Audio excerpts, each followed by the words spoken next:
Right. So I actually came into this live stream expecting to see 0 people. So this is more like more like a vlog.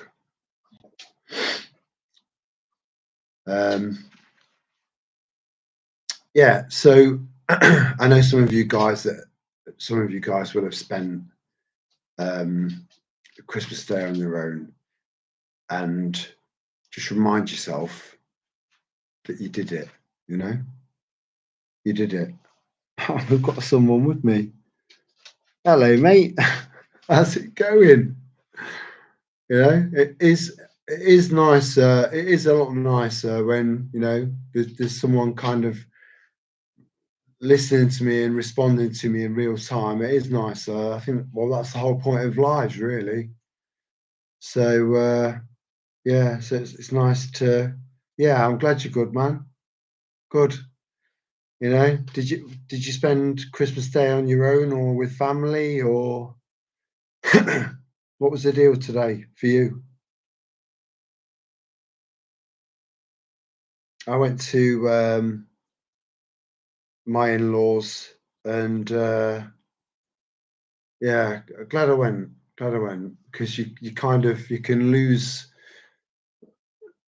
again. Another irritation of Christmas Day for me is that why do you have to wait until the 25th of December to reunite the family?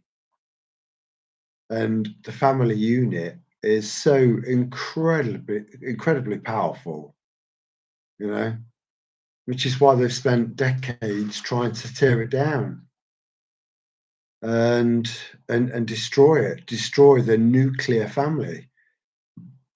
The nuclear family is incredibly powerful, you know, especially when you look, you know, we put nuclear family, nuclear family, nuclear family, that they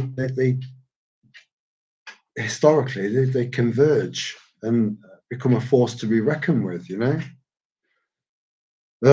Sorry, I feel like I've just gone off on a bit of a tangent there.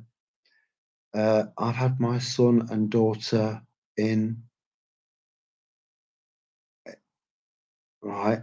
So, right. So you got to spend Christmas Day and Christmas night with your kids. So I'm assuming you've obviously split up with your ex partner, and that's all done and dusted. Hopefully, I hope amicably and without too much stress. And you got to spend the Christmas Day with your kids. You know, the main, apart from Halloween, really for kids. And again, loads of people have got different opinions on Halloween. I understand its origins and all of that, but I think the vast majority of us, I think if you interject into something like Halloween, for example, with a very positive approach, I think that the negative origins and the negative connotations kind of fade into the background, if I'm honest. But to kids, I think there are kind of 3 days in their life that are significant to them and as children, and that is Christmas Eve or Christmas Day, should I say, their birthday, and fucking hell, I've forgotten what the third one was.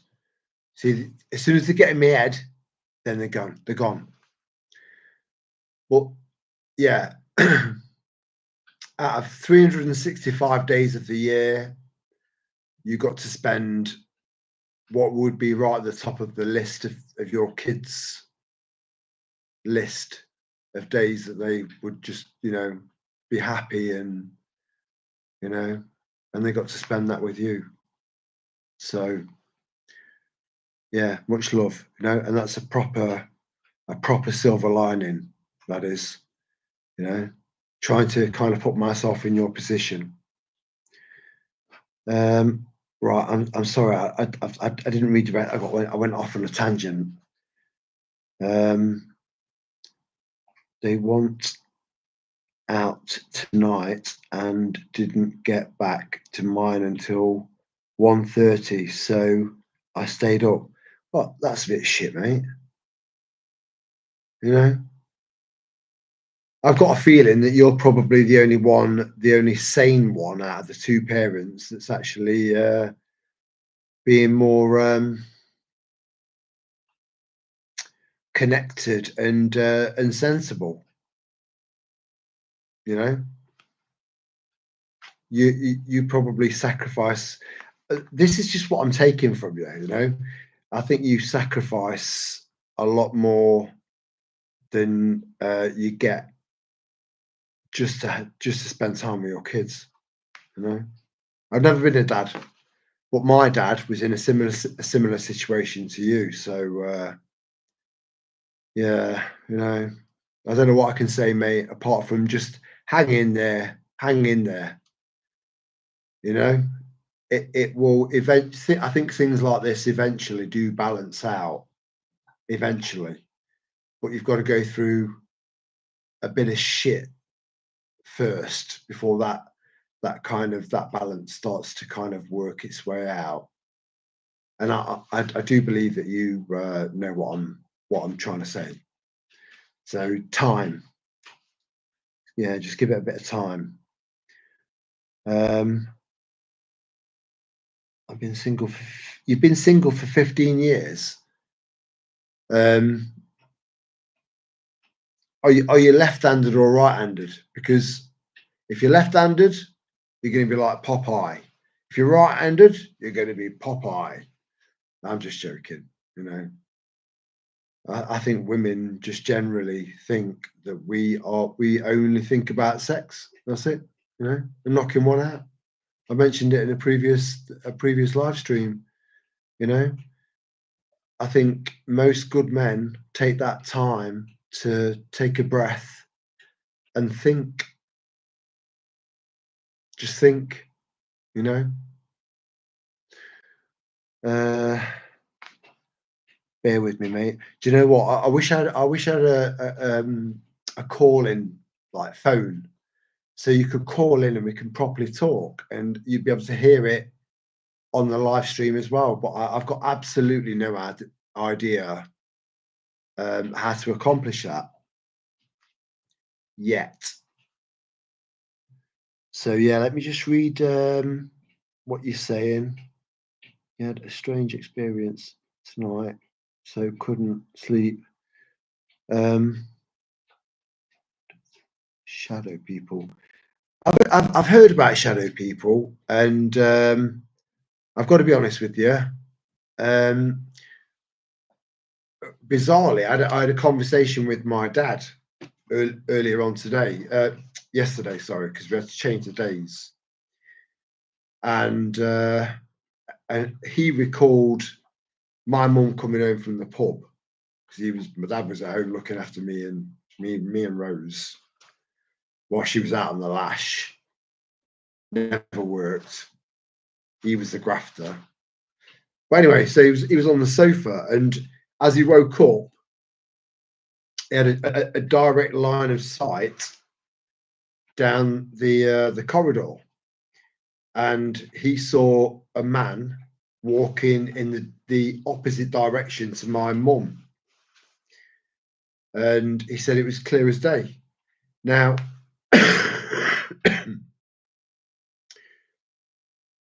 just like most of you guys, we try to find some sort of rationale. We try and find some sort of realistic possibility that can explain strange events like that away.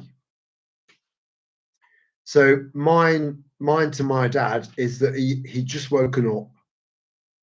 So that was number one, and then you have to bear in mind that so there's a line between awake and asleep.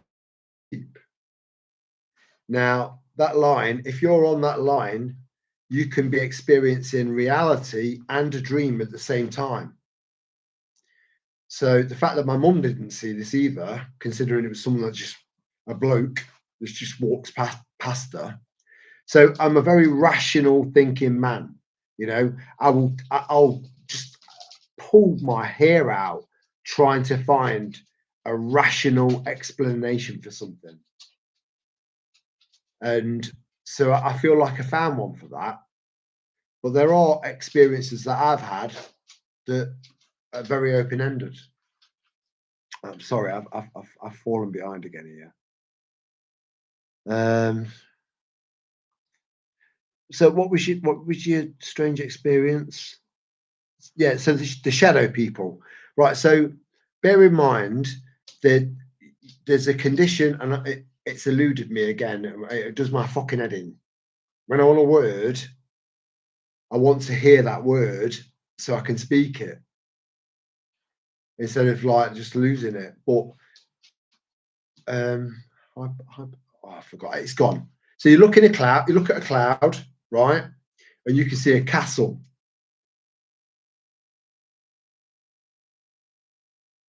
You can see a castle. I will respond to these comments. You can see a castle in the sky made from clouds, or a dragon, or a dog's head, or a face. Um, so your brain can play tricks on you so much, so much. We're so unbelievably fucking complex, you know. So there's a lot that we don't understand about ourselves, and what are learning, especially over the last 5 years, we've learned a lot about ourselves, you know, as individuals, as living, breathing men and women. Right, bear with me, brother. Let me just kind of. We've got 4 insomniacs with us, which is lovely, lovely. I'm glad I'm not on my own. I am. Although I bet you're from America, aren't you? I bet you're from a different time zone. You're all refreshed and chilled from one side of the world because you had a good night's sleep and you drank plenty of fluids. And then from the other side of the world, you're just getting started on Christmas Day, you know, almost just to some degree, you know. I love the fact that we've got different time zones, you know. It just makes the world even more dynamic, you know. It's lovely. It's lovely. I love it. I fucking love it.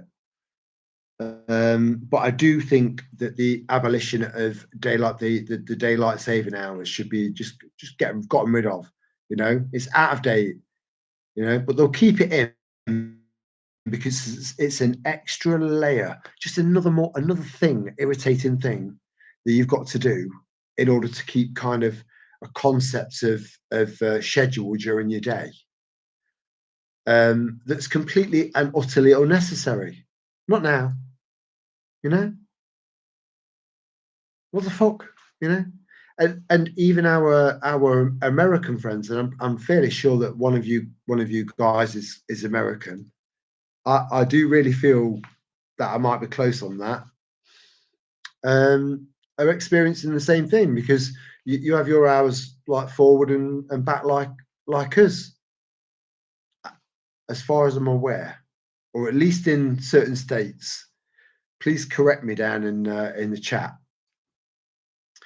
So yeah, it's completely unnecessary. Completely unnecessary. It just messes with your head and the biological clocks in your children's heads as well, because all kids need routine. They need routine.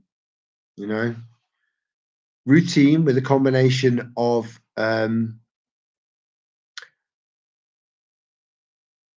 balance and knowing what your kids thrive and benefit from. So you've got a 32-year-old son. 32. Wow. So I'm assuming that you're at least my age, like 50 plus. Um, oh, all right. I'm sorry. I've just kind of, yeah, I've just seen that. I'm glad to know that you're a woman. I will recognise that for future reference. A lot easier than I would remember your name. I'm just shit with names. And I will make apologies for that, even though I shouldn't, because it's just it's a thing. People are just shit with names. There are young children out there that have gone over to places like Venice or Bologna or Prague, and looked at the incredible architecture of the central cities the centralized part of these cities, and people have just been in absolute awe of these constructions. You know, the creativity and the effort and um, thought that's gone into the entire makeup of the entire thing, to the point where it will outlast anything that we're building today. You know, I went off on a tangent there. So yeah, kids that are on the spectrum, for example, right, will can go to a place and just take one look at a building, and they can be completely non-verbal. No demonstration or expression of emotion as well in any way, right?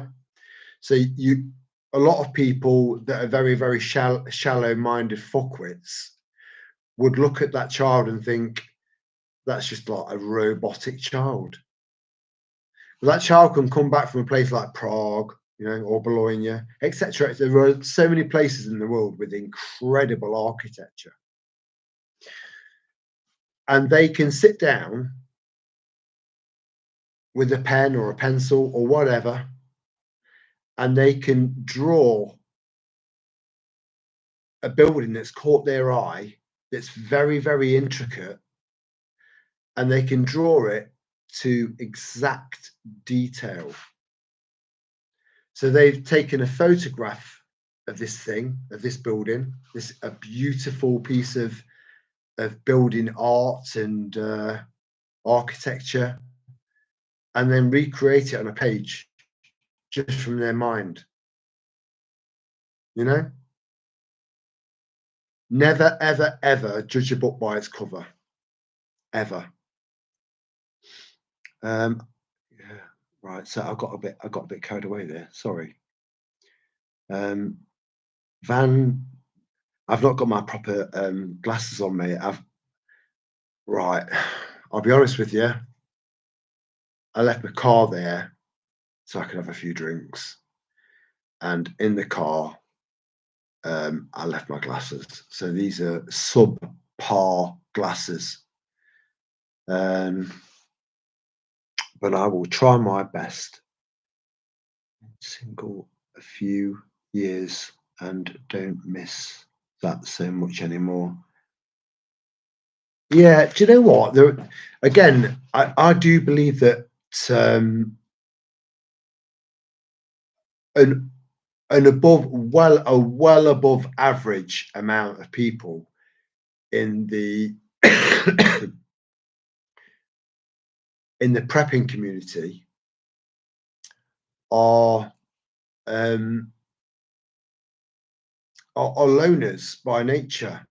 You know, they they find life a lot easier and a lot more simplified just being on their own. Now, I did get I've been through little kind of stages in my life where I thought that, um, but then when I kind of surround myself with people that I really enjoy being around, I understand the the necessity of socializing. It's good for you. It is. But when it comes to partners, I think people like us are kind of a lot more selective than the average person. A hell of a lot more selective, you know? We know what we're looking for, and we won't accept anything less than that. And a minimum requirement is for that suitor, potential suitor, to be awake, aware, and have some half decent level of fucking common sense. So, that is a big ask at the moment. So, a lot of people are single now, and a lot of people are single like us. A lot of people are single like that because, you know, our criteria is so unbelievably fucking stringent. So we've kind of made a bit of a rod for our own back, but it is what it is. I won't settle for anyone that I can't connect with on some sort of spiritual level. That isn't, that they've got to be awake, they've got to be aware,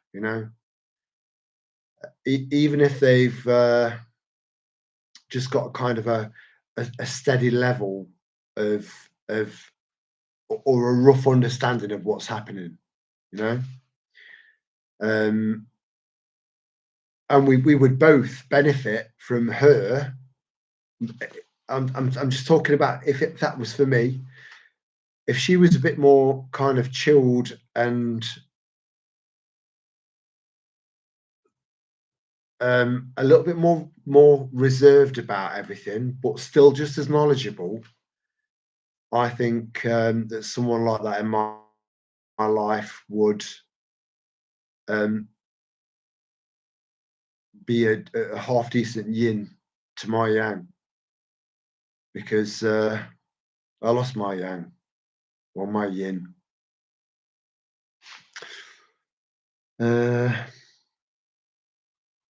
Someone said that it was like, I've never heard of it. Right, what was that again?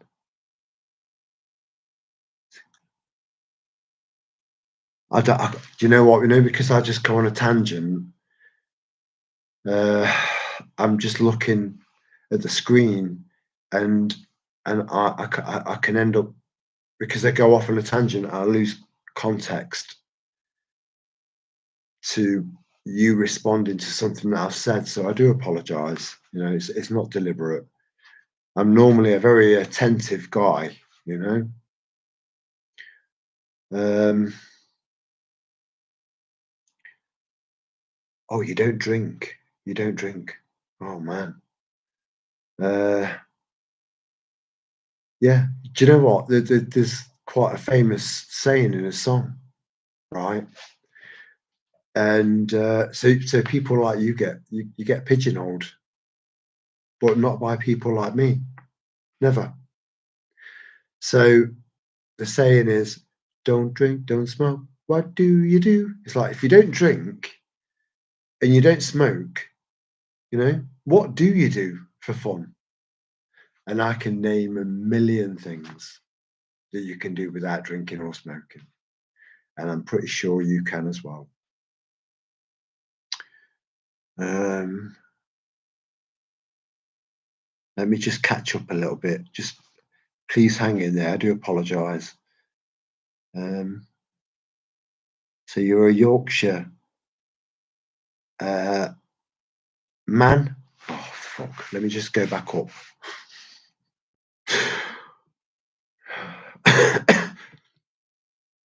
A woman. I was because Yorkshire lass sounds 50 times more warming and kind of affectionate. A Yorkshire lass, yeah, a Yorkshire lass, like with this reverence there. You're revered, proper strong women. You know. So yeah, I'm glad that I got that was right. Yeah. and your name's Amanda. Nice to meet you, Amanda. Call me Terry from now on, please, because I think we've stepped over that that hump in the road. It's all personal on this channel, and that's one of the reasons I love it. Just don't give too much away because there are other eyes. My son got married in September and went to Venice on honeymoon. Oh, well, it's Venice and Paris are two very romantic. Paris, not so much anymore, you know, because it's being destroyed like London is, you know, and all deliberate, as we know, the Great Replacement and the UN's version of the Clergy Plan. But Venice was definitely one place that I wanted to visit whilst I was kind of in that neck of the woods. But it's just so unbelievably touristy that it would have just done my fucking head in, you know. But it is a very, very unique place. It's a very unique place on the planet. A city kind of built on water, you know, that's sinking. And I don't know if anyone knows this, but it's literally got its own coral reef. You know, it's got a protected marine area. You know, where there are aquatic life forms that don't exist anywhere else in the world. You know, so it's an incredible place, incredible place. But I won't go there because there should be too many annoying, stereotypical gobby, shallow tourists there. You know, I sound so uninclusive, and you know, look. Let me just say that it's because I am. It's us and them, but with exceptions for people around us that we still get joy from, you know, whether that's family or friends or whatever. It's you know, the the term, the word acceptance is one of them is I believe is probably in the top 5 most profound words on earth in this realm, because acceptance is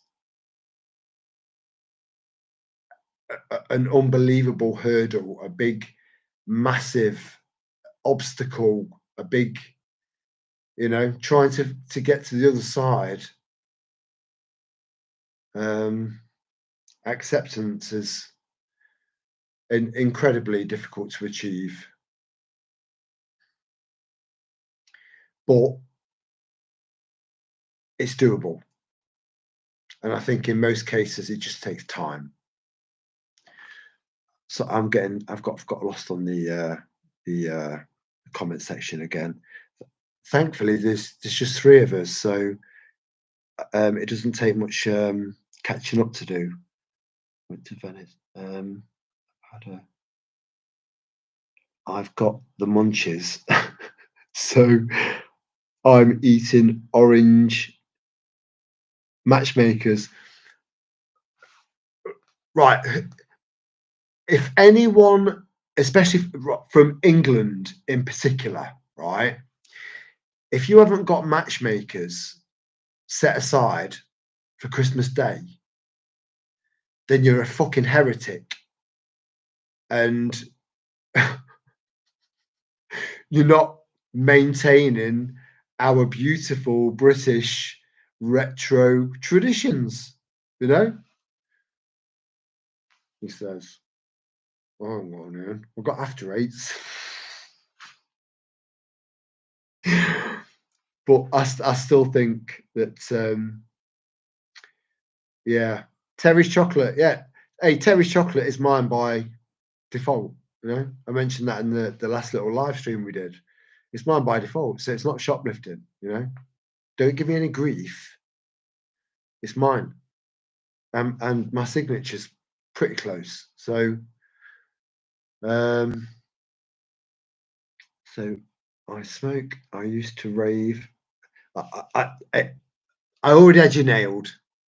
You know, I can profile people very easily from the words that they use and the way that they structure those words. And I knew you were a raver. You know, Uh, uh, uh, f- so some people say raver, and some people say free spirit. Yeah, they're both the same. Um, so just bear with me. Wow, well, that puts a different edge on Venice. I've got every single album that Pink Floyd ever made, and their music can't be matched or kind of compared to any other band throughout musical history. You know, that's an impressive achievement. When so many people have got stars in their eyes and no unique style. And another thing about Pink Floyd is the fact that they're switched on. And to be honest with you, that never when they came out about their views on the jabs and lockdowns and stuff like that, things that we talk about, it didn't surprise me at all that they were like us. Because if you look back at their music was very um, there was a proper message in every single one of their songs. You know, amazing band, amazing band. I'll always have a lot of respect for Pink Floyd, and I do continue. I do now and then get one album out or another one just to remind myself that there were people back then that were making sense, but makes more sense now than it did then. You know. So yeah, going to Venice and watching Pink Floyd, fuck me, mate, that is like a wet dream to me. So I've got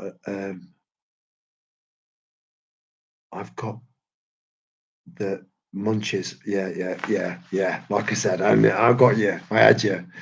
And yeah, eat away. I knew someone that had the munches so bad that all was available because they were so desperate to eat something there and then, like like a traditional um, slow moving fucking zombie from Night of the Living Dead, which was a 1960s film. They're coming for you, Barbara.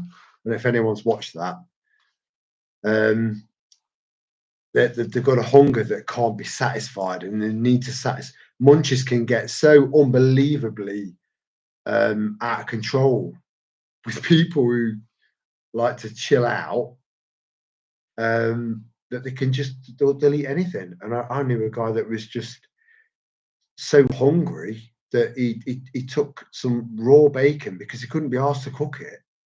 This is back when I lived in Bedsitland, very long time ago. Couldn't be asked to cook it. It would have taken far too long. He could smell the smokiness of this raw bacon, and he just put it in his mouth and started chewing it, and then he swallowed it. Now, what happened then is because this, the sinew or the skin that goes alongside the bacon half of that was attached to one of his teeth. So when he went to swallow it, it was stuck between his teeth and the lasso end of his tooth. So he effectively started to choke. So I had to get in there and kind of bring it out, to try and figure out what was going on first, because I was off my tits as well, you know. But yeah, you know, I can give so many examples where I've operated in absolute control in chaotic, stressful situations. But it's when I look back and reflect on what's happened, that's when it hits me. And sometimes it's really hit me proper.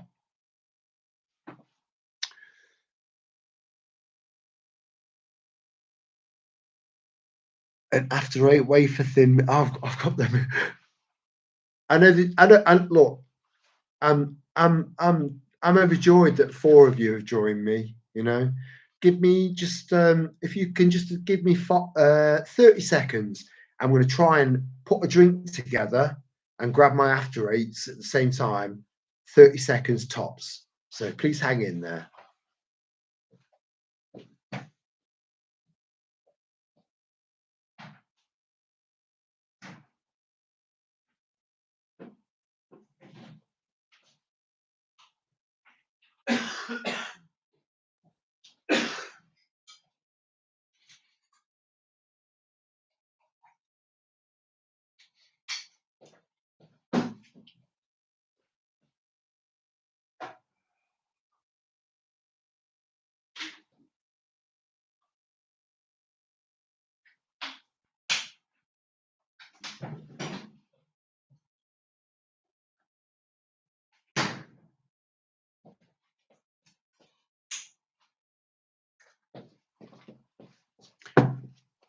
Without checking my watch, I'm not sure if that was more than 30 seconds or not, but I'm pretty sure I might have taken the piss by a few seconds.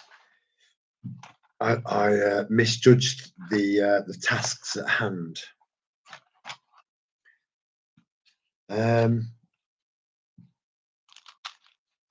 Smoked and drank, but never raved unless it was at somebody.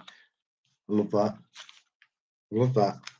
And I can guarantee, Van, that whoever you exploded at properly had it coming. You know, I don't think anyone in our tribe is violent by nature. We just don't fuck about and we don't take shit. And we've got a very, very, very, very low tolerance level for cunts. I'm so sorry. It's very rare I use that word. So I do apologise, and I can guarantee that that will be the last time you hear that word on this channel. But we've got a low tolerance level for negative, irritating. I'm glad you found that funny, because do you know what? Most women really don't like that word. There's a few. I understand women very, very, very well. I believe that I can understand women way, way better than any average man. Way better. But yeah, so a lot of women don't like the word cunt. I've gone and broken my promise already. Please allow me some wriggle room. And there are a lot of women out there as well that don't like the word gusset.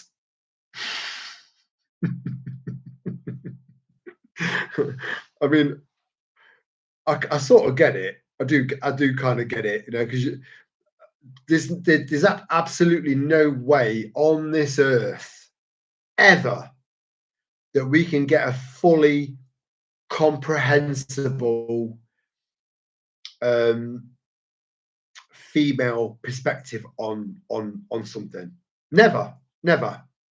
We as men we can take pot shots and try and guess, but we'll never fully get you, and we'll never ever fully comprehend your perspective on things.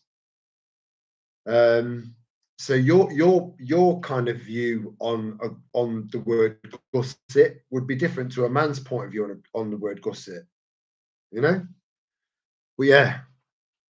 How the fuck did we get around to talking about gussets? Um, yeah, Jay's easier than Van, but Jay, just please forgive me if I call you Van on the screen. I'm just terrible with names, mate. I'm just remembering names.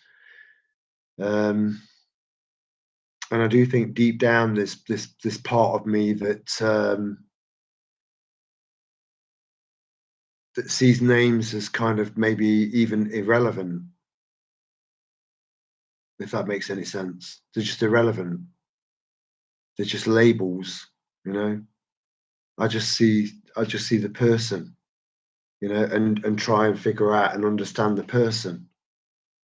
So maybe my brain is just kind of trying to optimize a little bit for the last since I was born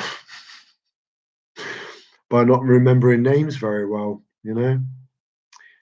But as I said in a previous live stream, I never ever ever forget a face. And 1 minute of your company, I'll have you fairly fully profiled, and I'll be able to explain you back to you.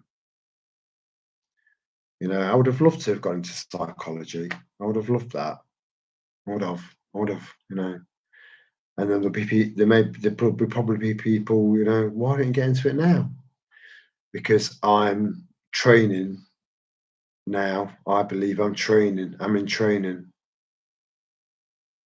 for a war, you know. So there's no time for academia.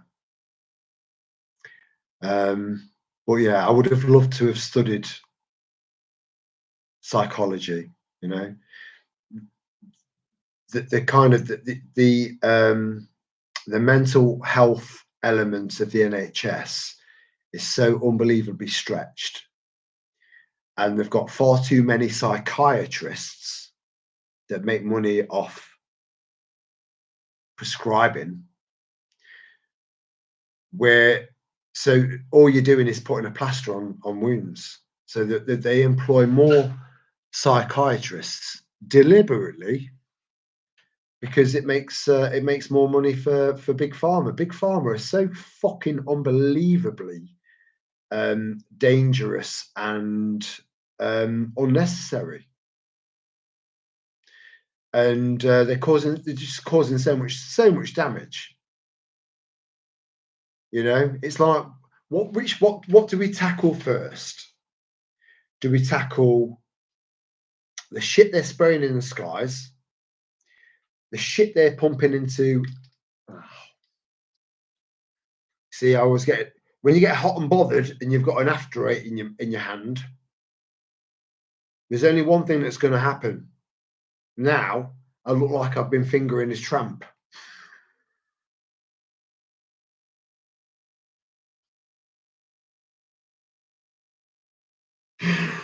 I'm so sorry. Because I always help people out. That I always help homeless people out. Always. If I know they're for real. So I've got no idea where that came from. You know, it just popped in there again. You know, it just popped in there. Ugh. Right. So, bear with me. Moist. Now that was going to be another one. That was going to be my third one. Moist. Now, you would think, right? So, from a man's point of view, let me get again, Mars, Venus. You know, we're completely different creatures, but we are designed to complement each other. right? So men have got a kind of a perspective on women that women will never understand because you'll never be a man. And then women have got a perspective on men that men will never truly comprehend because it's from a woman's perspective and we will never be a woman ever, you know? Even though all this fucking leftist bollocks and gender, fuck all that. We know the score. We know what's what, and that's what matters. So yeah, so I'm sorry, I went on a tangent there. I need to just refresh my mind with what I was responding to there before I got a bit carried away. Yeah, the word moist. So to um, a man would think that a woman would prefer the word moist when sexually aroused, for example, because I know that was what you were. That was the level and the point and perspective that you were coming from. I know it was. Please confirm that in the comments, just so I know I'm on the right track. So a guy would think that the word moist was kind of more appropriate, and tasteful.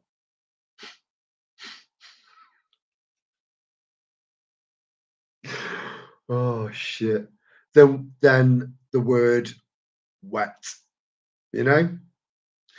So, we as blokes, we just we can't fucking win. But yeah, moist was my third word because you'd be amazed at how many women don't like that word, and it doesn't make any sense to me.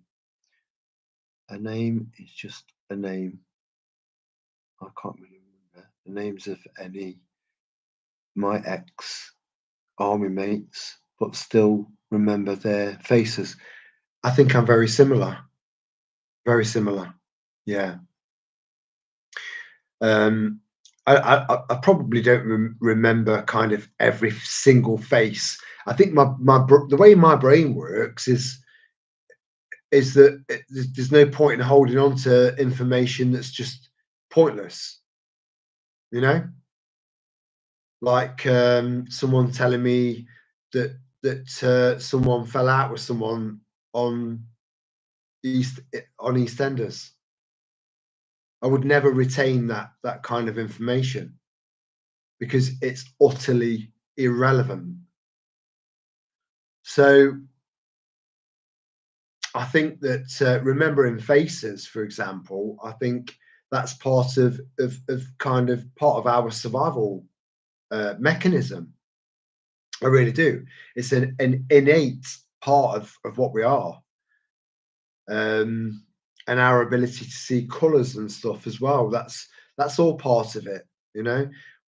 We are highly evolved people, even though that is very, very difficult to see and agree with on a normal general walk around your local town centre. But do not lose faith in the human race. And to all you ladies out there,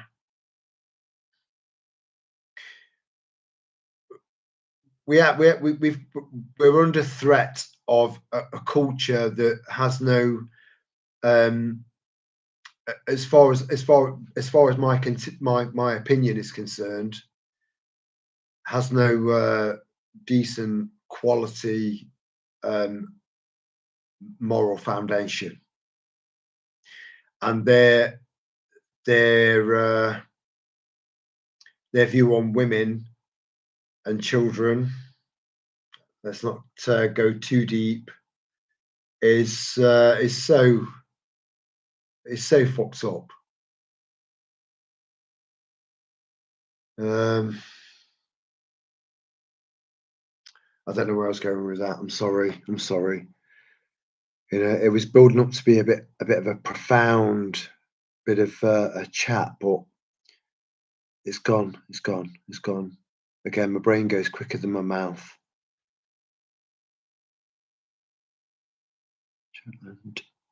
And pleasantly surprised at how perceptive they were. Yeah, you know, again, that's another example. We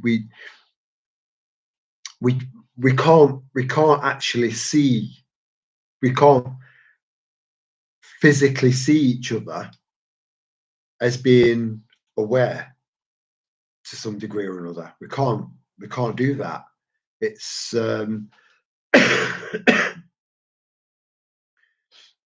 I do think that we've got an innate but very deep kind of hidden away elements of our minds or our souls or whatever that can pick up on details like that, but it's been watered down and suppressed in people for so long that it boils down to, if you don't use it, you lose it, you know. However, it's still there. It's just a case of becoming so in tune with yourself that you start to nurture those unbelievably powerful, almost um, almost supernatural abilities that I believe that we all possess. We just need to make sure that we tap into them. Sorry, I feel like I've gone off on a tangent again there. I'm having to look at a lot closer at the comments, guys, because these guys aren't these glasses aren't matched for my eyes, so it's still very blurry. I was waiting to family tonight about Starlight Ukraine.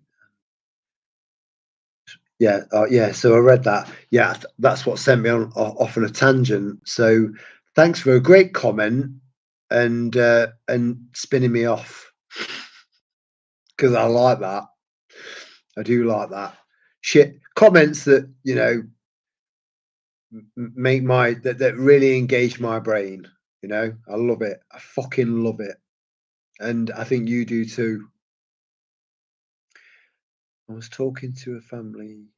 Right, right. So I love words. Yeah, I love words. I said in the last live stream, I love words. I love the English language. I absolutely love my language.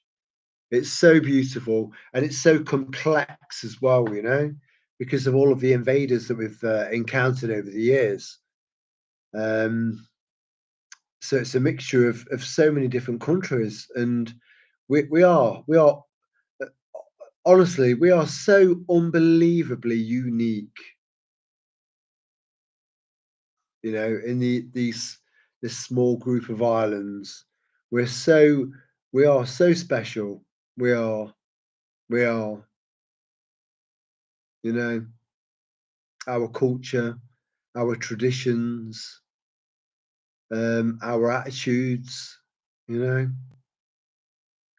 If ever there is something worth fighting for, it's your country and the people that live in it, you know. And I will fucking fight. I'll fight. I'll fight.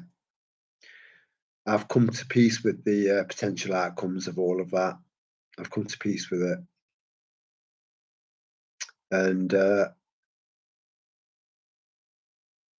I don't think I'm on my own.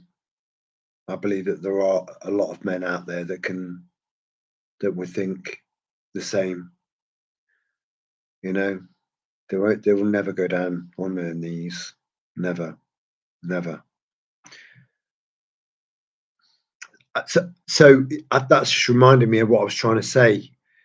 Um, yeah, kind of women don't really fully understand men, and men don't fully understand women, and that's lovely, because that all kind of bears into the whole laws of attraction thing. You know, attraction is generally it, attraction generally kind of happens out of curiosity. you know. And because women are so different to men, and men are so different to women in pretty much most aspects, you know, that makes us attracted to each other because we're curious, because we'll look at, look at my hand movement and then think of the yin yang sign, you know, we constantly move around each other um in a constant flux of trying to understand each other, yet learning and building ourselves up from each other, you know. I fucking hope that makes sense to someone, because in my head it was a profound statement, and something I do genuinely believe. Useless information gets lost. It does, yeah, yeah. So I think that is a sign of a proper critical thinking mind, you know, because it's been. I I posted something in the community tab of a skeleton saying, "Will you ever shut the hell up?" And the brain kind of little speech bubble thing saying no. So I think that the vast majority of us are like that. So trying to kind of evolve and deal with everything that's going on, because we can see so much more than the average person. It's a lot to take in sometimes, you know. And I know that there are members of our little tribe that have really struggled with that, and I want to try and help as much as I possibly can. Um, but yeah, so oh, I've forgotten where I was going with that. So the whole kind of stress element of what's happening and what's being pushed on us, um, can make us into proper fucking full on formidable warriors, as long as you don't let it get to you, you know. But yeah, so, right. So going back to the mind, I think, yeah, I think a lot of us kind of just discard information that's not relevant for survival and moving forward. So we discard information that comes into our heads, or maybe just allow it in and let it float around. But I do think there's information that comes along and you think, well, that's bollocks. That's complete bollocks. Your gut, your heart, your head, you know, it's all telling you that what he's just said or what she's just said is bollocks, you know? So you don't retain any of that shit, probably. Again, the human brain is so complex, you know, it's the most complex biological organ known in the universe as far as the lay person would know, right? The most complicated organ in the universe as we know it so far. It's so incredibly complex. Well, I feel like I went off on a bit of a tangent again there. um, yeah, yeah. So your mind getting rid of just irrelevant information. I went right round the whole fucking road and street and town just to get to that point. I do my own editing. But yeah, I do think you're basically making your mind more efficient by not taking in stuff that's relevant, because there is so much irrelevance to so much in life at the moment. We're surrounded by pretentious fuckwits that just want to make sure they've got a nicer car than next door, or They can come back and say, yeah, we went to the St. John's. When did you go? Okay. You know, people like that fucking do my head in. And I do believe that what's on its way and what's coming is going to humble a lot of people. Now, some of us have been fortunate enough to get humbled by event after event, because in order to be truly humble, you've got to have rhinos coming in at you from different sides when you're not expecting them. Rhinos that take you straight off your fucking feet. You don't know what's up and what's down. That's necessary. Um, but it's how you come back from that. That's what counts. How you deal with it and turn that into strength as opposed to making yourself weaker. You know. And I believe that most of our tribe, I believe that over the last 4.5 years, we've accrued a lot of people like that, you know, which has made live streaming perfect. It's just been a proper blessing to me. Proper. You've got no idea.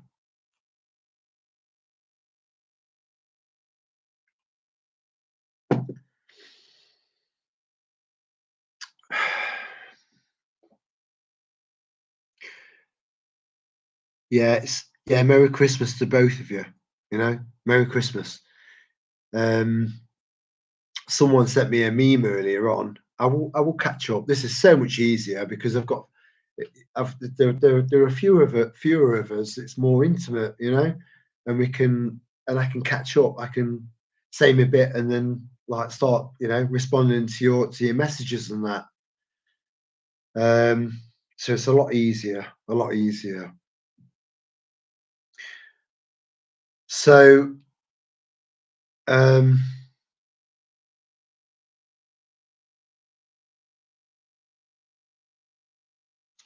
oh, it's gone out of my head now, but it was poignant at the time, and made me think.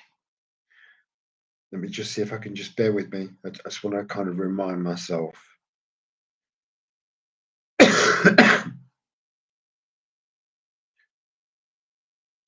Yeah.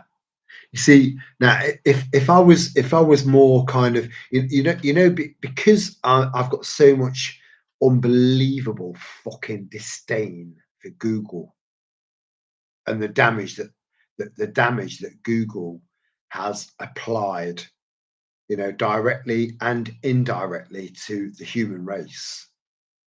I've got utter disdain. Now, there would be some shallow-minded people out there would be saying, "Yeah, but you're broadcasting on a YouTube channel that's owned by Google." And that's because I want to infiltrate Google, you know? I want to I want to encourage and inspire as many people as I possibly can to hold on, you know? And this platform commands a massive audience, billions of people. And if my messages get out to just one in 1,000, one in a million, you know, just to give them that little bit of a nudge, a gentle kind of touch on the back, keep going, you know, just one.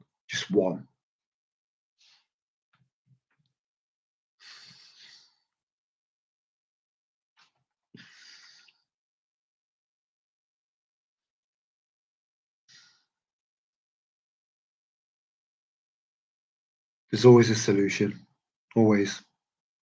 It'll come to you. Don't try so hard. That's the trick.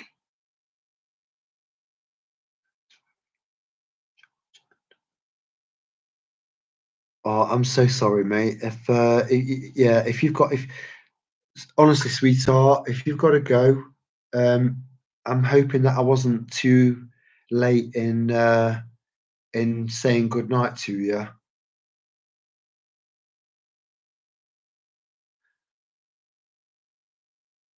I've just read the last comment. Um, Email me, talk to me privately. It's in the description box, and then there'll be more. You know, click on that. Email me. Let's stay in touch because I'd like to know a little bit more. But don't explain too much online, love, because yeah, yeah, I've been shadow banned and I've had problems with YouTube as well. You know, censorship is ramping up like off the charts. You know, it's on steroids now. But we need to look at that as an obstacle, yeah, and we need to be like water. Bit of inspiration there from Bruce Lee. Be like water, my friend. And I'm telling you, there is nothing you can't achieve, nothing you can't overcome. It's all about keeping your head in order, which is, again, I know I appreciate it's a lot easier said than done. I do get that. I get that. Believe me, please believe me, I understand.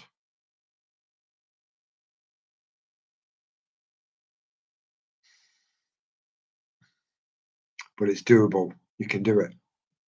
You'll do it. You will do it. You'll do it. I'm telling you. I'm telling you, you will do it. You've you've got absolutely no idea how capable you are of dealing with this shit. This crazy fucking mad, batshit bonkers psyop after psyop after psyop bullshit that we're being obliterated with on almost an hourly basis. I'm telling you, if you've got this far, you'll fucking smash the rest. You will. Just hold on. Hold on. Hold on. You're different. You're different, and you know you are.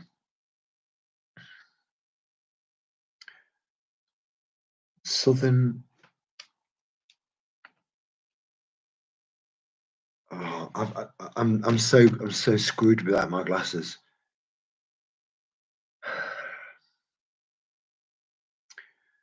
So I'm Southern Sophie. Southern. I'm a Southern Sophie or Softie. Please forgive me if I'm not reading your comments. I've not got another option. Probably didn't really think this through, you know, but I still think that we've gotten something from each other and triggered each other to think and stay positive because you know I'm not again I'm not I am absolutely not an optimist. I'm not. I never have been. I think we're a tribe of realists, and a lot of us are managing to hold on to our sense of humor as well.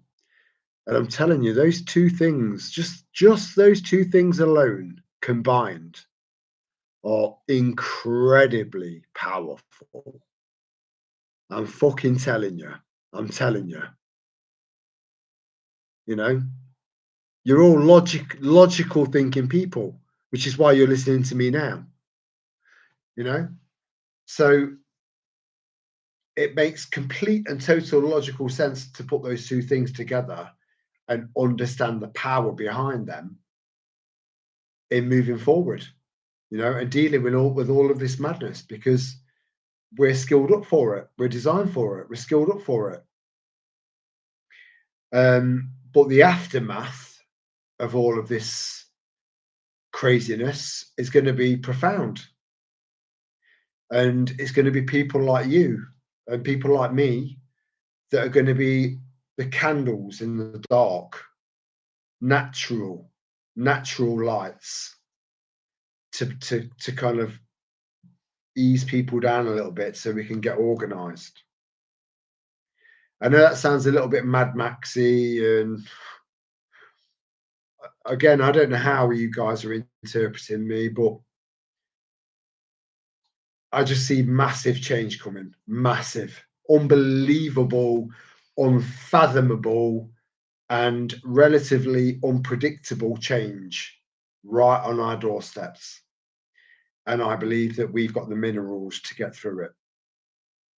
But we would have the added pressure of getting certain other people through it too, which will drain the fuck out of you. So find some decent ways of aftering.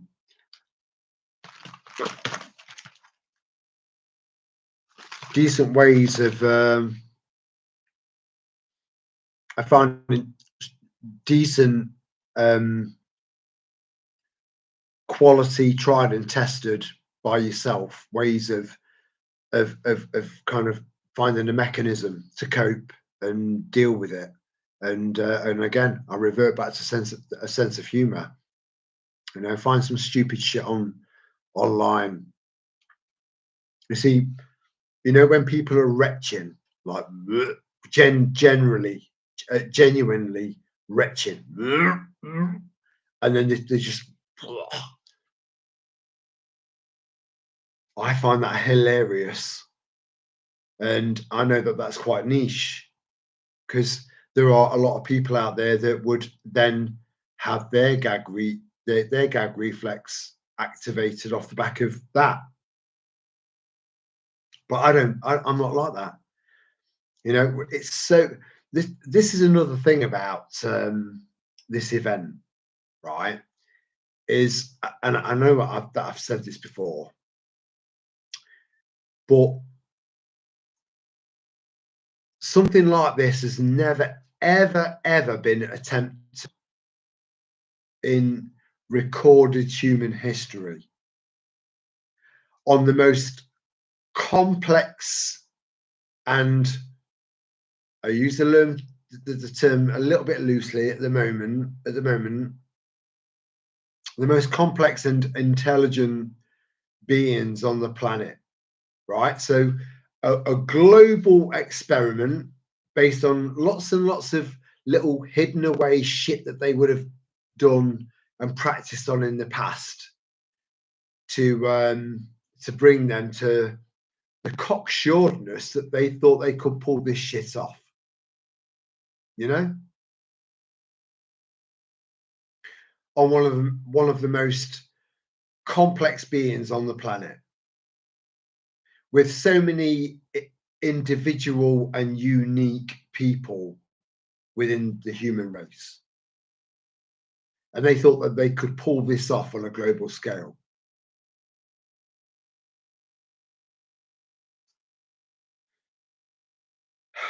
But then I'm thinking to myself, they kind of did. They kind of did. You see, me knowing that that the vast majority of my siblings are unjabbed, I know that is quite unusual, you know, because I think for any other average kind of British family, that had that amount of kids or that amount of brothers and sisters, I think the take up rate of being jabbed is probably a lot higher than that generally. So I do feel quite lucky in that regard. and that's helped me to maintain some level of faith in the human race. And that faith is unwavering. I will never lose faith in the human race because we are capable of so much. You know, we're about to. I believe that we're about to truly um, tap into our true potential. You know, this is a dawning of a new age of man. And again, there'll be people like, that's a bit woo woo. You know, it does say you're a hippie when I'm not, or am I? I don't know. But everything that I say is based on so much scrutiny in my head that I wouldn't come out with it if I didn't believe it myself. And I don't believe I don't believe I'm someone that needs knocking up, locking up. Uh, but we are one, we are one. We are the sanity in a giant open air lunatic asylum, and that takes balls. And to anyone that's listening to this right now, and anyone that listens to it after it's done and dusted, just remind yourself of what you've had to tolerate, the ridicule, you know, the kind of temporary blacklisting and being frowned on as, oh, or it's him, you know, the conspiracy theorists, when we've been pretty much right about everything, you know.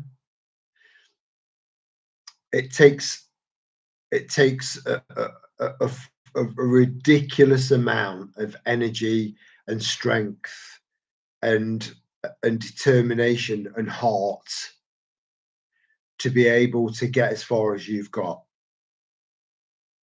You know, you know, give yourself some fucking credit because I'm telling you, I can't vocalize enough how much credit we deserve for having to put up with all that shit and still maintain our sanity and our level of humanity. You know, that's a challenge. That's a proper fucking challenge in life. Proper. And you all rose above it.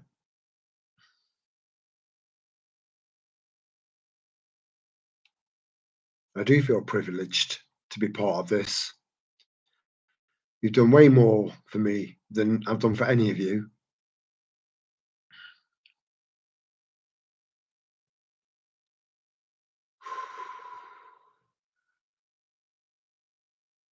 Right, I am struggling to read this, especially as I got a full litre bottle of Southern Comfort off my dad.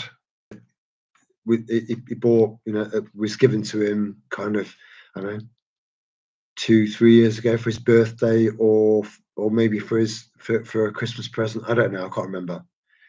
And he doesn't like the stuff. He hates it. So he says, "Do you want this bottle?" I'm like, "Yeah, all right." I've not drunk Southern Comfort since probably about 5 10 years ago, but I quite like the taste of it. But I wouldn't buy it because it's a dirty drink. It's a dirty drink, and I'll feel rough in the morning. But it is kicking in. It's been a long day.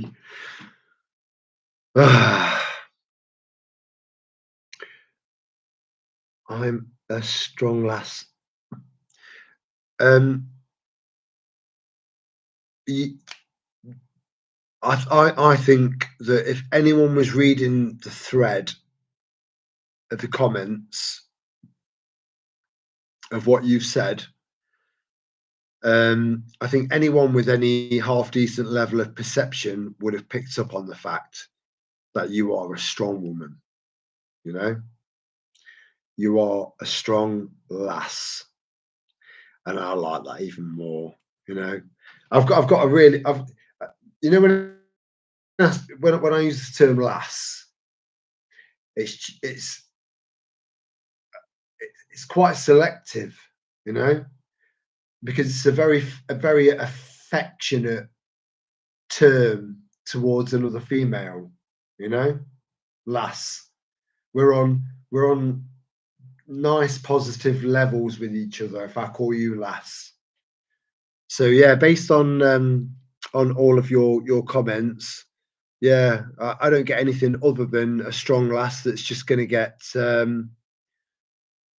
stronger and stronger. And you know, you don't get stronger than a Yorkshire lass. You just don't. They're so fucking hard headed. I went out with one for a while, and her opinion was her opinion. I'd give an opinion on it was a very short relationship, very short. I'd give my opinion that was backed up with evidence against her opinion that had no evidence, and she's chewed my head off. So I could never be with anyone like that. However, there are, you know, I generally revere proper Yorkshire lasses because they are strong-minded. You know, it's part of your culture up there. It's part of your DNA. You know that you just can't. You're just ready for tough times. I just got unlucky. Um, yeah, and I'm just reading the bottom messages now, and yeah, I think everyone is in agreement that you are stereotypical of a proper strong, good, patriotic, beautiful human Yorkshire lass, you know, who deserves the term lass. So if I ever call you lass in the comments, it's because I dig your comment and I feel you. Oh, there's a message deleted there. You fucked up. What was it? A typo? Don't worry about typos. We can read between the lines. Sometimes I'm trying to say stuff on my walk and talks, and what I'm actually trying to put across, and what actually comes out of my mouth is it deviates a little bit, you know. But those of you who've been with me for quite some time, for some strange, bizarre, beautiful reason, you're between the lines and you understand me. You know, it's very, yeah, very special. And guess what? I'm beautiful too. I've got no doubt that you are. You know, and you know there are men out there and there are women out there that can be not too easy on the eye, but once you're in their presence, they can have such a charm about them that goes way, way, way deeper and becomes way more profound than just the way that they look, you know? But only deep people would get that. And I think that is what I'm pretty much the audience that the type of audience that I'm talking to. So logical thinking and loving people. Yeah, that combination. You can't fail if all societies adopted those two simple simple principles of how to build a really, really healthy society. But again, I genuinely believe that you're either born with common sense or you're not. You're either born with a critical mind or you're not. And I don't think it's something that can truly be learned. I think it's an innate part of who we are, which has set us apart from everyone that got jabbed up, and everyone that we try to wake up, and then we know when to back off because we can pick up on body language, and you know we're different. It's as simple as that, and it's a shame, but hopefully further down the line we can we can be an element of true, genuine, with no gain, inspiration for a lot of these people further down the line when they're utterly lost. Their heads are spinning. They don't know what the fuck's just happened. That's when we can move in with a voice of reason and calm. And as mad as that sounds to maybe one or two of you, I don't know. Watch this space and remember this conversation. Again, everything's quite blurred, so bear with me.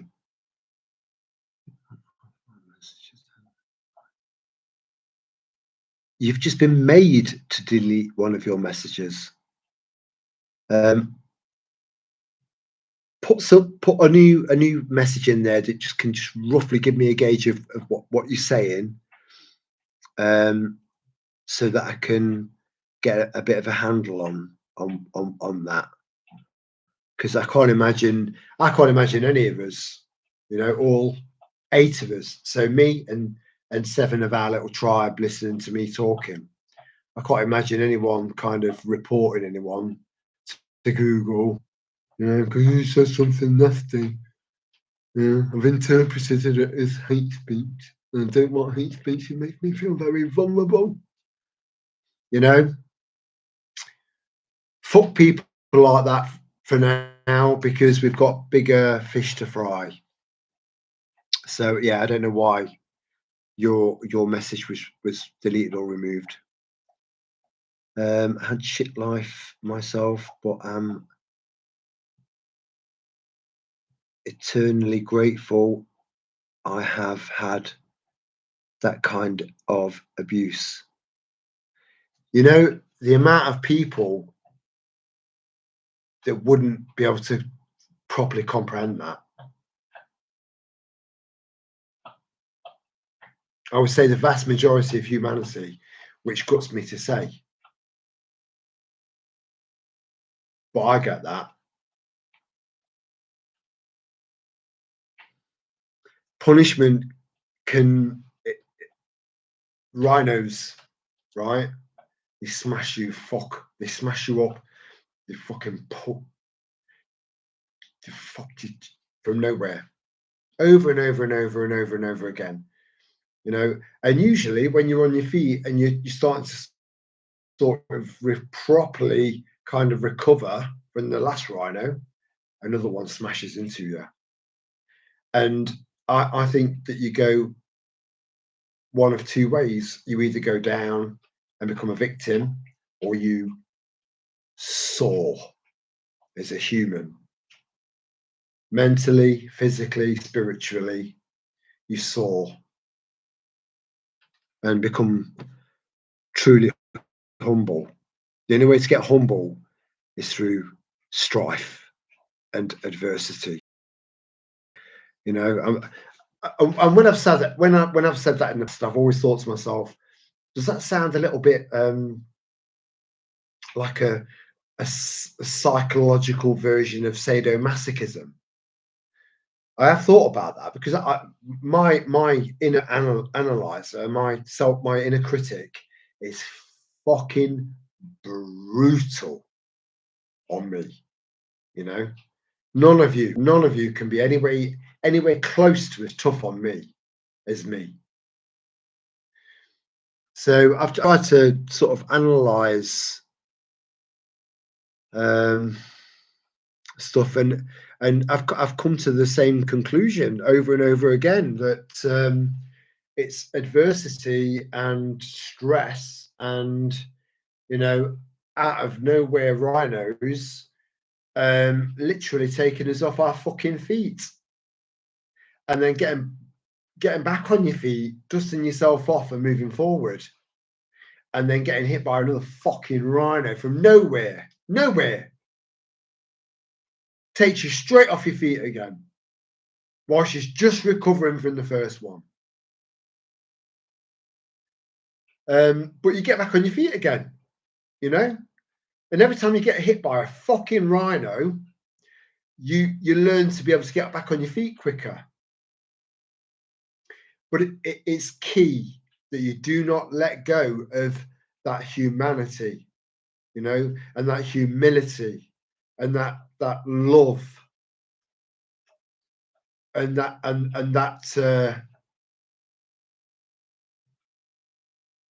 yeah, all of those beautiful traits that you had, you know, keep hold of them because they're part of who you are, you know, regardless of what happens to us, you know, don't lose that. Don't lose that. And most of all, don't lose your sense of humor. I can't push that enough. I I will be a parrot about that because it's so important. You wouldn't believe how powerful a tool that is moving forward. It's incredible, incredible, and I've not lost mine. You know, um, in the face of yeah, yeah. Anyway, um, so stop licking. That's all I can hear.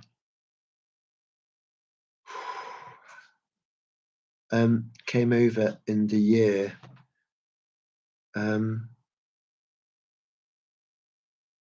real about real warrior American Indian. Are you an American Indian? I'm this. This is what I'm saying. I'm new to this, so I'll read a comment and I'll elaborate. I'll elaborate on that and then go off on a tangent and then come back to the comment section and I've just lost my way and I've lost the context of your. It's a learning curve for me. I will get better at it. I will. I will. Just bear with me. Please bear with me. Um, yeah, so yeah, yeah, your dad was a war baby. Um,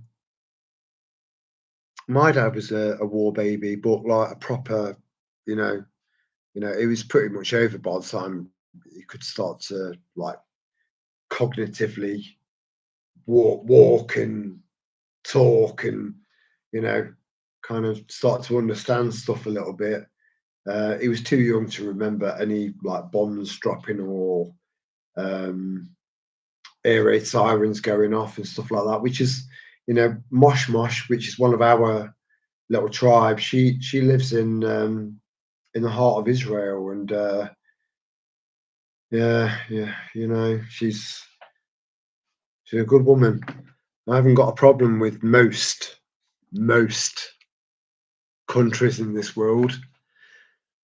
With the people of those countries, I've not really got an issue. You know, we're all in the same sort of boat, and we share the same concerns and the same worries of the uncertainty of us all moving forward. You know, and but then there are also countries and specific countries that I don't just so first world countries, for example, like ours and Canada, New Zealand, um, um, Northern Ireland, Ireland, most of Europe. Um,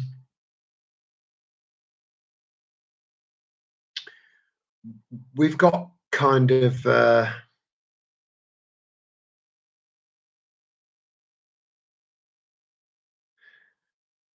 we're used to a certain kind of culture and a certain that's shared, you know, to some degree or another across many countries. But there are certain countries that contain a certain ideology, um, that I will never agree to and I will never tolerate, because I don't see women as someone that should be walking behind me. I don't see women as someone that should dress themselves up and just have the just fucking eyes showing like that. I don't agree with violence from a man to a woman. I could go on and just start every single comment with I don't agree, I don't agree, I don't agree, I don't agree, and go on for a long fucking time, because I've read massive chunks of the Quran now, more than I have the Bible. Because the reason for me not reading the Bible is because the Bible is not a threat to me or you. So, um, going back to the whole Islamophobia thing, um, a phobia is an irrational fear. Irrational. There's no proper, real explanation for the fear. It's irrational. So we have concerns about Islam, not a phobia. There's nothing irrational about our approach to this shit. Nothing irrational about it at all.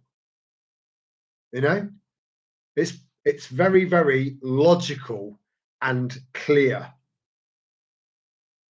It's not a phobia, and it's not racism either. It's a hatred towards something that is unnecessarily a risk to our way of life and our lives and our children's lives and our children's children's lives. So, to all the left tards out there, if you want to consider this to be a coin a phrase and a stupid, pathetic, ridiculous phrase like Islamophobia, and float that across the ether, then fill your boots, you fucking knobhead, because that's what you are. I laugh more now than I have ever. What? Let me go. I'm sorry. I went off again. Just let me try and find some context, and everything is so blurred. That's not helping, Cool.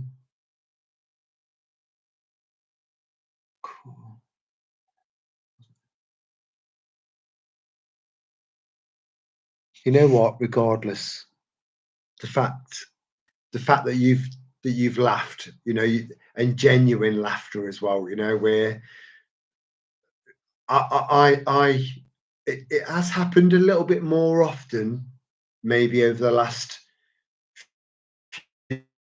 few months, right?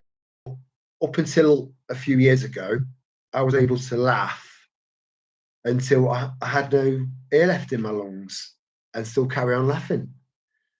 And it's a feeling of elation. It's a beautiful feeling. And it's all completely free of charge, chemical free, But it's only recently that I've started to manage to pull that off and leave that. And that's a sign of progress. We're all progressing, all of us.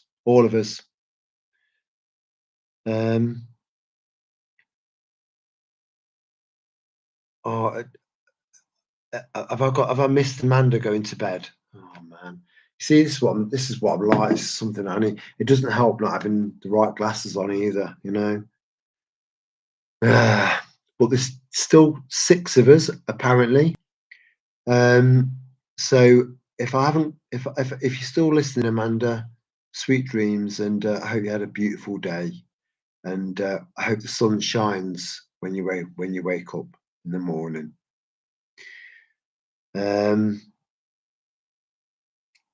Still laughing, girl. Well, explain, Terry. Um, I don't, it just comes out, and I don't remember what half the time. I don't remember what I've said, but whilst I'm saying it, I know that I'm making sense. If that makes sense. So I can't even kind of recollect what part of what I said was what the part that resonated. I'm on one, I'm hyped up, right, ready for. I don't remember the lyrics, but you could finish that off in the chat. But yeah, we need to keep laughing. And to any Pink Floyd fan out there, we need to keep talking.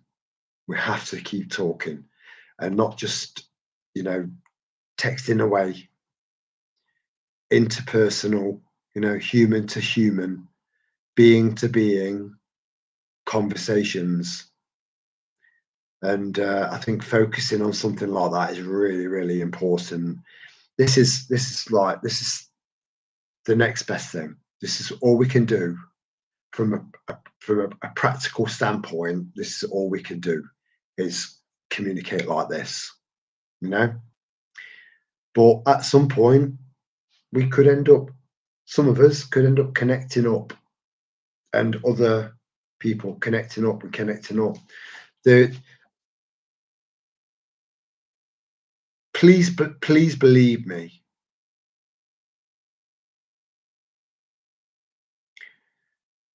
There are a hell of a lot of very, very patriotic, decent, good, awake, and capable men out there, right? Um, Mainstream media, some of alternate media could lead you down a path of not thinking that. Um, just, just, just don't give up on us.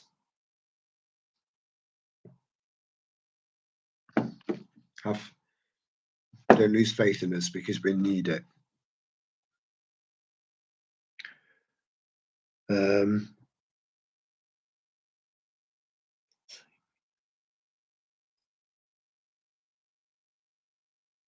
um, yeah, yeah, I know, I know, I know.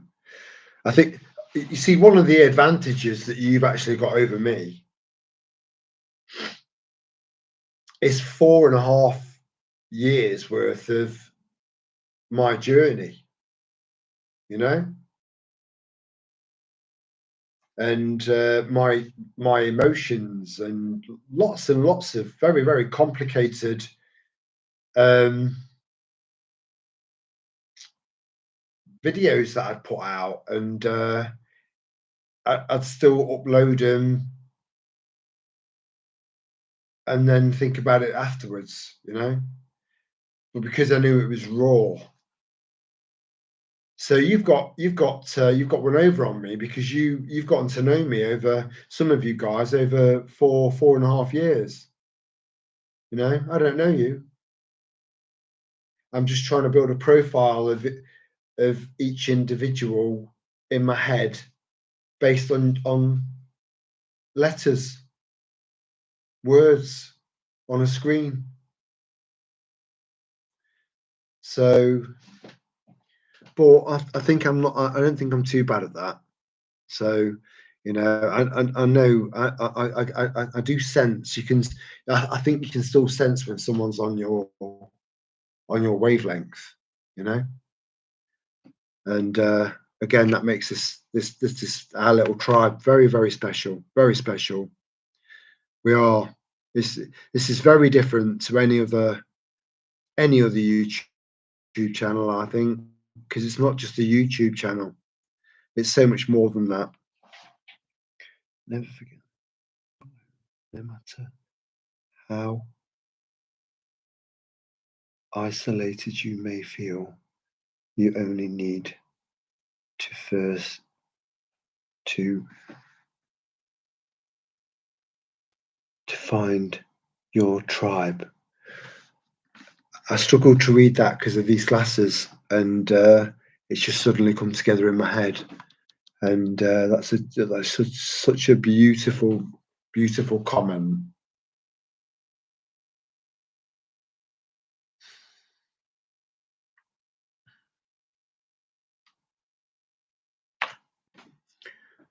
Yeah, so thank you for that. And I take comfort from that because I know it's true. And my journey really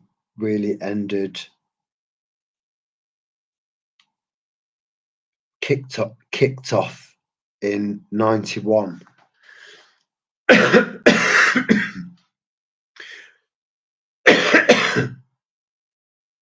If you can allow me just to go for a quick, as the Queen would say, or the King would say, just going for a piss, and I'll be right back because this is going through me like a Porsche. But I'd like to elaborate on that and see if I'm right about a few things. So bear with me.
Wow,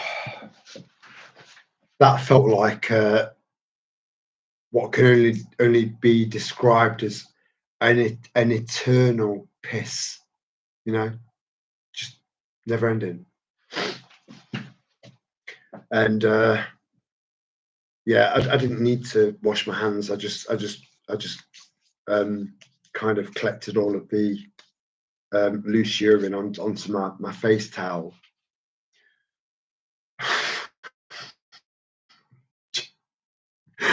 No, that was a joke. Please, yeah. So where were we? There was something. My yeah. So your journey. There are four other people listening to me and reading the comments. Um, I would really love it if you could get involved. I really would. I really would. You know, it would be appreciated because you know it's yeah. So in 1991,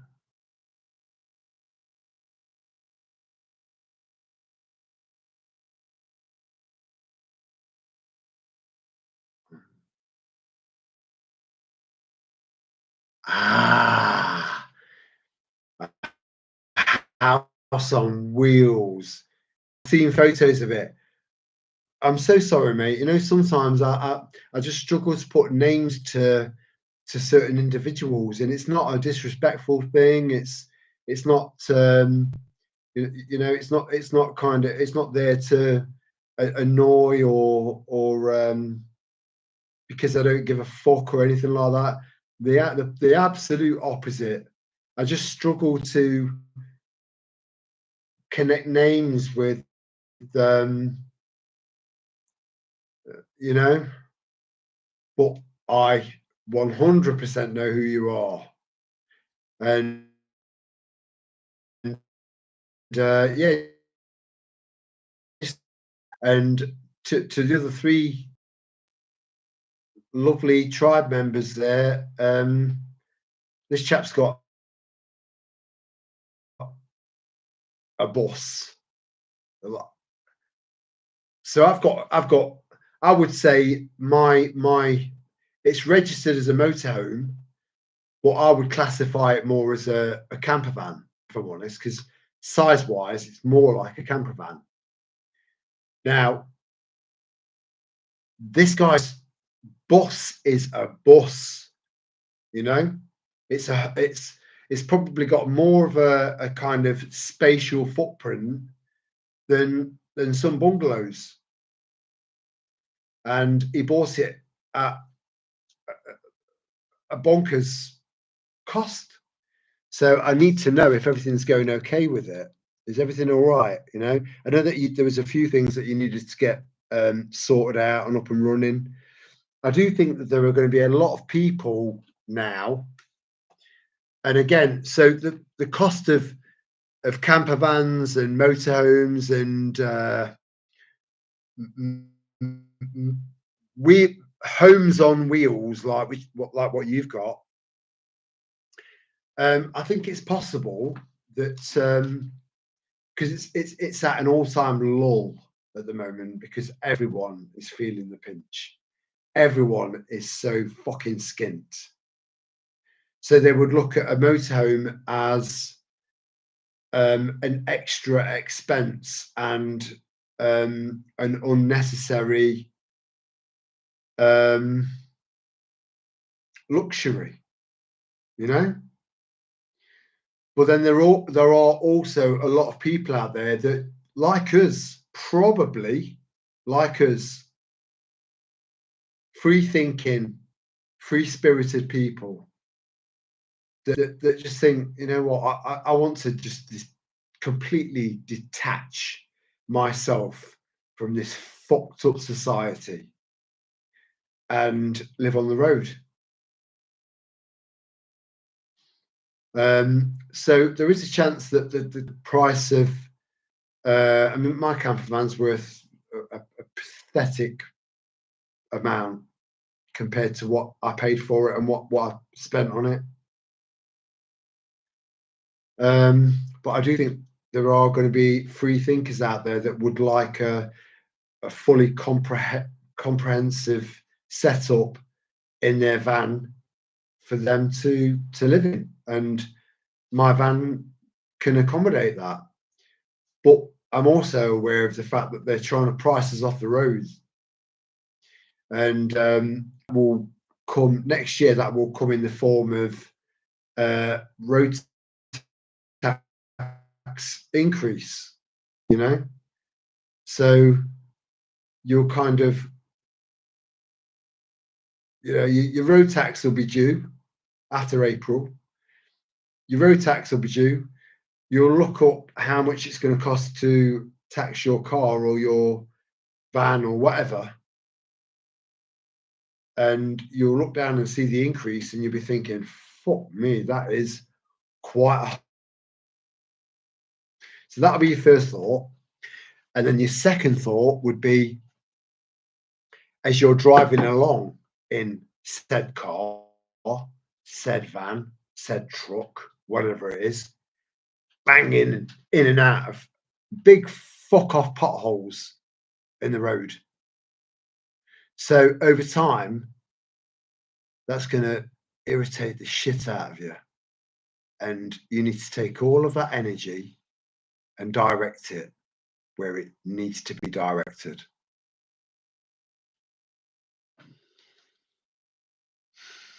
There's only one way forward for us, one way forward, and it's not going to be pretty. But the other side of that hill, that's where you'll find peace. That's where you'll find true happiness. I promise you. I promise you. And again, I know that sounds a bit woo-woo, kind of world we live in right now, but there's just so much logic in my head, but it's very, very complex for me to try and elaborate and define what I'm trying to say. but I've got 100% faith that we'll get to the other side of this, and good will win. But there will be sacrifices. There will be.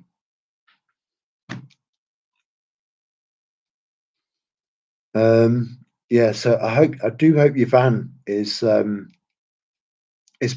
working well, mate. You know, mechanically sound and structurally sound, because it's now your home, but you are restricted as to where you can go.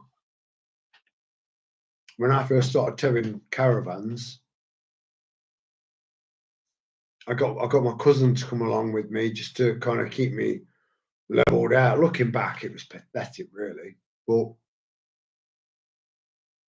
he was uh, a tank regiment leader type thing.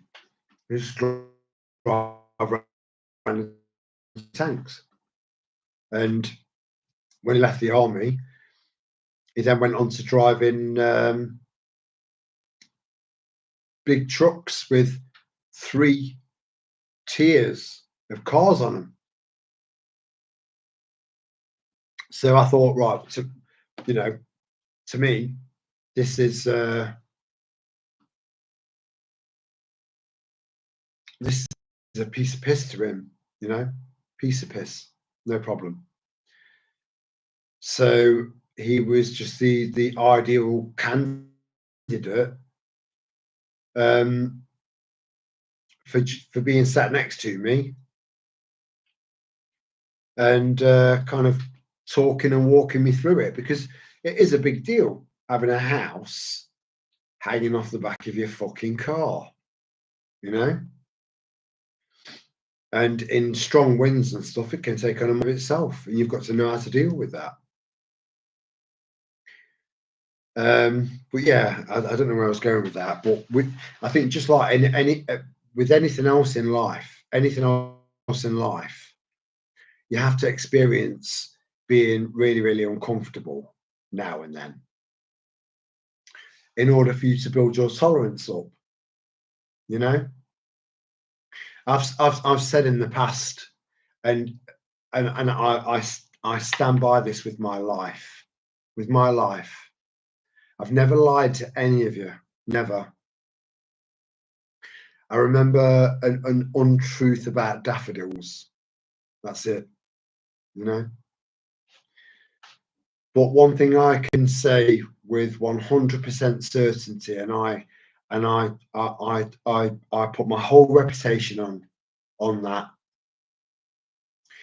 is that true, genuine strength and resilience can only come off the back of being hit by a rhino after rhino after rhino.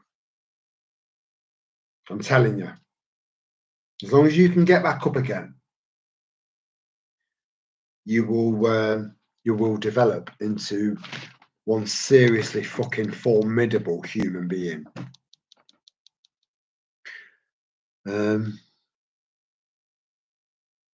aware that I've got like bags under my eyes. I can see myself. I look so old, but then there are days where I look in the mirror and I thought, you know what?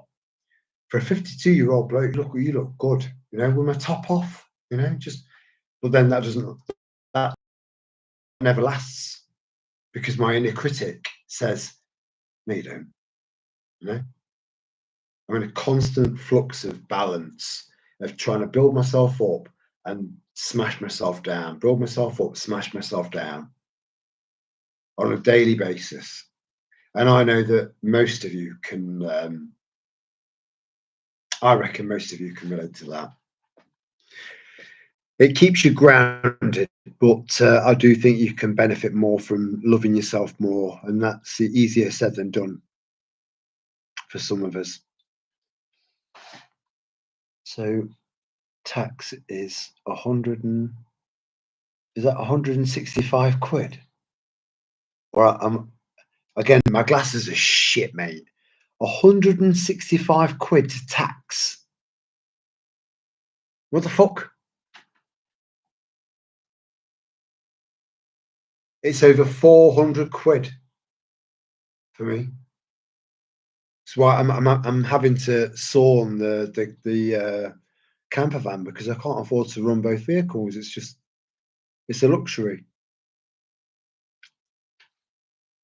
But I've got a plan where it might start being used by my stepson because he's working down south and the amount he's paying out in digs, he might as well utilise that van, you know. Um, Star Salsa. Let me just sit back a little bit. It's a bit clearer. Star Salazar. Star Salazar. That's got a proper nice ring to it. I love it. Star Salazar. It rolls off the tongue. But I've never heard Salazar before. So let me know your inspiration behind calling your channel Salazar, Star Salazar. I love shit like that. I love it. I love it. So yeah, hit me up. And we've got Van. I will. Apologies, but calling you Van is just a bit easier for me until we start interacting more and more often, and me irritating the shit out of you by asking you your real name again for me to forget again.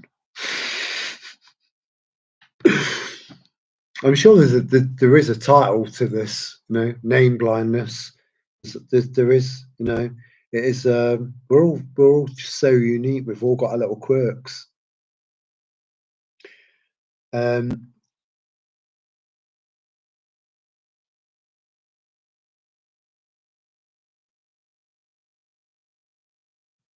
Let me just sit back a little bit. That's clearer. Um, Rambling Rose. I like that because there's. I do ramble. I do ramble. I know I do. You know, but it's nice to see someone point that out, and I can tell that it's meant in a really positive way. You know, I love that. I fucking love shit like that. You know, when we because we'll all over time, especially the more intense shit gets, we'll start to get each other more, and that's really important. You know, and I just dread um, a complete and total social media because this is a form of social media, really, you know. And I dread the possibility of a complete and total kind of wipeout, blank out, so that we can't communicate like this, and we just lose touch. You know, that would be really, really sad. You know, again, this community has been kind of has built up and self refined itself to become what it's become. And stuff like that's just completely unachievable overnight. It's not possible.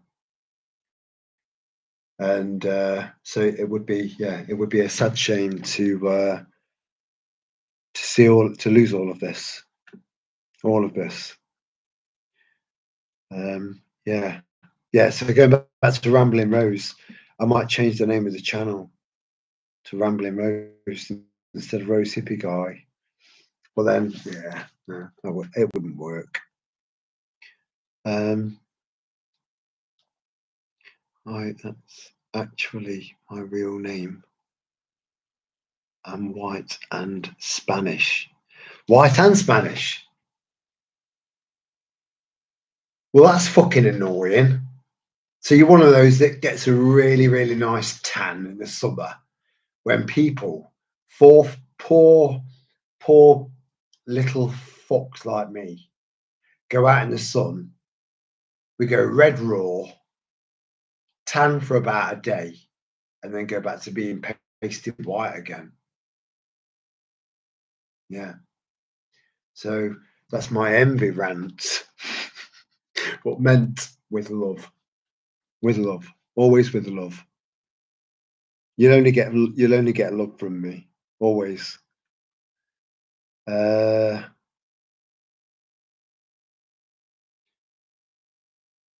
all by design star. At least you guys have a light at the end of the tunnel. We all have, Van. We all have. It's all down to perspective. I'm telling you, you wouldn't believe what you're capable of achieving. And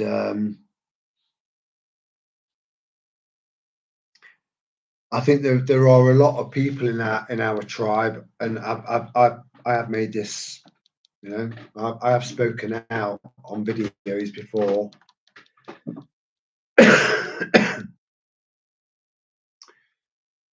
That there are a few very, very vulnerable and on the edge members of our little tribe, and I have to. I've got to be mindful of that to the point where I don't want them to circle downwards. But then I'm also on the other side. I've got to be a realist, So trying to strike that balance without causing any unnecessary distress to anyone that's listening to me is quite a balance to strike. But again, we can. You'll only spiral downwards if you allow yourself to spiral downwards. You know, and some of the stuff that I've heard and read and listened to over the last kind of 3-4 years, proper harrowing stuff, and then I think about losing the love of my life and my beautiful family member dying in my arms, and loads of other stuff that I could kind of pile on top of that. I'm aware that there is someone out there that is in way, way worse shape than me, you know? And I am one of these people that will kind of just scramble up almost out of energy, get onto that last rock, get a good anchor point on that rock, and then reach back and pull someone up with me. That's what we should all be doing.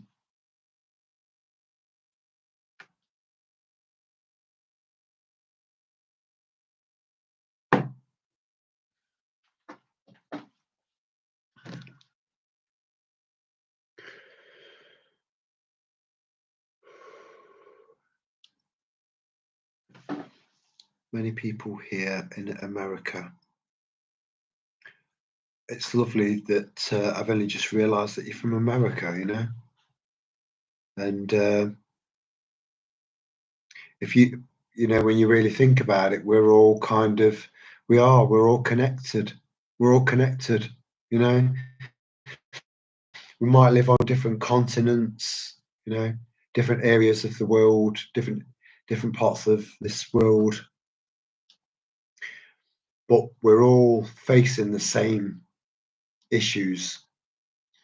There might be derivatives here and there, but generally speaking, we're all facing the same sort of problem. The whole great replacement there's nothing great about that.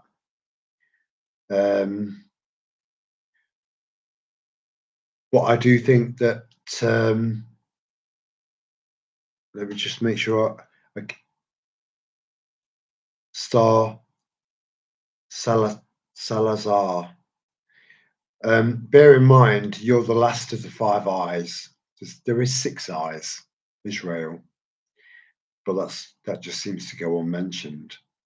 So you're the last of the official Five Eyes that still has a right to bear arms, you know, that you stick to your constitution and you will fucking fight to the end to maintain that constitution, because the people that wrote that constitution were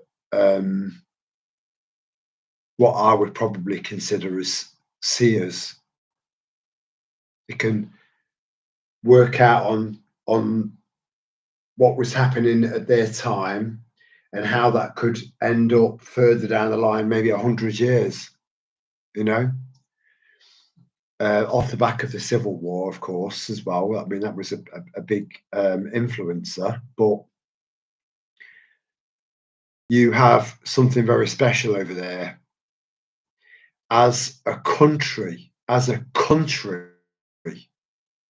nation, that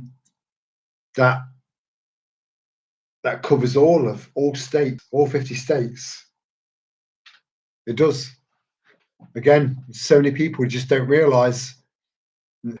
They're so focused on looking at what rights are being taken or appear to be taken away from them,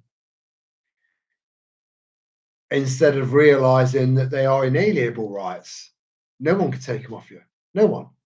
They're yours. You know, someone can't take your soul, you know, or your mind. It's the same thing. It's the same thing.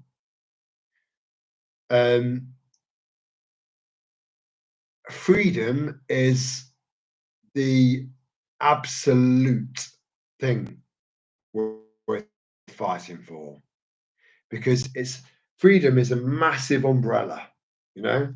So you're looking at your closest friends, your family, yourself, your future, and all of those other people's futures as well, and our way of life, and our kids, and our future kids, and grandkids, and great grandkids, and all of that. You know, we need to be I think it was Conrad.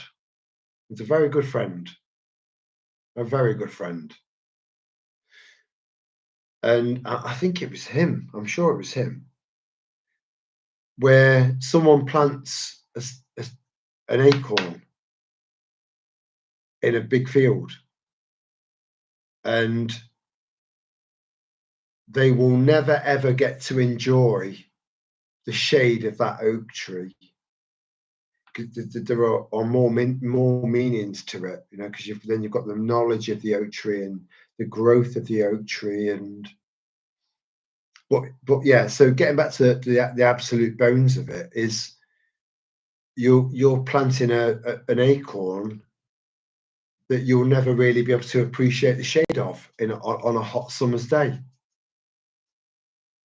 You've planted for generations further down the line, and I think it's ingrained in us to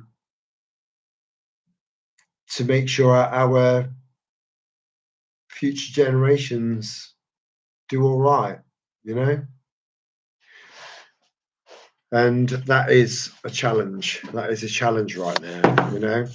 But it just takes strength and absolute determination and courage, unwavering courage, to get to the other side of this. And I'm telling you, we will get to the other side of it, but it's going to be so fucking messy, that transition.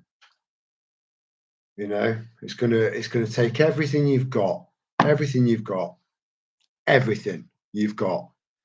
get to the other side of this. And again, I don't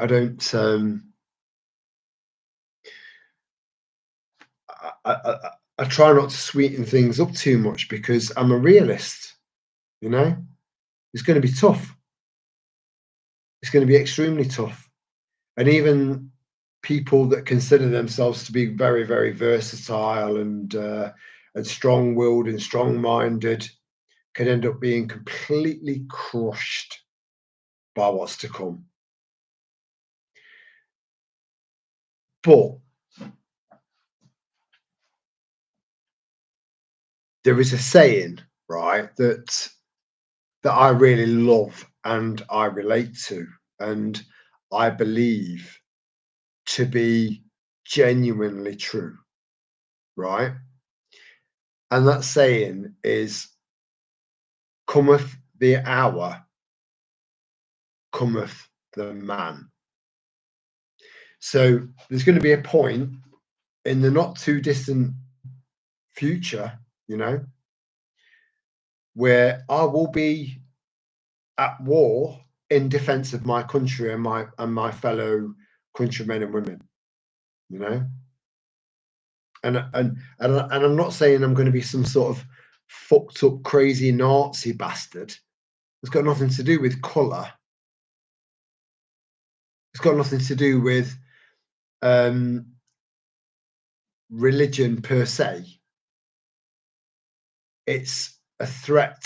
It's fighting head on, head on. An ideology that is fucked up, and it's as simple as that. That's it. That's it. You know, in a nutshell, that's it. So I've made it clear in many videos that I'm not a Christian. I do believe in a creator. I do believe that there's something behind all of this. But I don't believe it. I refuse to believe in a book. So if being a Christian or a believer in God can only relate to a book, then maybe that's not what I am. You know, I'm not interested in a book that's been reinterpreted, translated, translated again. There's so much information can be lost whilst in that process. So excuse me for not being interested in following a book. But from what I do know about the Bible, there's lots of you know, really lovely kind of guides on how to stay, you know, a pretty decent human. But why would you need a book to tell you to how to do that? You know, it should be built into you. You're either a good person, a middle of the road person, saint or sinner, or a complete and total wanker. And that's pretty much it. You know, there are gradients in between those three descriptions of people in general society. But the deviations they're not that big, you know. So generally, you're either good or you're not, you know. And the more good you are, and the more rhinos that hit you, and the more you learn from that, your value in general society in 5 years' time, if you stay the course and hold the line, you'll help a lot of people that are completely and utterly lost. And that's quite an undertaking. One hell of an undertaking. But I can see it going that way, you know.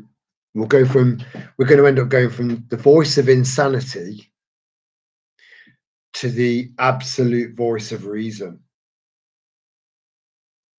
You couldn't make this shit up.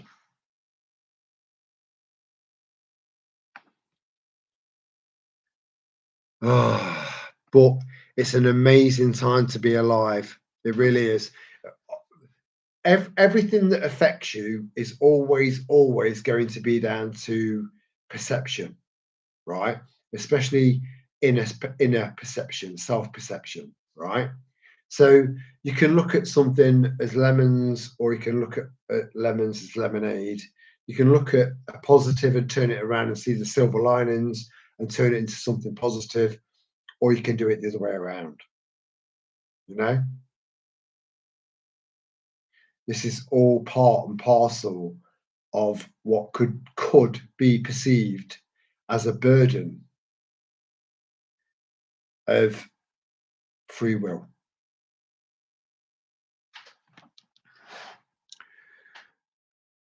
Um,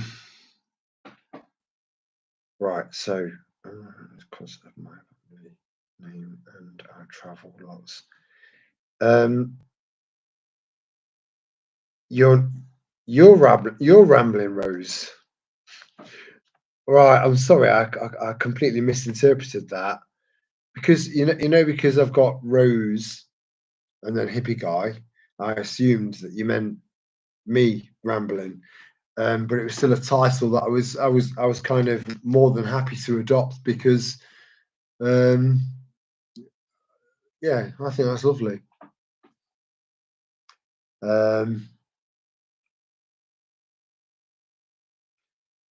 So I'm not a spirit spiraler. You're not a spiraler, but I get your perspective and responsibility and respect your stance. Thank you. Thank you. I think I think I genuinely believe that the vast majority of our little tribe, and I've used that term for years now, because it's more than just it's not just a subscriber base. It's not. This is way, way, way, way, way more than that. So I think we've accrued a lot of very, very strong-willed, very strong-minded, some very opinionated and deep people along the way. And some have come, some have gone, some have come, some have gone. But the ones that have stayed for a reason. And I believe that we are all part of a collective of people that are going to change the future for the better. But the road between this moment and that happening is going to be horrific. And that's what you need to get your head around. So when I talk about mental fitness, and when I was saying 4.5 years ago that I believe prepping is 90% mental, I believe that a lot of people have kind of put that into perspective and realized that what I was saying back then made absolute sense. But I think that I believe that the vast majority of us, again, just trying to be a realist, the vast majority of us have got the minerals to get to the other side of this, and then become stronger off the back of it. Again, just another rhino, but one seriously fucking big rhino. But you've been knocked by rhino, So you built up to the boss level rhino, which is coming, and you'll see it through. I have to sit back this far because it's the only clarity I can get. So it's like reading a newspaper from 2 feet away. Granddad was American, so we're cousins. You see, comments like that, I fucking love it. I love it. I love it. Because it demonstrates that kind of that humility and that connected sense of, yeah, that collectiveness, because we're all kind of aware. We're aware of what's happening, and we're able to kind of make light of it with our humour and our words to help keep each other grounded and positive until we get to the other side, and then we'll have, you know, even more things to be positive about. But I am a realist, and I do genuinely believe that we will make it to the other side of this, and it will be a better world. Just you've got to keep this in order. You have to. I'm telling you. You know, all of this.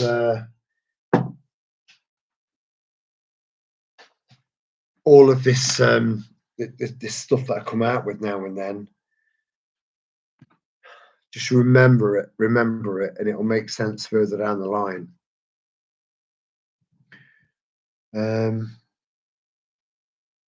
The English Constitution was the basis and inspiration for the US Constitution. Why did I not know that? Well, regardless, I'm glad I know that now. So, at some point in our respective nations, that there have been people that have genuinely had the people's rights and welfare at heart. You know, like that was the first and the foremost of their priorities. So, you know, again, past tense, you know, we've had politicians that have got our interests, our best interests at heart. But I think generally that's gone. It's gone out the window. The Constitution's gone out the window. The Magna Charta has gone out of the window. So any change that is required to promote freedom, and freedom, especially freedom of speech, you know. Again, this is why the channel is relatively small, because I am so pro freedom of speech. There's been a few times where I feel like I've danced around a few subjects, which makes me a hypocrite in some ways. But I think I might have done that to extend the longevity of the channel, so I reach more people and make sure that then they were never alone. They were never alone. But attract the right people, the right kind of people. And I think it's got to the point now where this channel is so, in the eyes of the normal, whatever normal is.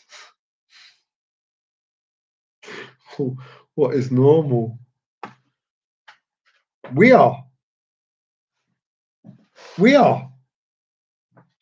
So it's attracted more and more like-minded people, so that it's a bigger and bigger concentration of sanity, you know, like a big tribe of a voice of reason. And I think that's what we've built and developed, and I'm just really happy to be a part of this. I really am, because I see massive changes down the road. massive changes that I don't feel daunted by. I don't feel daunted by. I've got absolute faith in the way that this is going to turn out. I've got my logical pathway in my head, which is very logical, but it's just I think it might be quite difficult to verbalize. On top of the fact that I've got complete confidence in looking after myself and going toe to toe, you know, I've got no problem with that, no problem with that, because I've got heart, and I'm not cocky. I'm never cocky. I don't like cocky people. They're a bit irritating, you know. But I can handle myself. I know I can handle myself, and that again, that's, you know, that does help moving forward. But I do believe that we've all got a different role to play in moving forward, and not all of it is going to be battling. You know, we love, and let me just move back a bit. We love our guns and rights. We love your country too. We're connected so unbelievably, profoundly, intricately, because a lot of you know, your ancestors would have come from either England or Ireland, you know, generally. But then you would have had people, you know, of Polish descent and Italian. Yeah, there was a proper kind of, that in itself was a bit of a social kind of experiment, you know, large scale, not an intentional experiment, but something that a lot could be learned from a societal perspective of mixing lots of different cultures all in a very small, um, relatively small space like New York in the early days. You should watch The Gangs of New York. It's obviously been dramatized for TV, and you've got some proper fucking Holly weirdos in there, but it gives you a rough idea of how that kind of area of America actually started to take off, and it's pretty impressive. It's pretty fascinating, but they somehow managed to kind of, they made it work by segregating themselves. So it's not the best way of finding a way to live alongside each other. You know, acceptance. Again, I've said that. I said that word earlier on. Acceptance is it's unbelievably powerful. You know, and it runs through the vein of anything that's that's profoundly impactful on your life. Acceptance. It's the final stage, and we live in a country that's extremely multicultural. But you know, Hindus live alongside Christians.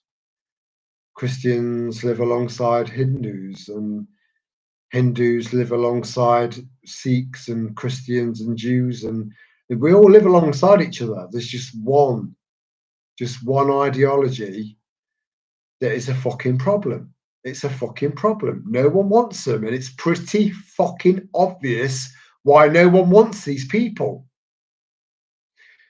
So it's going to be a case of a unification, the opposite of kind of the gangs of New York, if you like, where they all separated and kept each other in check. You know, we need to unite as a nation of all colours, all creeds, all religions against anything or anyone that threatens our way of life. It's as simple as that. And I've said I will lead the charge. I I don't believe that I should say anything to anyone, anything, nothing. if I wasn't prepared to take this shit on myself. Nobody, nothing, never.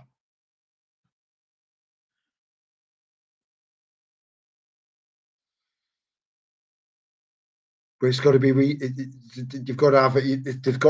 You've got to have a rational and passionate reason for going to war. You know,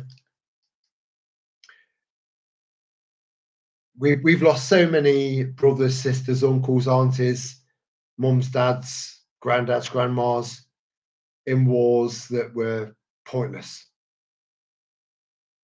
You know, no fucking reason whatsoever. Just for the rich to get richer. You know, and people are wisening up to that now. This is why no one's signing up to join the army,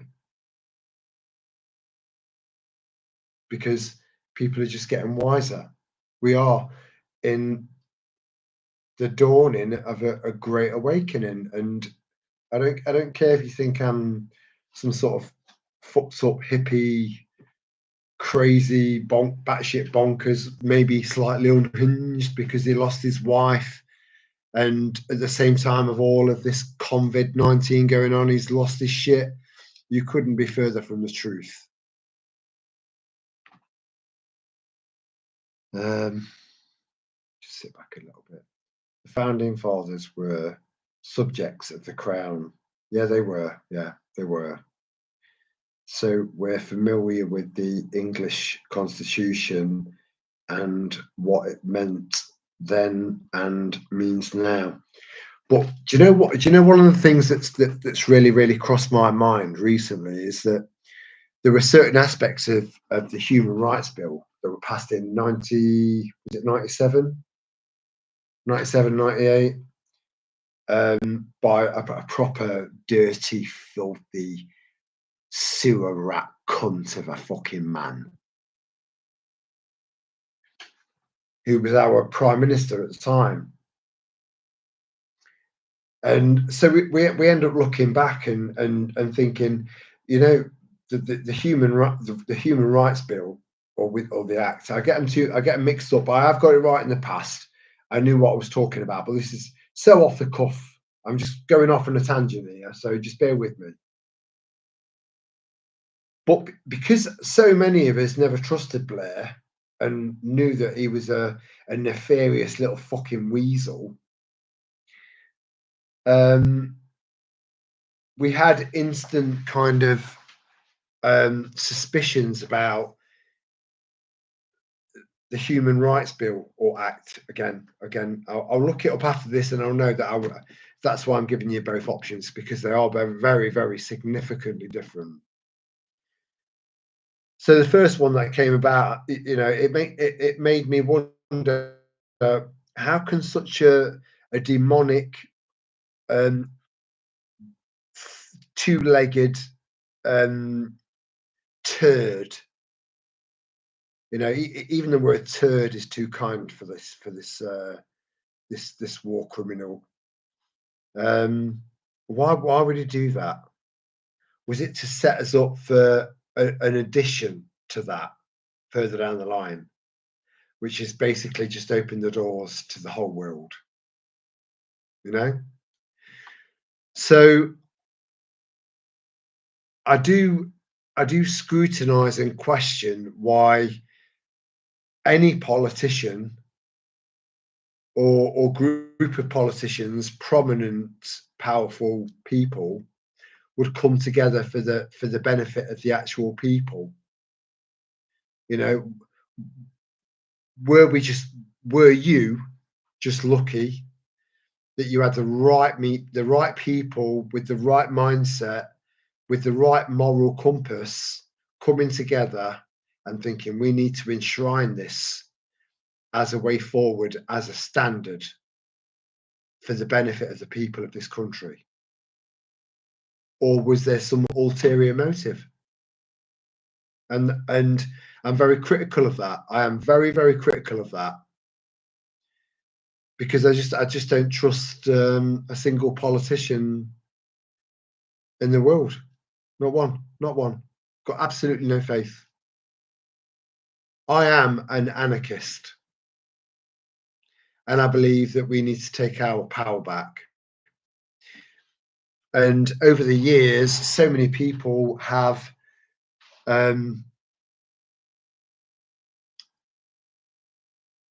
when someone mentions the word anarchy or an anarchist, you know, they picture, they automatically picture what mainstream and bullshit lying history books and documentaries have kind of programmed your mind into thinking that anarchy is about burning houses down and government buildings down and burning cars out and just absolute total annihilation of society. It's not. It's the aim to try and get the absolute opposite of that by decentralizing everything so that we can deal with our own neighborhoods on a local level. I believe I believe that anarchy is the only way forward, taking back our power. And to transition from this to that is a completely different way of life and will be so alien to so many people that it's good that, you know, a lot of people are going to really struggle to adjust to it, let alone the journey between now and then, you know.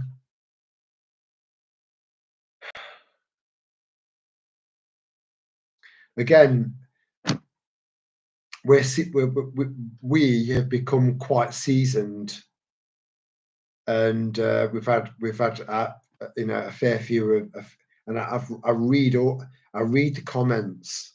I know that you've been through shit and you've come through the other side, not unscathed. You know, none of us come out of it unscathed. It leaves mental scars, but it does make you more versatile, and that's key. That's key to all of the changes that we're about to witness over the next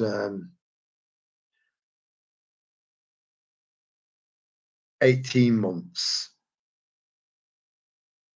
We're going to experience things over the next 18 months that's going to turn everything on its head.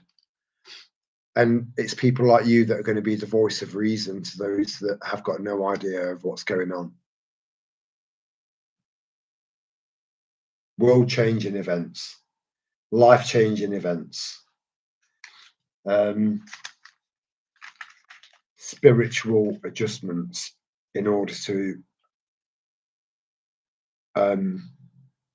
comprehend and deal with what's happening and what's happened, but still maintaining your level of common sense and sanity in a world that appears to be completely and utterly insane.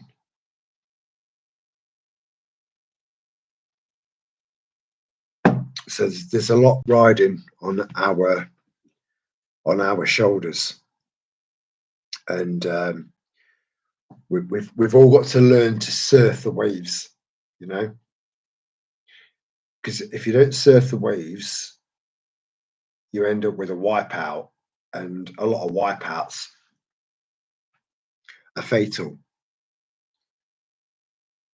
Things are going to get worse and worse. I always say, just move back a bit. I always pay close attention to movies that give you idea of what is to come soon. Oh, do you know what? There was a meme that someone sent me, right? And this meme just kind of just put your comment into a nutshell. I can't really kind of, I can't, the meme does it justice. I can't do it justice. But yeah, you're absolutely correct. You know, we get subliminal messages through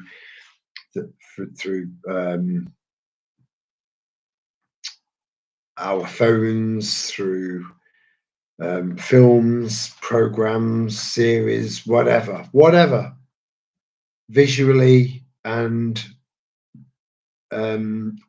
audibly, getting loads and loads of subliminal messages all the time. But we seem to have some sort of ability to filter through it. You know, we seem to have some sort of ability to kind of figure out generally, you know, we all get caught out now and then, but in situations where we're able to think, right, I don't think that's right, I think that's right, or that's bullshit, that's the truth, or there might be something in that. You know, that again, critically thinking minds. You know, the more critical your mind, the longer you'll live.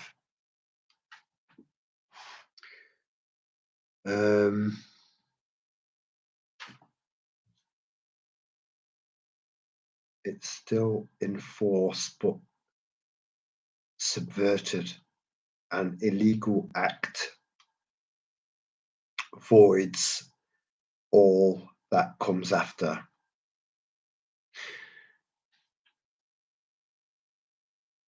So, going back to constitutions again, right? So my take on constitutions is that it's designed. I'm hoping, you know, that there isn't an ulterior motive, so that further down the line they could fuck us all over, you know, under the guise of a constitution that looks and sounds like it's there and designed for the people.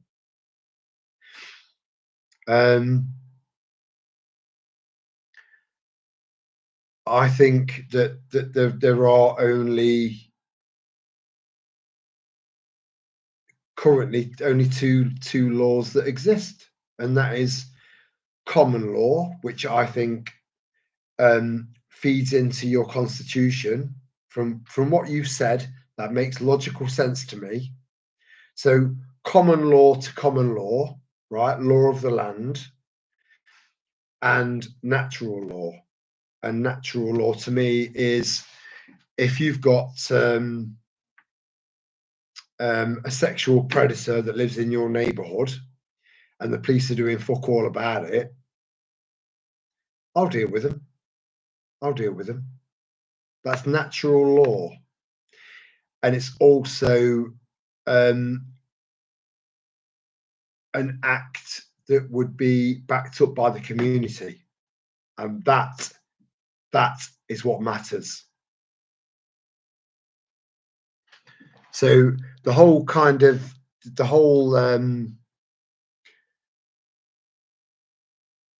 democracy thing, democracy since the Roman times, which was apparently its inception, right?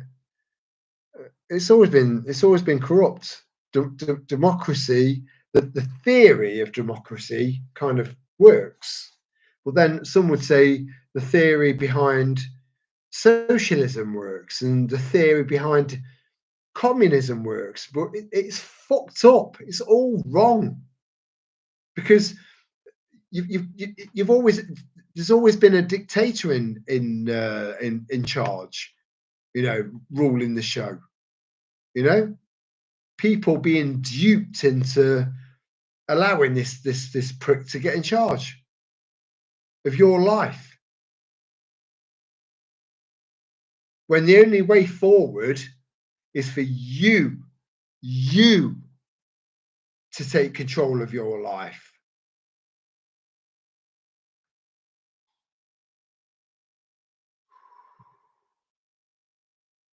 Learn to lead yourself.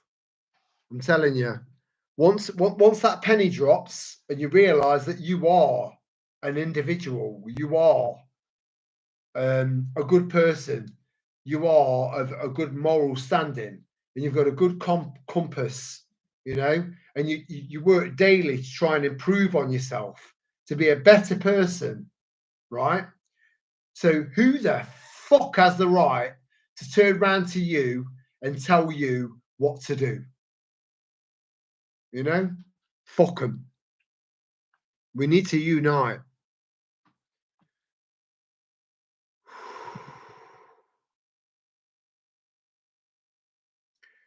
This was meant to be a really, really positive kind of uplifting live stream, but you know, life and certain topics just they press my buttons, and I get a bit passionate from time to time. So you'll have to excuse me. I work to try to make people aware of our constitution, but because the answer is everything today is there. Yeah, it again. This goes back to perception. We're I think the vast majority of our little tribe are very perceptive, and we kind of we've got a much wider peripheral. We see more, and we understand and process more than a lot of people, you know.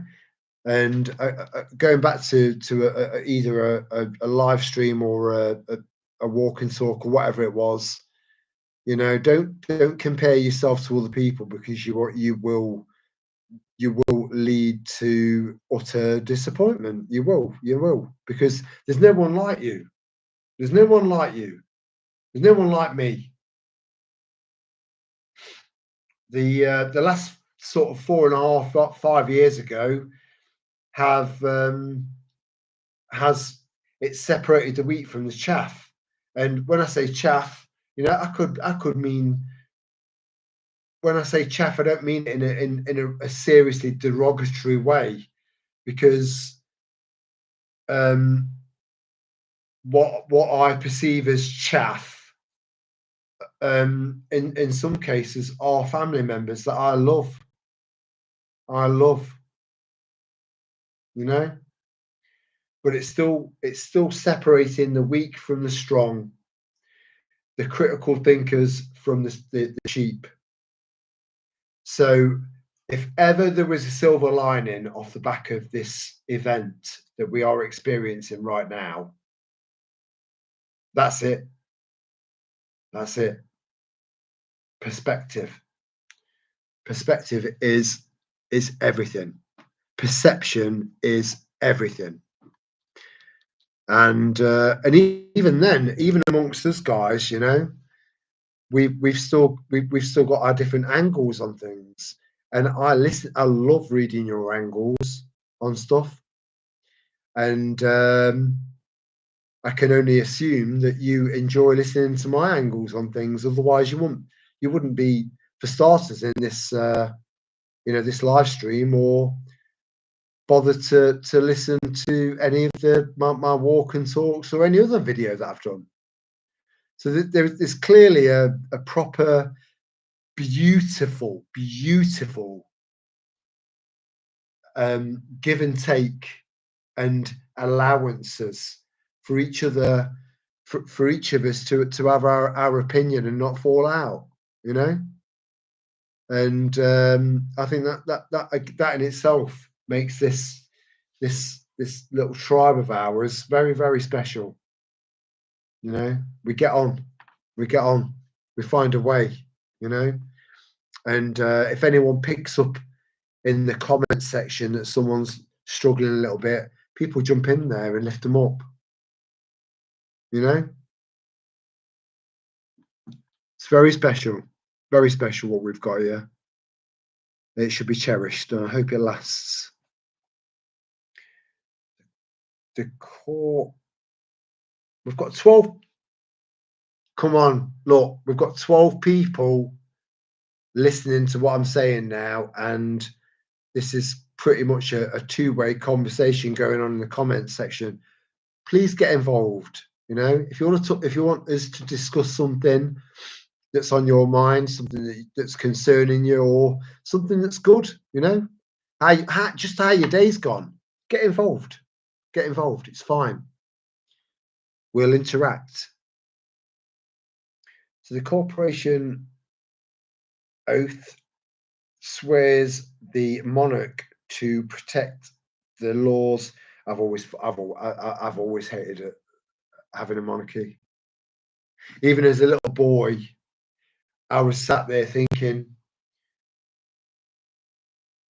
I'm freezing my little tiny testes off because I'm, you know, young, you know, freezing my little tiny testes off. I can imagine just that phrase alone is going to make a few people smile, because it's made me smile, because I've never actually fucking said that before. No central heating, no kind of direct heat source or anything. Getting changed, getting ready for school under the covers because it's just so cold.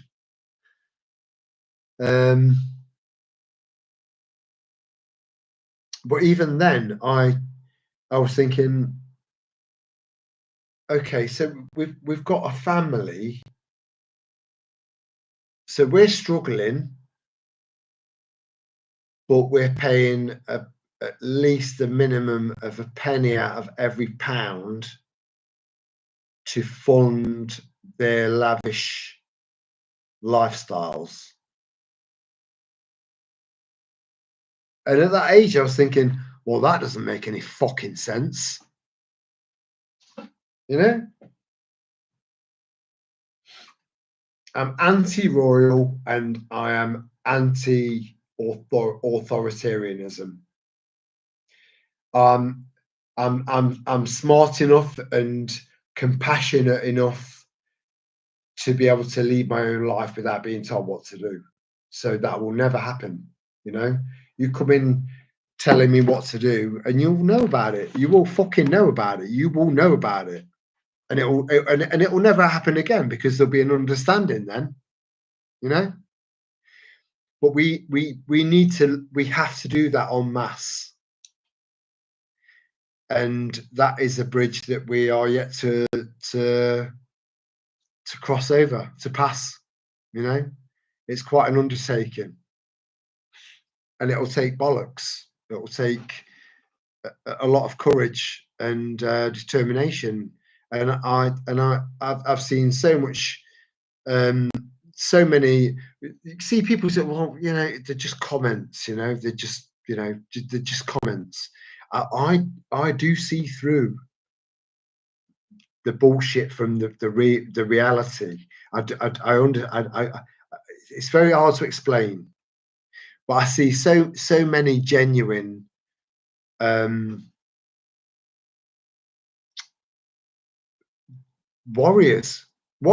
future warriors in the comment section, because I know that they are so headstrong that they will get to the other side of this and they will help a lot of other people along the way. And that's what humanity should be all about. And it's just such a shame that it has to come to batshit bonkers crazy events like this to pull us all together, to enable us to move forward, problem solve, become more and more solution based as a society, and get shit done so we can live in balance with the world that we live in. But unfortunately, we're experiencing the pussification of mankind, and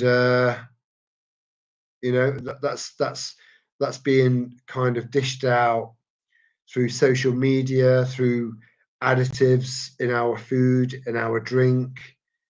Some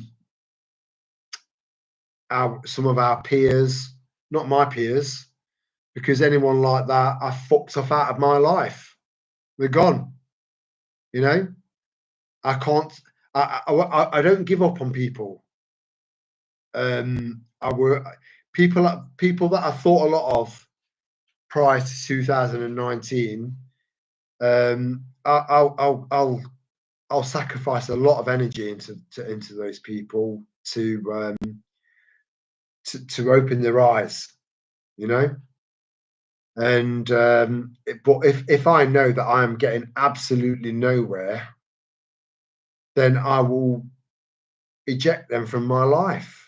You know, it's not always easy either. You know, it's a fucking tough thing to do in some cases. Very tough. Very tough.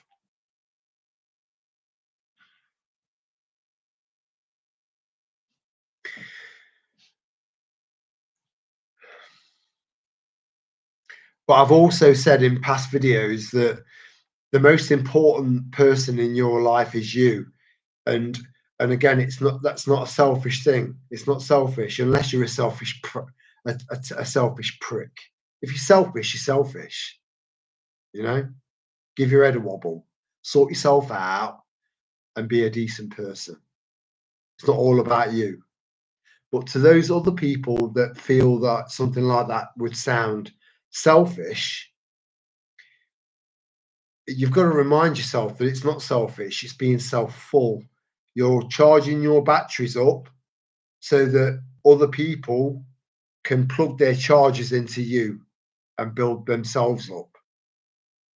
Then they become battery banks.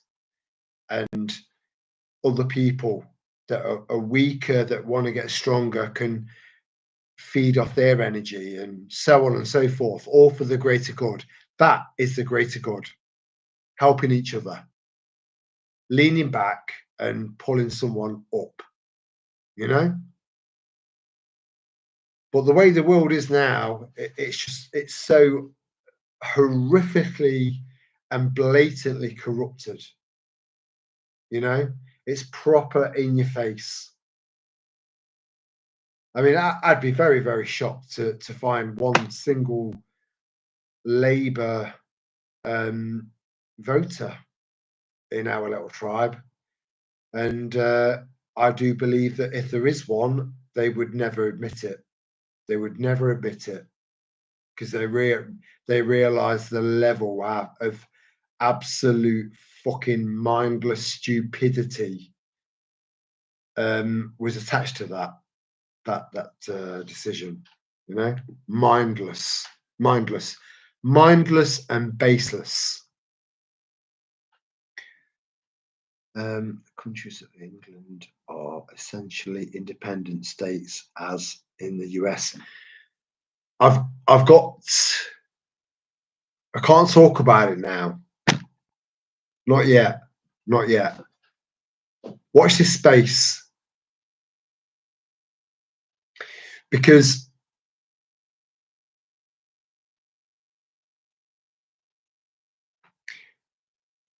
America is a republic country, and so is Ireland. I can't say any more about. Not yet. Just bear with me. Bear with me. But I'm telling you, have some fucking faith. Have some faith. Stay the course and hold the line.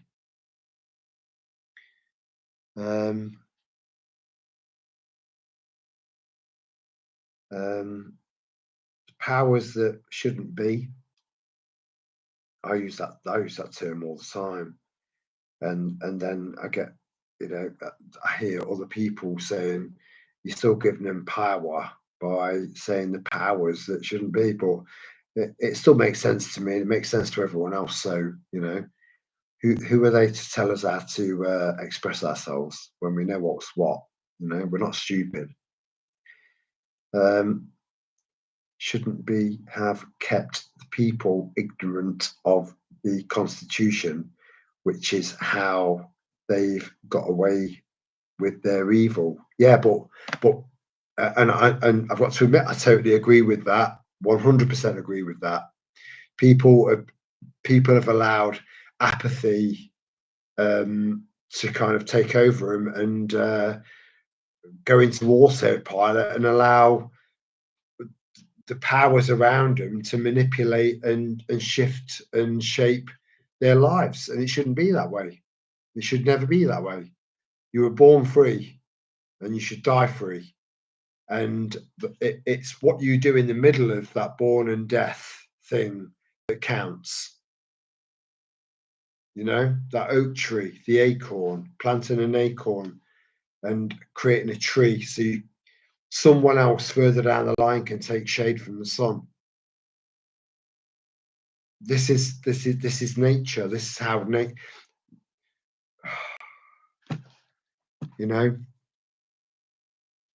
nature is nature, and we are part of that, but we're slightly different because that's a video for another day. That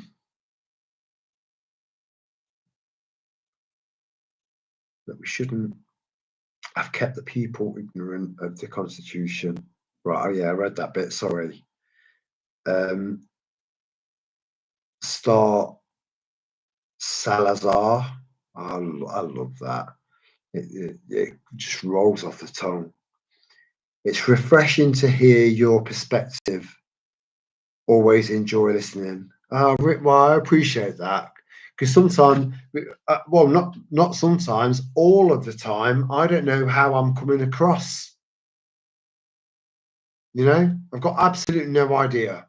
It is utterly impossible for me to see me from someone else's perspective.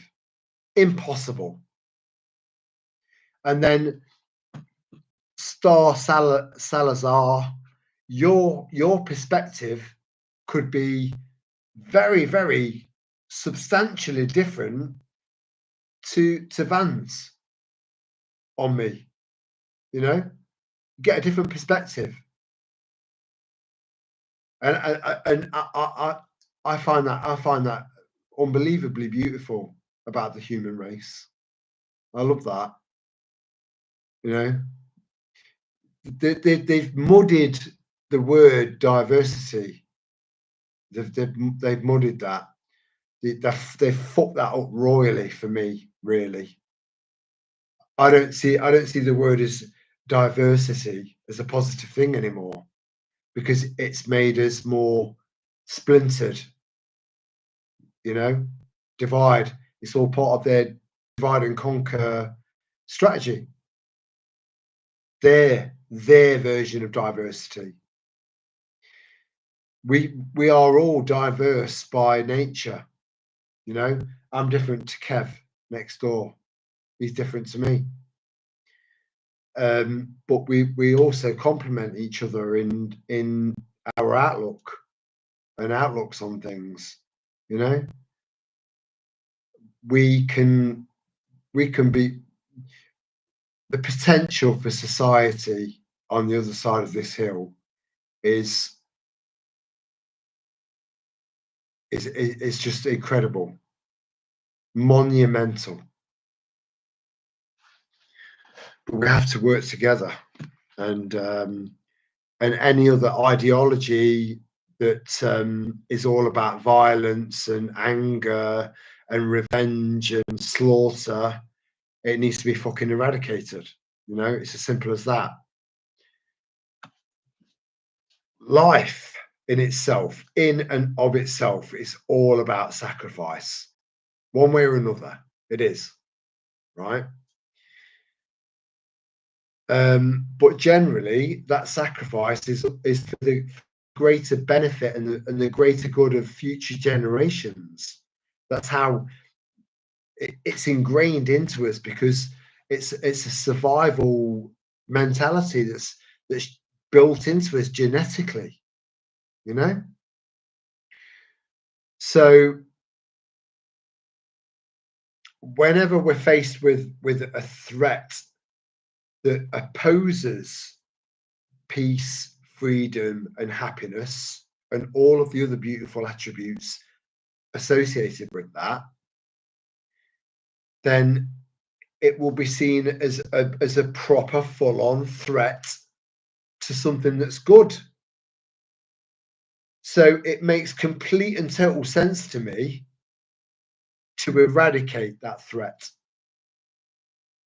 completely eradicate it. And I've said before, I think I'm fairly sure that I'm coming across as pretty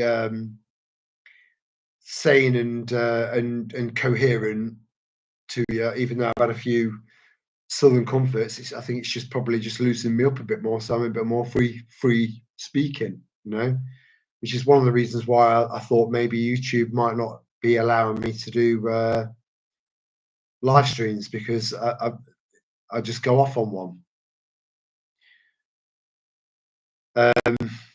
So talking about the eradication of an entire massive global ideology that is all built on violence and hate towards anyone that doesn't see their side of things and their ideology. Their ideology is absolute, So if you go against that, you should either be crucified, beheaded, have the left-hand side of your your leg and your arm on one side removed. The list goes on. It goes on. Have a look in the Bible, where it says any of this shit. And that's just one little bit. I've read a few bits, and fucking hell, So apart from the kind of people that would host tranny story time for kids, I would group them in with disgusting diseases of mankind. I'd group them in with that, because you see, you've got blokes that like to dress up, maybe in private, a little bit in private, dress up in a dress, and but then you've got guys that will dress up in their late wives' clothes. I can assure you that this didn't happen to me, but this is something that I know has happened in a previous town that I lived in. And this guy was walking around with a dress on and poorly applied makeup and eyeshadow and mascara, and that was his form of grieving for his wife. That was the closest he could get to being with his wife.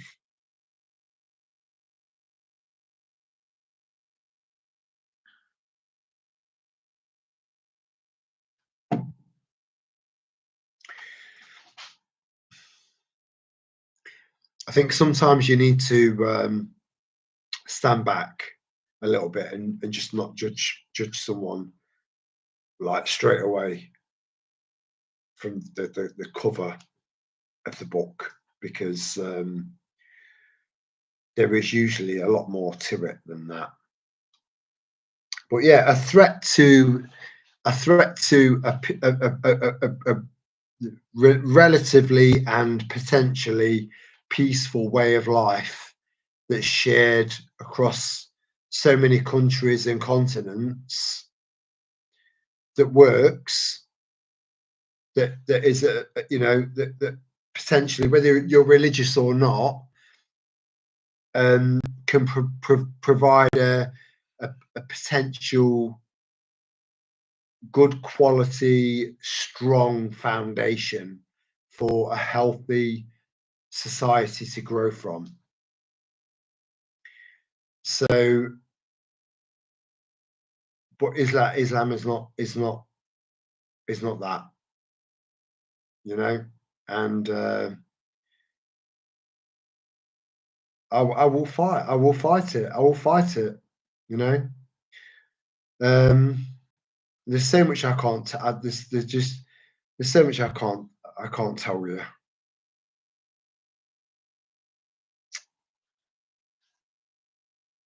But if you can just, there's eight people listening and reading. If you don't mind, I'm just going to go have a little bit of a top up, and then I'll be right back, and then we'll pick up where I've just left off, because this affects us all. You know, we're all caught up in this shit. This massive crazy and a very intensive change in both societal and spiritual profoundness. You know, it affects all of us. And let me just get a drink. Let me just get a drink. Just excuse me for a second. I'll be as quick as I can.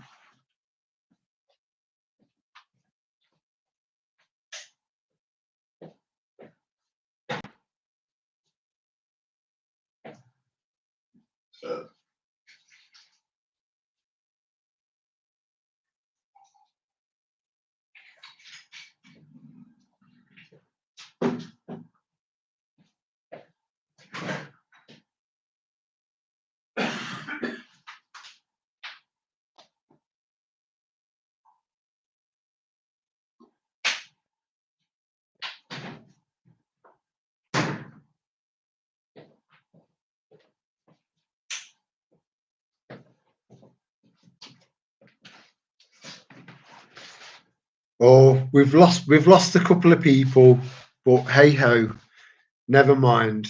You know, maybe it just wasn't the right time for them to listen in on this, and but it's still nice to know that I'm you know, not a loner insomniac. You know,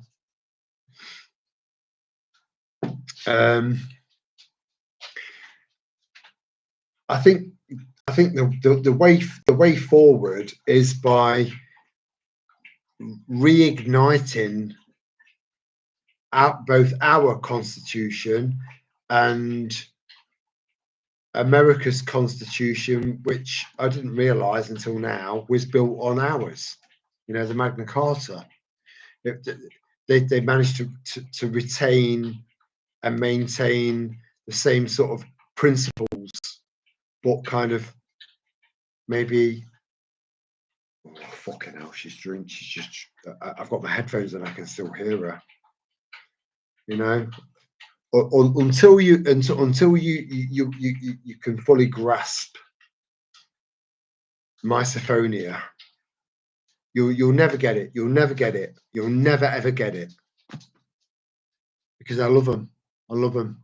You know, I will.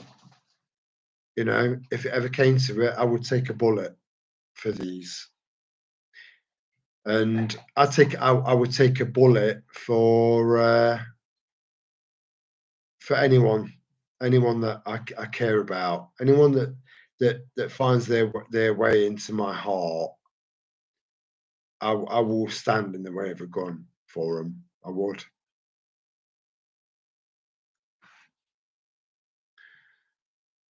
So, right. So going back to the Constitution, that it needs to be brought forward more, and people need to be reminded of their rights, and that they are inalienable rights.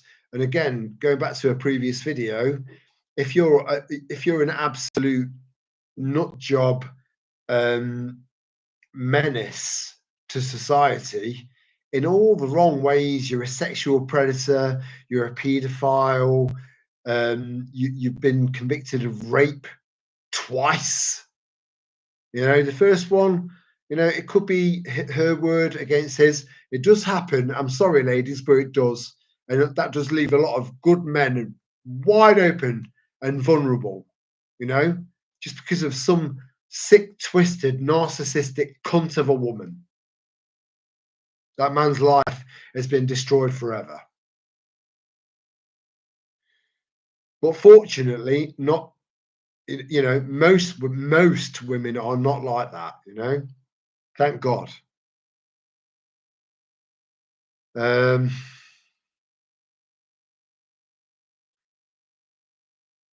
yeah, I think I've said before, I do believe that we do need a great reset. We genuinely do need a great reset, but not on their terms, not on their crazy, fucked up, warped, completely out of touch with reality perspective on what they think a great reset should look like. You know, it should be on our terms, and we should be the ones that kick off the great reset. We should be the revolutionists, and you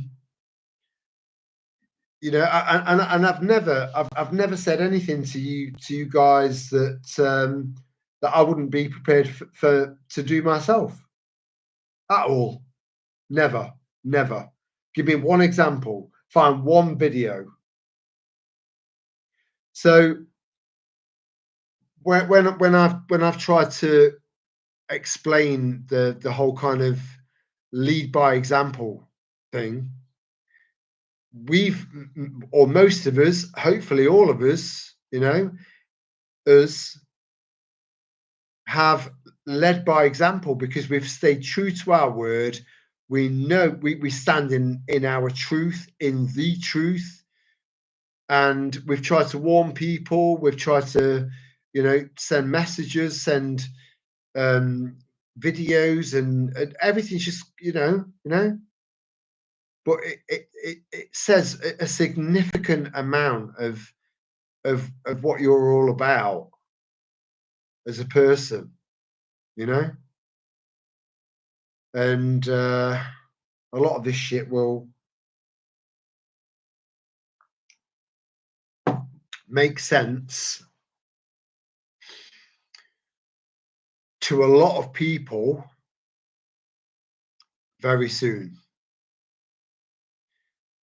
And the vast majority of you guys aren't going to need to scrape your fucking brains off the sidewalk because you were mentally, physically, and spiritually prepared, which makes us a minority. So there are other elements of prepping that needs to be taken into account, and a lot of it's going to be down to some seriously hard decisions. Stayed up to chat with you, Terry. The problem is those who I'm trying to read between the lines here, brother, sister. I'm not. Are you crashing out on us? Let me read the last. The problem is, and it's cool if you are. Thank you for just being part of this tonight, you know, and I mean that, I really do. Problem is, those who claim to speak and act for our interests, such as Tommy and Nigel, they never mention the solution that's staring them in the face. So I don't trust them. I understand that, and I'll come back to that because Star Salazar, Islamic extremists and Judaism extremists are a big problem at 100%. 100%. And the more you research, the more you'll realise that there's actually not that much of a difference between the two when you go back, back.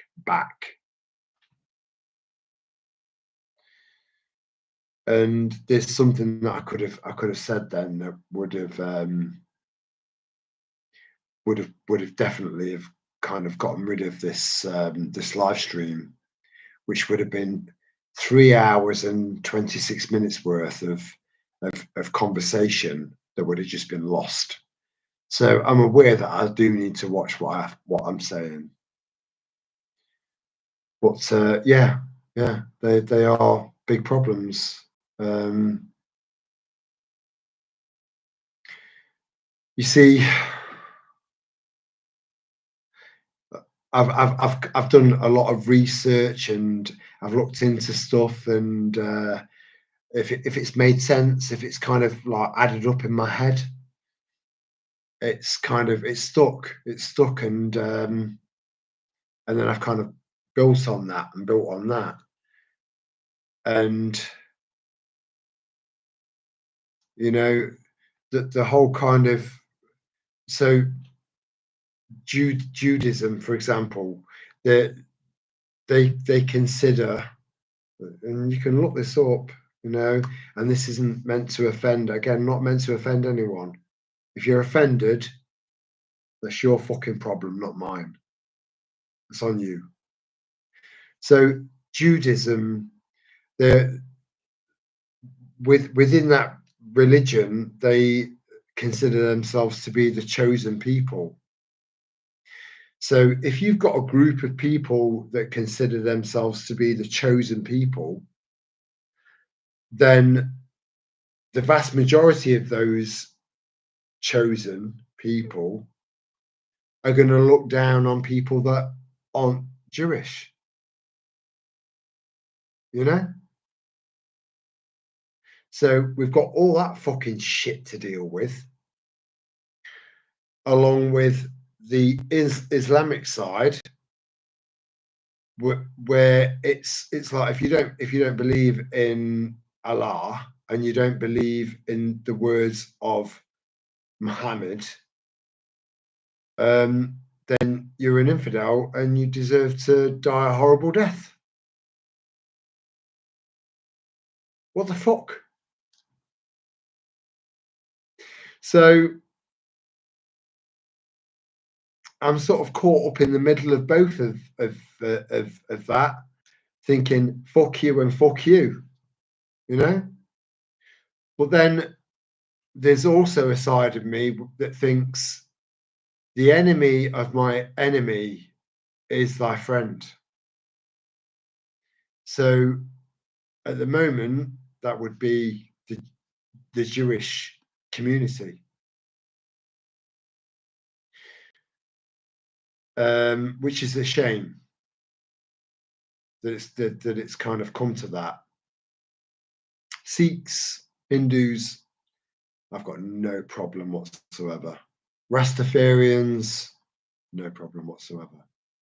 There are there are religions that are built around peace, and then there are nefarious religions, and they are the ones that we need to be keeping just at least one eye on the ball, you know.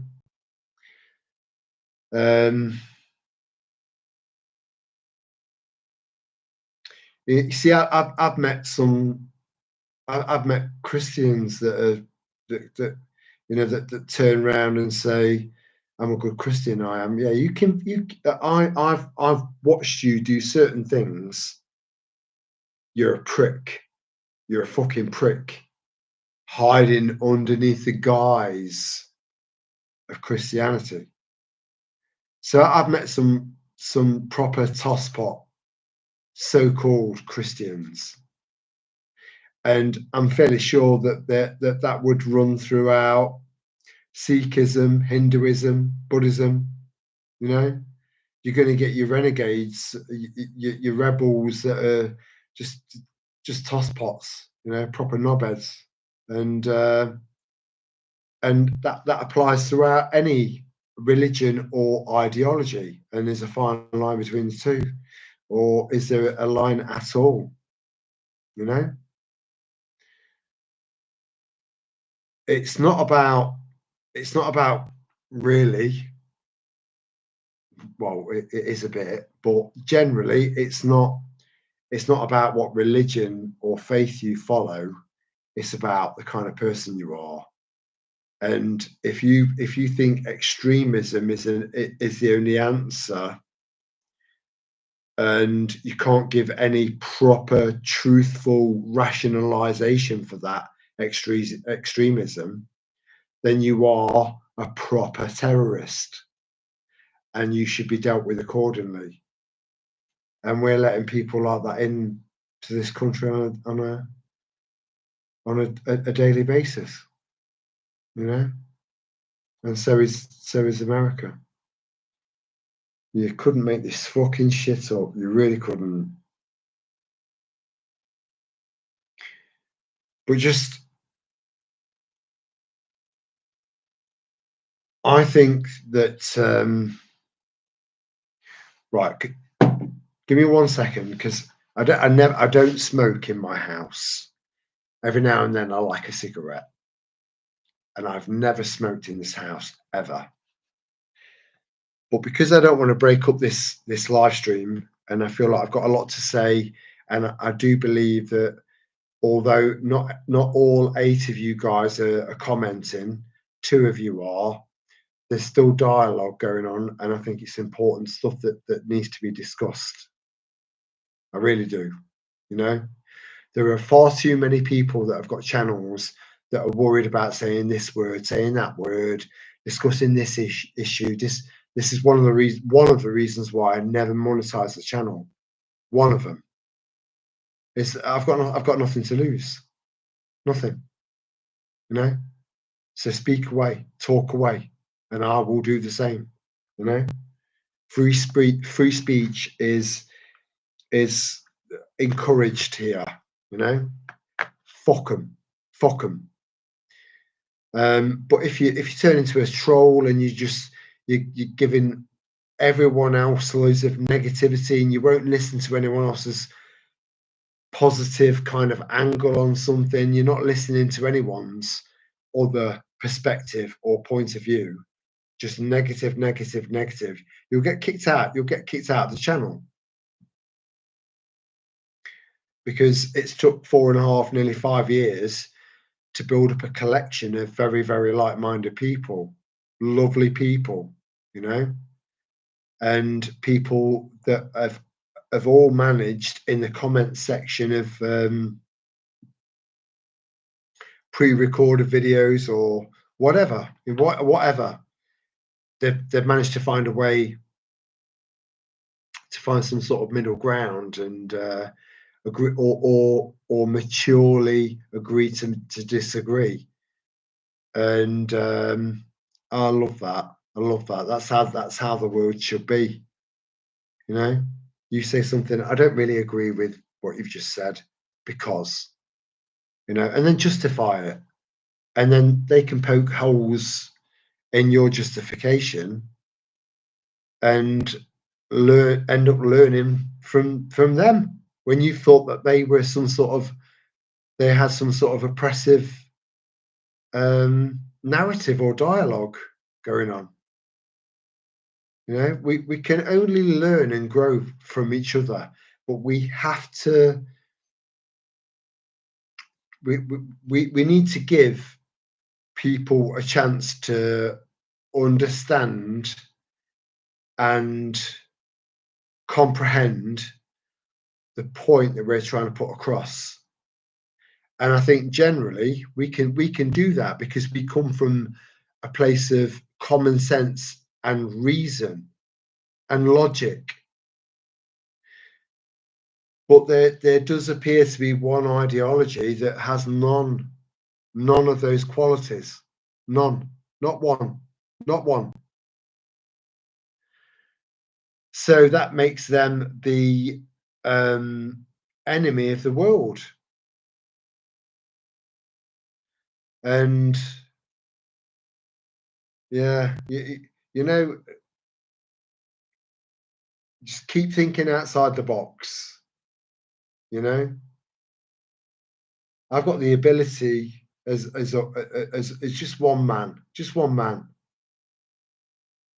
to do a lot of damage to multiple targets, but I can't tell you how. All I'm saying is keep thinking outside the box, because we are headed for some sort of war, whether it's against our own government, or whether it's whether we come together initially as a collective. All religions, all creeds, all colours, all faiths come together to battle against the true oppressor that's making things worse and exacerbating shit, and deal with them first,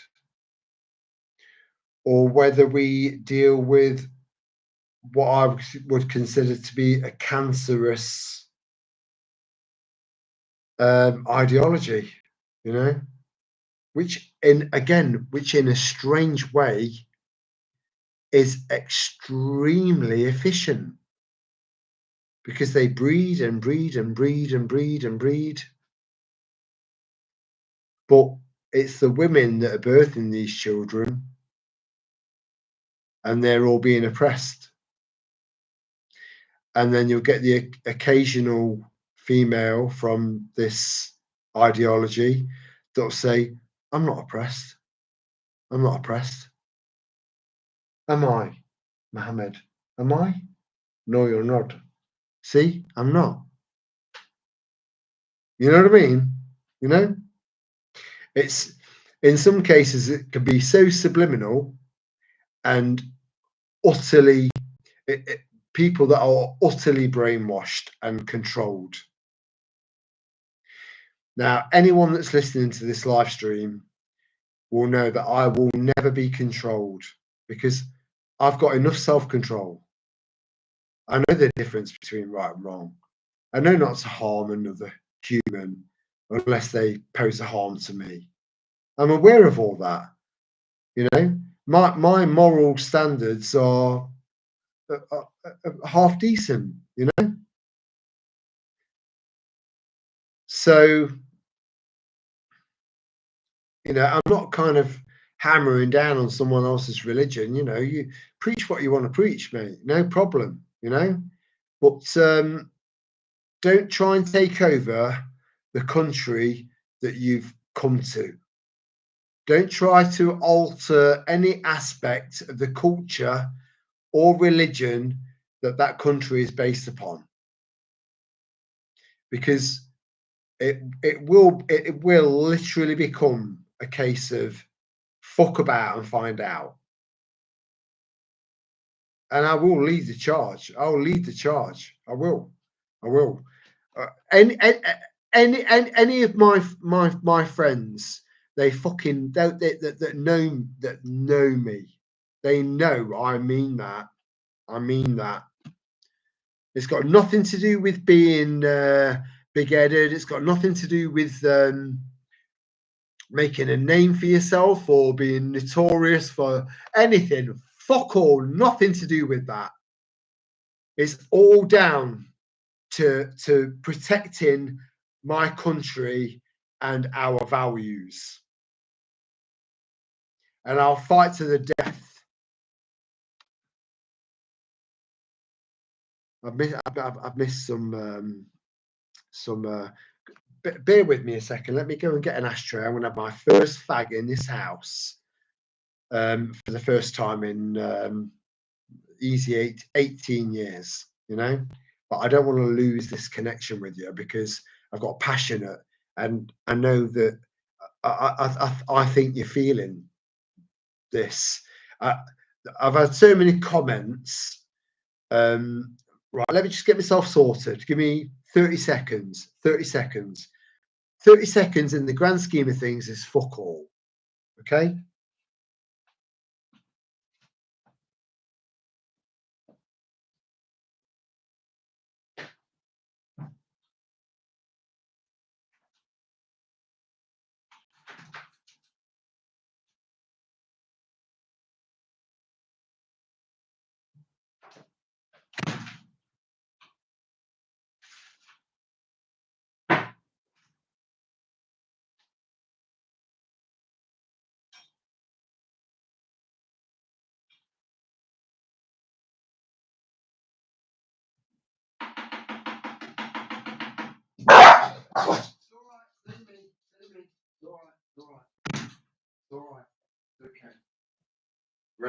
You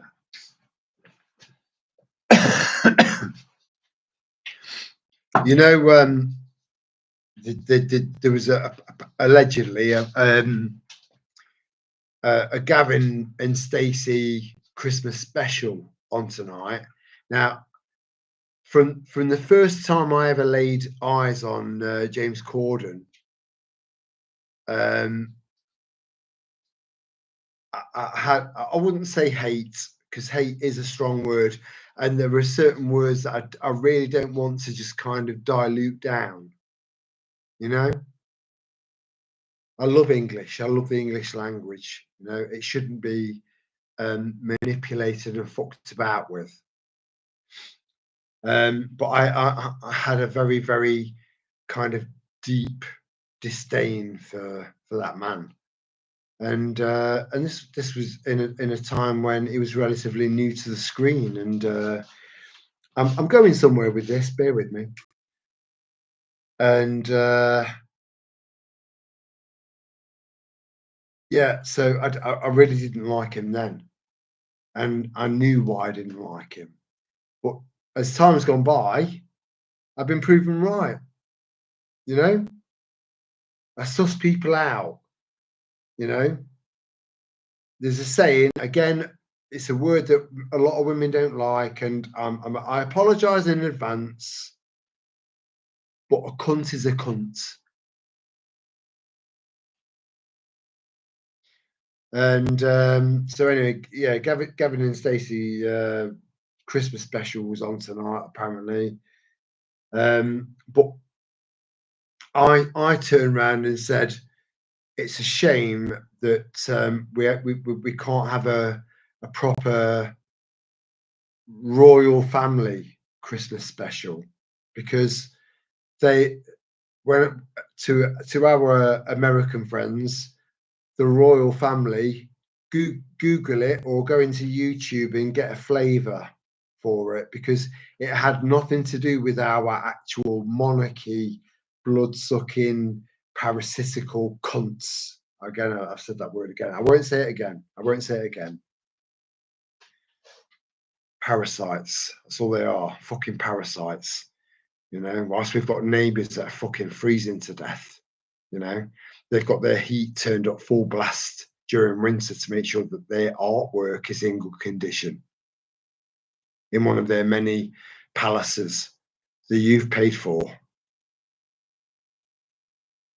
So anyway, there's an alternate royal family sitcom that was written by a very, very, very talented woman called Caroline Aherne, and she starred in it. Well, she was part of it, part of the family, and she sadly we lost her, you know. So they can't really recreate a Christmas episode of the royal family without her, because she was key to it. Right, so I'm sparking up. I know that most of you guys are probably not non-smokers, you know. But you know what? I don't smoke that much, and it's Christmas, and it's fuck me o'clock. Wow. I think I'll be having a lion in the morning. Or should it be, I think I'm having a lie-in later today, because it is literally morning, you know. I'm looking at not far off. It's starting to get light. So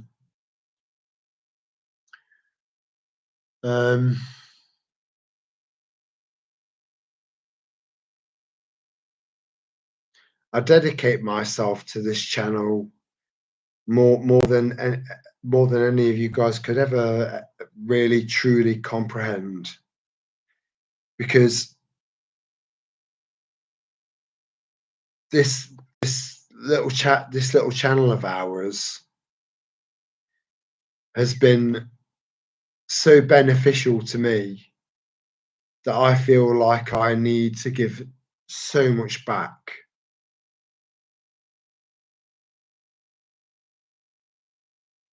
You've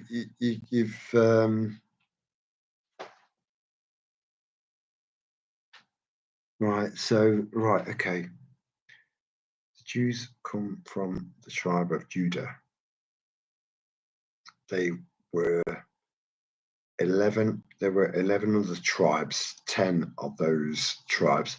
Again, just bear in mind we're having history changed right in front of our eyes. So what's to say that that's not happened in the past? I'm not discarding what you're saying, Van. All I'm saying is that we have to keep an open mind, maintain an open mind, a critical thinking mind throughout all, regardless of how absolutely fucking exhausting it is, you know, because that's when you'll find resonance, and with resonance is some form of truth. And disappeared into history.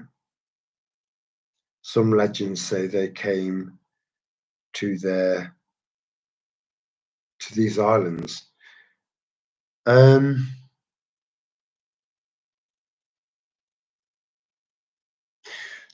There is actually some kind of very, very scarce but very convincing evidence that actually might be true.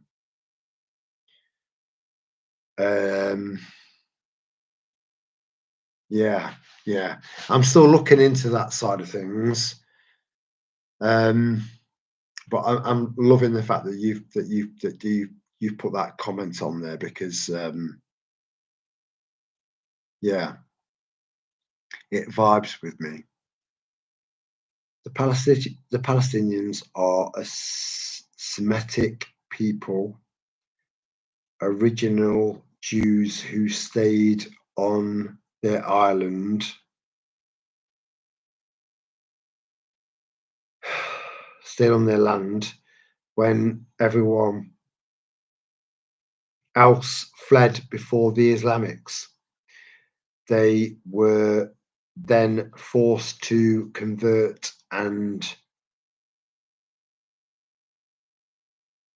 into. I'm sorry, these glasses aren't helping me. So I do apologise. I am trying. I'm absolutely trying my best.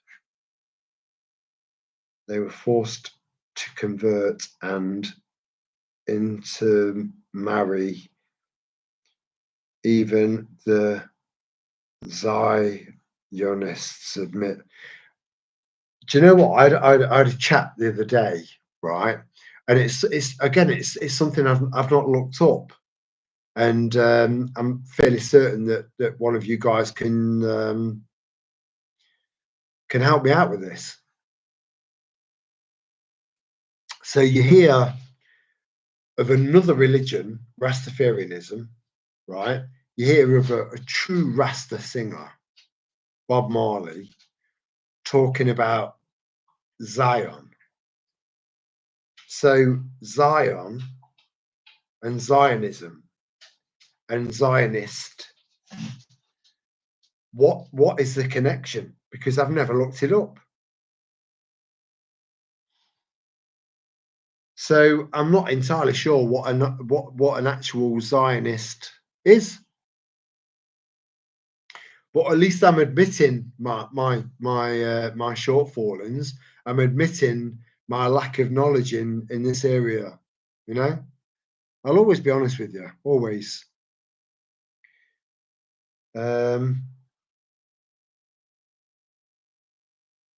Geppetto's playlist. Oh man, I'm glad that I'm not the only one that's feeling a little bit guilty about having a bit of a smoke. You know.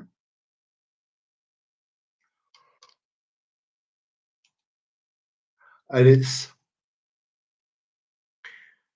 it's kind of like, you know, sometimes it can just be part of the scenario and the mood and the line of conversation and stuff like that. It can be it can be quite an integral part of all of that, but not necessarily necessary.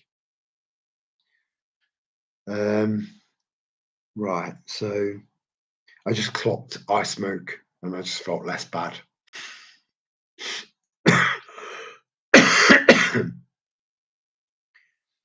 I feel bad for the Palestinian people. Hold on, I think I've read that. No, I haven't. So,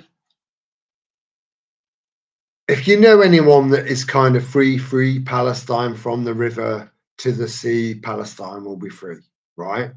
If any of you guys know anyone that's like that personally, right? Go up to them with an atlas on the page that shows a fair amount of a fairly decent picture, a fairly decent illustration of that part of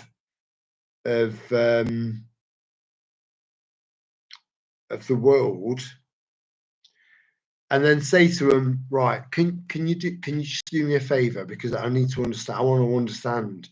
I want to understand you. I want to understand what's going on. Can you just point on this map where Palestine is? Just point out. Just give me a rough idea of where Palestine is.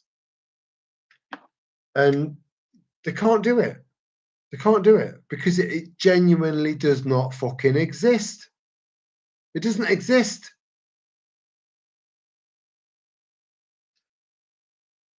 So you've got all of these woke tards believing and listening to absolute nonsense. I mean, I would like to clarify that I am aware that there are young children being blown to smithereens, obliterated children in Gaza. I'm aware of that, and I've made my point about that because it simply should not be happening. Children are innocent, and it's our duty to protect them. And unfortunately, Israel is full of predominantly good people, good people, nice people with morals, But their leader is as much of a wanker as our leader. Netanyahu he's a complete and total wanker. He's an Israeli version of Winston Churchill, and Winston Churchill was a fuck up. He was a fuck up. He made so many gambles that didn't pay off, that led to loss of life. So many, and the amount of damage that he did to India, there's just so much of history that people either don't know or they choose to ignore, and I find that a proper fucking shame, because I think all of I think we've all got a common, most of us, maybe not all of us, but most of us here have got a common cause that we're on a quest for the truth, and the truth has just been so squiffed and watered down and manipulated and contorted. It's so difficult to get to the bottom of things. But I do think if that if you've got that kind of, if you've got an innate ability to be able to um, accurately decipher bullshit from truth, and I believe that many of us have got that ability. I really, you the amount of potential we've got as beings is incredible. You know, you can live in the middle of nowhere with no water source anywhere, and you create a pond in your garden in the middle of nowhere, miles and miles and miles away from another water source. And all of a sudden, frogs or toads or newts eventually will appear in your pond. And you're left with the thought, where the fuck did they come from? Because I think we've got so many abilities that have just been suppressed. I've got an inbuilt sat nav. I never get lost. Never. Come close a few times when visibility has got down to, I don't know, 3-4 meters, intense, and to the point where you can't really kind of make any, you can't get the map and the compass to make relevance to you. And I've still managed to find our way back because I've got a built-in compass, and I think most people have, but because they've just kind of lost touch with it, with that, and all of these other natural sensors, you've kind of lost that. Sal had an amazing ability to judge time. So we'd go on hikes. She'd never take a phone with her. She'd never take a watch with her. And periodically throughout a hike, and they'd be good hikes. I mean, we're talking challenging, And I'd say, "What time is it?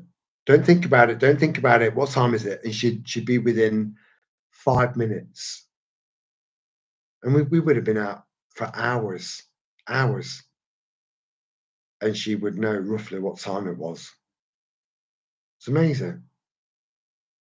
So with her sense of time and my sense of direction, we always got back to the tent or the camper van or the caravan or whatever it was. We'd always get back, always. We've got so many abilities that I think have been suppressed, and I look forward to the day where we get to realize and start to hone those abilities.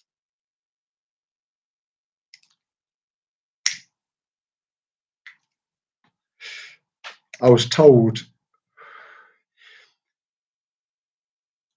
not told, but I heard it from somewhere, and I've not actually looked into this because I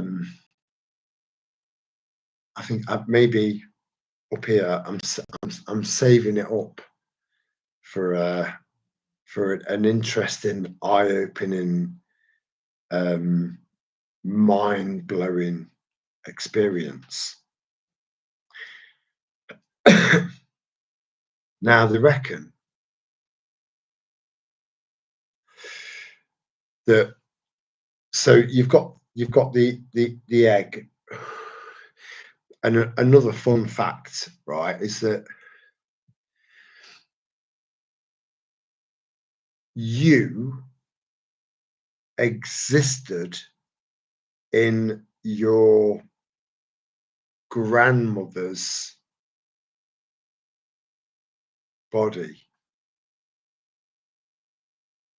Fun fact. So the eggs that you carry on as a female after being born from your mum, whilst you were in your mum's womb, just prior to being born into this world. So your grandma had you, which contained the eggs for your child further down the line. Look it up. Look it up. So you were in your grandmother's womb or cervix.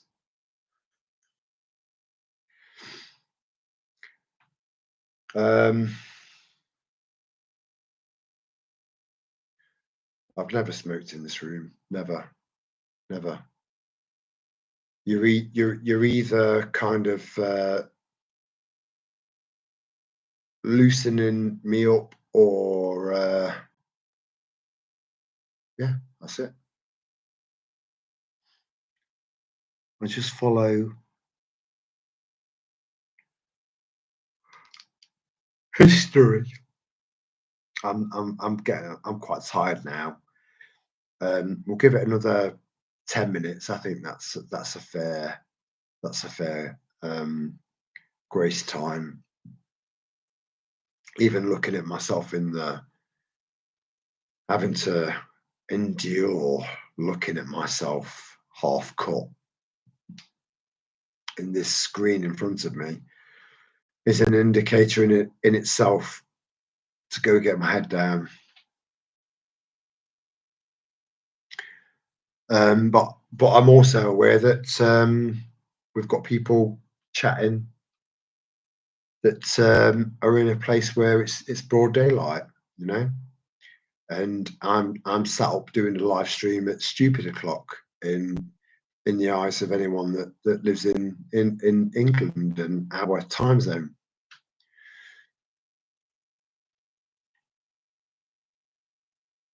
I'm actually loving the fact that a lot of this is kind of between you guys, you know. I love that. I love that. I love that. I love. You have no idea how much I love to see dialogue going on amongst you guys. I love it. I love it.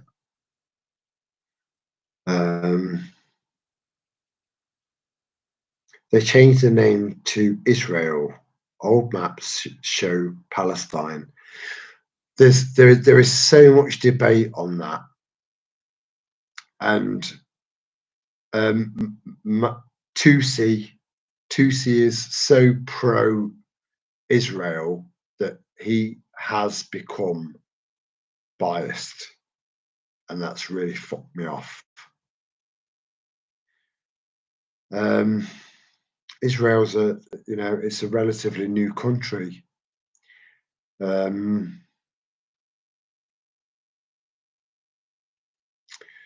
are a few new countries, relatively new countries that are either still in a process of establishing themselves or kind of oppressing the countries around them. And we live in a different world now, and we are going to experience some serious teething problems as we move forward.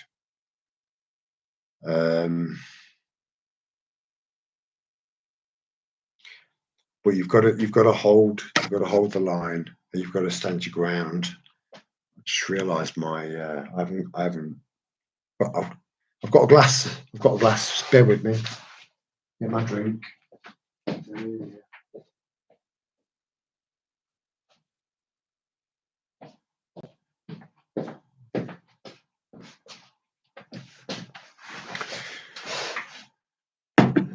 So even if I was to go with your argument that Palestine existed before Israel, right? Even if I was to go with that,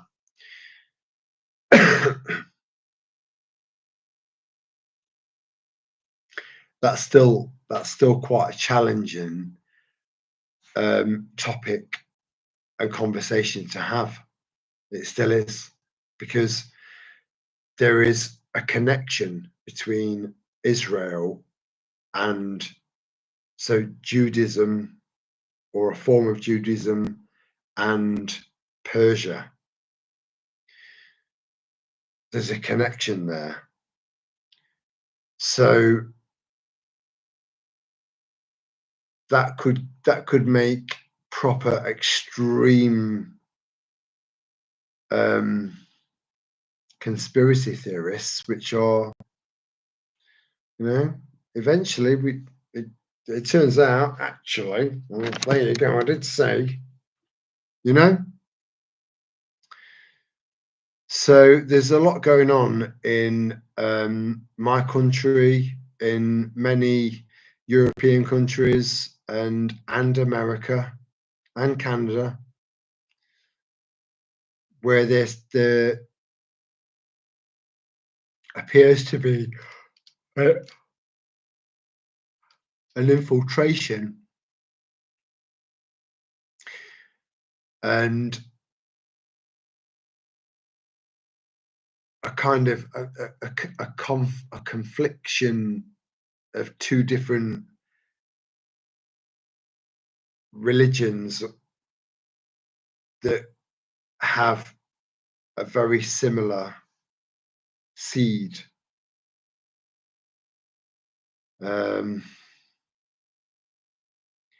Yeah, it's too late. It's too late in the night, or too early in the morning, for me to be able to kind of fully elaborate on that. But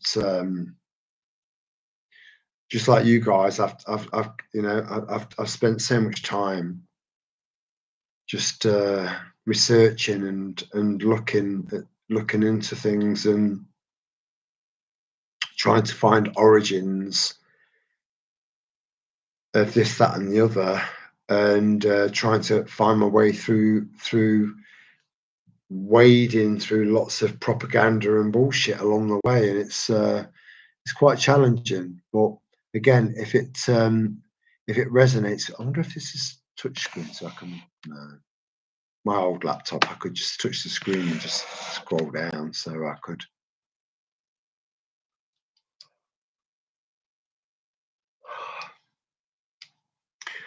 Rome moved west through the Spain.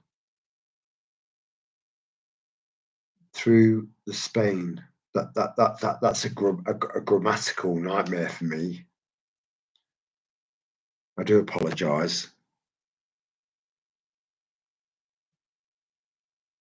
Let me just read that back up again. Please be patient with me. Again, this whole live stream thing is very new to me, and I'm just finding my feet. So, with the help of the US and Russia, I will agree with that. They've had a massive influence, and they continue to do so. So Geppetto's playlist says, Rome moved west through the Spain, etc., all the way to Britain, hence Romance languages.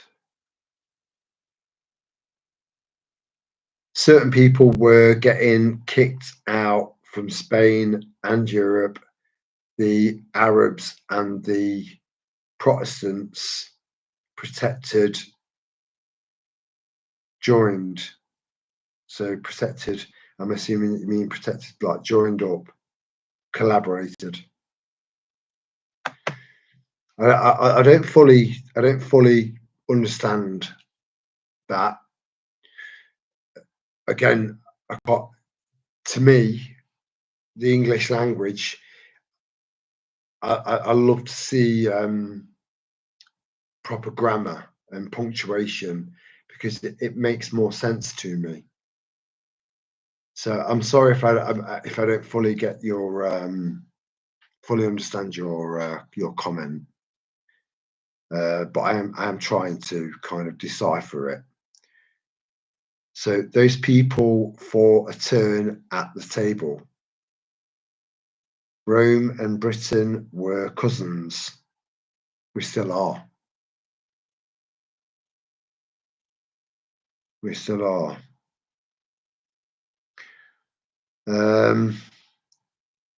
Morning all. Sorry, missed the live yesterday. Thought it was at 9 p.m. long. Yeah, I apologise for that. I think I will endeavour to try my absolute best to stick to my word, because my word is my integrity, and integrity is extremely important to me. But sometimes life gets in the way, and I might be a little bit late, and sometimes I might be a bit early, and then sometimes I might just chuck a live stream in there, just kind of ad hoc, just out of the blue, because I'm just like that. But I will try and stick to a schedule that I've kind of mentioned or put forward as best I can. I will try. I will.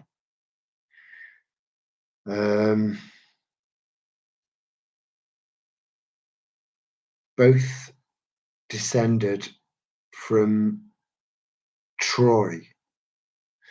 Yeah, you see, I've looked into that a fair amount as well, and there is there's so much that's interlinked, that's changed the world, profoundly, and a lot of that gets passed on genetically as well, and the people of Troy were proper warriors, you know, and it's quite possible that those genes could have been passed down to us. It's scientific and biological fact.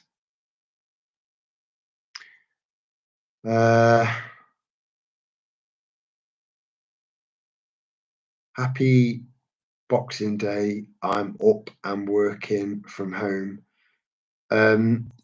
Mate, that's great that you can work from home. I think you can be more, if you're more, because you're in your own environment, I think you become more efficient, and the more efficient you become, the more in demand you become, and the safer your job is further down the line.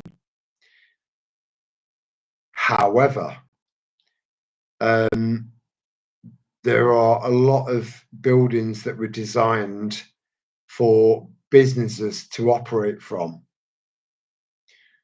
and that involves a hell of a lot of capital that makes a massive difference to our economies.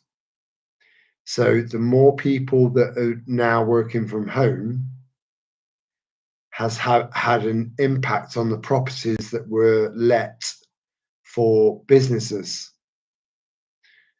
and the rent and the rates and the upkeep and all of that comes with it, and all of the jobs, extra jobs that would have been involved in these office blocks and stuff like that.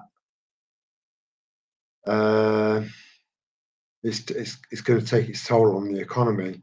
But then, having said that, it's also not healthy for any of us to be sat in an artificial environment with neon lights or LED lights above us.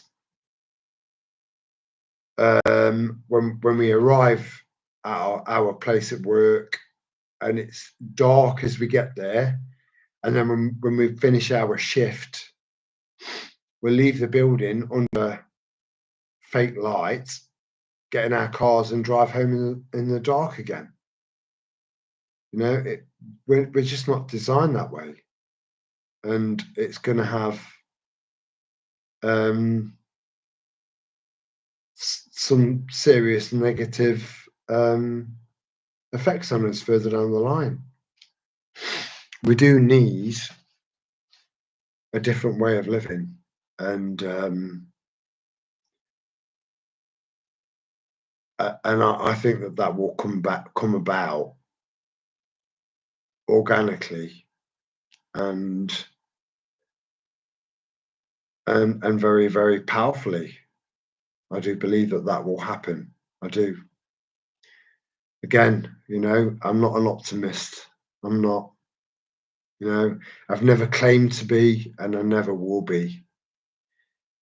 But the way that my brain works and the kind of logical approach that I have to things, and the level of scrutiny that I have on everything, it's so fucking exhausting. But it leads me to a place of reason, and I think that society, as we know it, will crash and burn. But then out of the ashes will be something pure. This is my belief, and for me to try and kind of explain all of that to you would be far too complicated. At a time where I should have been asleep in a normal world 4 or 5 hours ago, you know, at a minimum.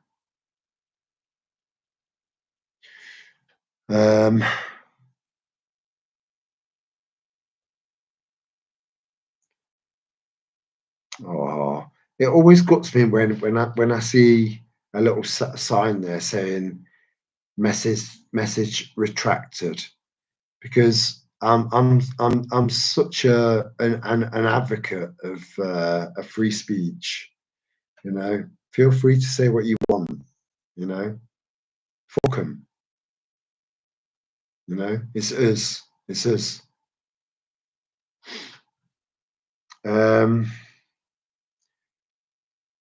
His daughter married a Roman senator, and his son Linus became first pope. I don't know that. I've got no way of confirming that, and yeah, I've got absolutely no way to validate that personally, because I just don't know. I didn't know that, and it's given me something to start researching and looking into. You know, but it wouldn't surprise me, because everything is interconnected. You know, it's all about connections, and it's those connections that's enabled these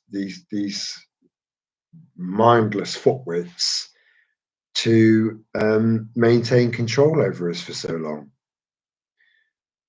And that control can only last for so long. I'm scrolling down because I'm aware that I've missed a few.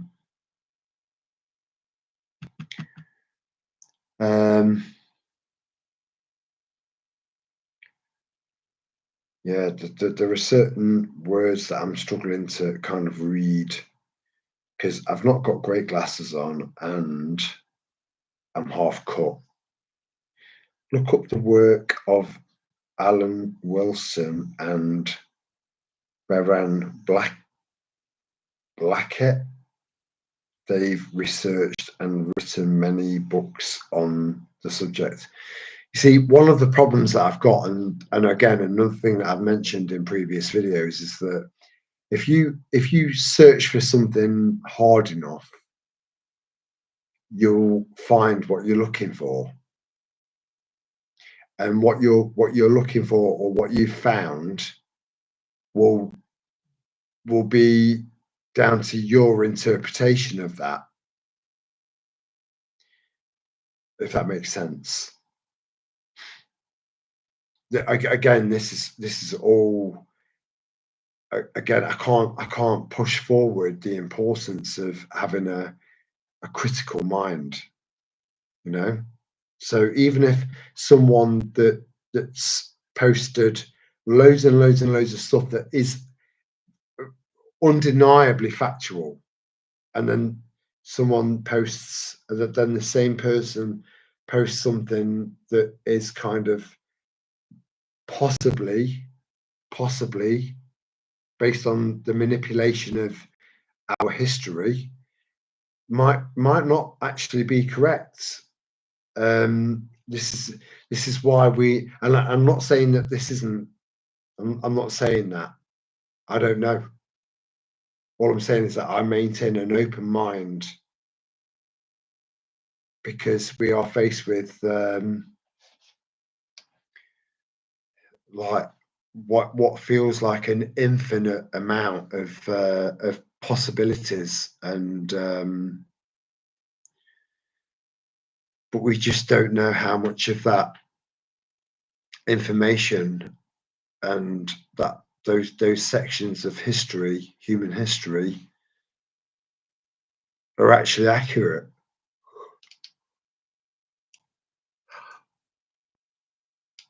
So I have to keep an open mind, but honestly, I am openly saying I do not discount that comment at all. King Arthur as well, or the two King Arthurs. Again, I'm not quite sure. I don't know anything about that. And again, this brings me back to the fact that if you've got a collective of very open-minded, broad-thinking, critically thinking, scrutinizing everything kind of people, we can only enrich ourselves by being around people like that. We can only benefit from it. as long as you stay as long as you stay an individual, on every level, maintain your individualism, and until someone can convincingly point out or point out any flaws in your opinion on whatever,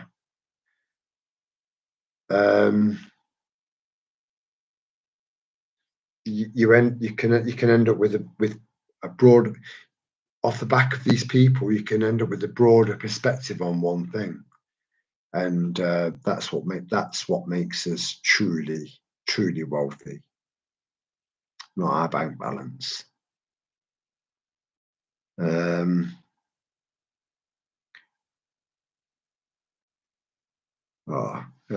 Again, dialogue going on between you guys. I love it. I love it. I mean, New Zealand, we had Whitty, Hancock, and that other prick, and a Wurzel Gummidge looking stupid daft hack, and then anyone in this world take me take me seriously, fucking dickhead called Boris Johnson. We must have, at that point, we must have been the laughing stock of the world.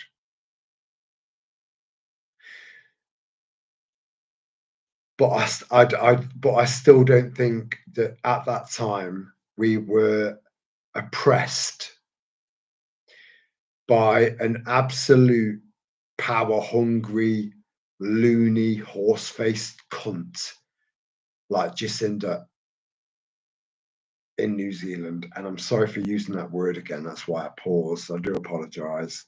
I only use it where it's really appropriate, you know, and she fits that definition.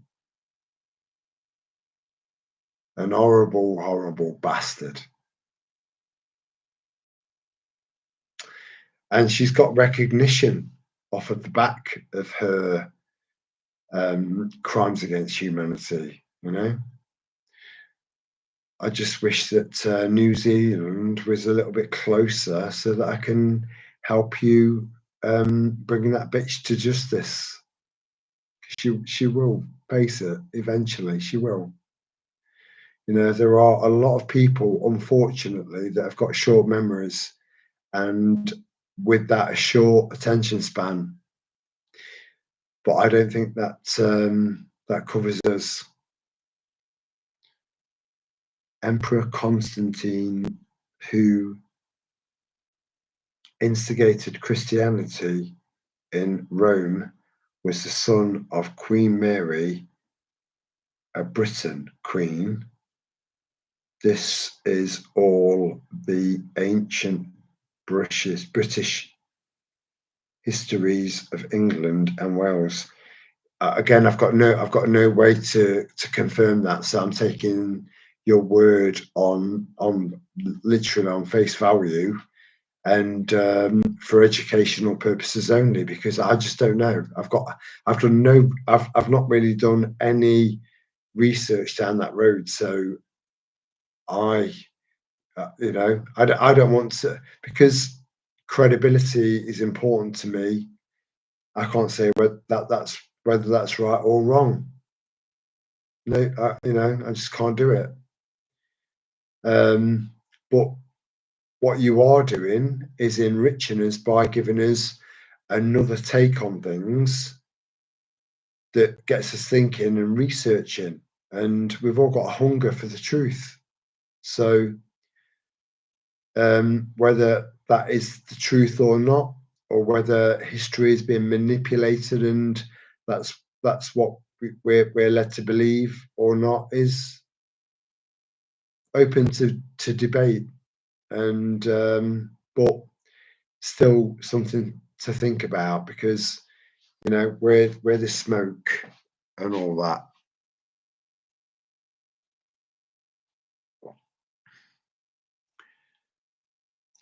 So in America, here in America, it's 1:51 in the morning.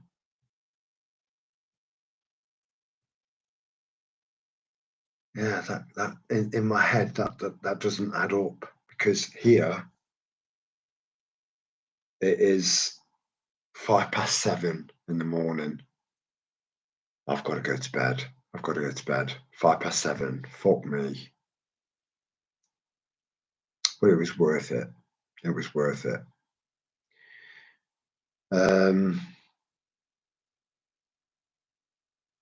yeah, everyone's kind of, you know, I kind of feel like I'm in the presence of people that are awake and reading and listening to me, because it's broad daylight in their kind of their time zone, in amongst people that are insomniacs and probably could have done with a bit of company, and feel like they are surrounded by like-minded people in the wee hours when we all should be asleep. Yes, you summed her up well, Rose Hippie.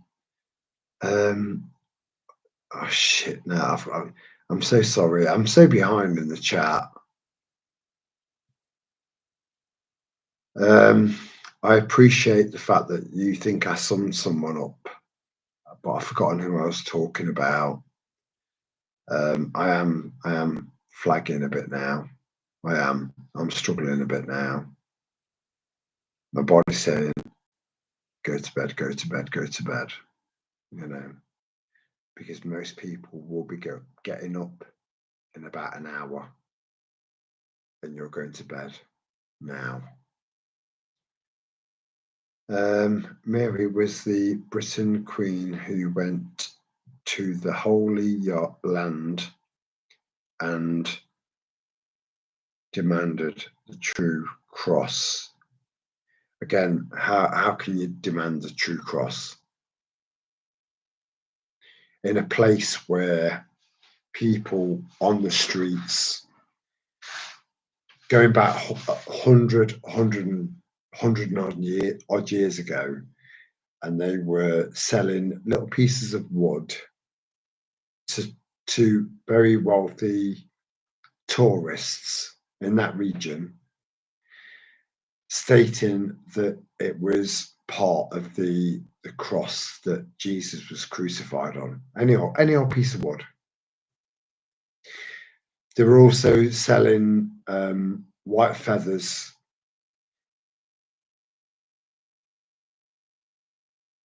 stating categorically that they were the feathers of the Archangel Gabriel. And people were buying this shit, believing it. We're not so naive anymore, you know. Our eyes have been opened so significantly, especially over the last 5-6 years, that it's very difficult to rumble us, you know. We don't accept the words of people that are quite prominent in their field anymore. And off the back of all of this madness and this craziness, it's made us all think more critically. So that there's another beautiful silver lining, because that is a proper decent silver lining, that waking up process and scrutinizing shit. Maybe it was the Britain Queen who went to the Holy Land. Right, yeah. Yeah, I'm not discarding your comment, mate, at all.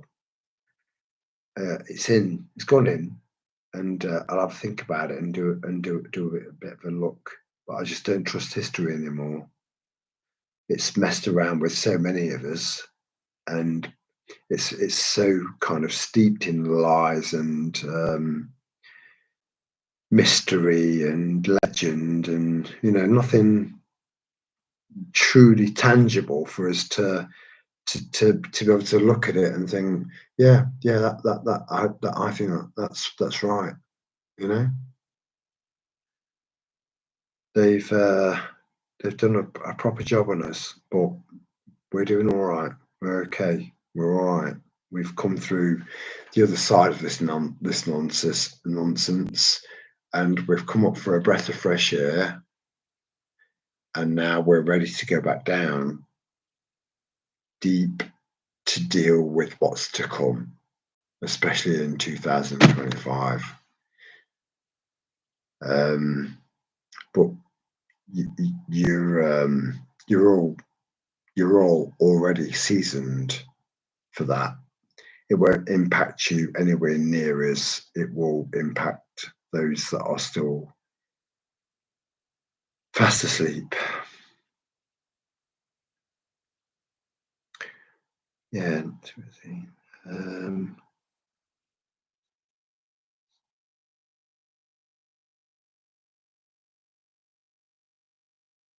Yeah. Geppetto's playlists. that's good advice. I've got to admit, I am feeling pretty fucked now. I really am. I'm struggling. I'm struggling. But I just wanted to kind of add an extension onto the Christmas Day live stream so that we could all kind of interact and feel less alone in a world full of what appears to be a world full of sleepy people. But I genuinely don't think that is the case anymore. I think people are waking up at their own pace and in their own way, and they'll join the ranks of the good versus the evil, and so it's all good. But not too bad. Thanks. 8 hours, then got a CT scan this afternoon. I've lost the context of that. I do apologise. But I've had many CT scans in my life, and I'm hoping it's nothing too sinister going on in your body, my beautiful friend. I want all of us to stay healthy, and I do try and push that without rabbiting on. Get your sen. Oh, fucking love that. That's local language to me. Get your sen. Get your sen. So to our American viewers, get your sen is get yourself. But there's a lot more warmth from Van in that statement,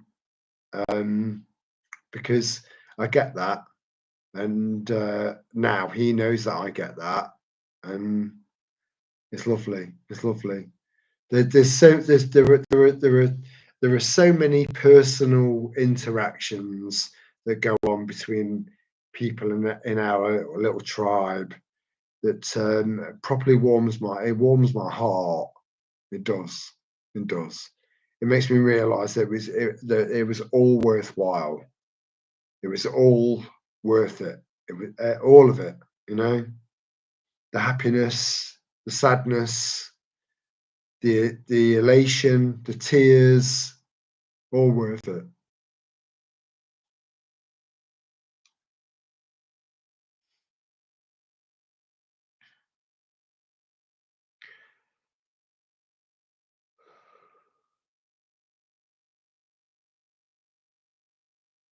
Yeah. Again, yeah, some really interesting takes on things there that are worth possibly pursuing and investigating. But I think one of the problems that we've got at the moment is that we're on a constant daily mission to try and find rhyme and reason behind what we're being told, and whilst trying to maintain some sort of kind of balance in your normal natural life with your spouse, or your kids and your extended family, and you can end up going down so many rabbit holes that it can become so unhealthy for you that you start to degrade. And I want to just clarify that that's not applying to anyone that's interacted in the comments in the live chat. That's not intended that way. Not aimed at any of you. I'm just saying we need to make sure that we're aware of the fact that too many rabbit holes can fry our brains, and we need to listen to our minds, listen to our bodies, and know when to ease off the brakes a little bit or apply the brakes. This was the 300.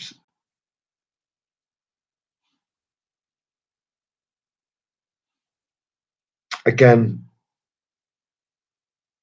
Van, I've got no way of kind of verifying this information, but it's definitely something that I will look in there. I will look into, because I've always had a fascination with history, because they say that history doesn't always repeat. It doesn't always repeat,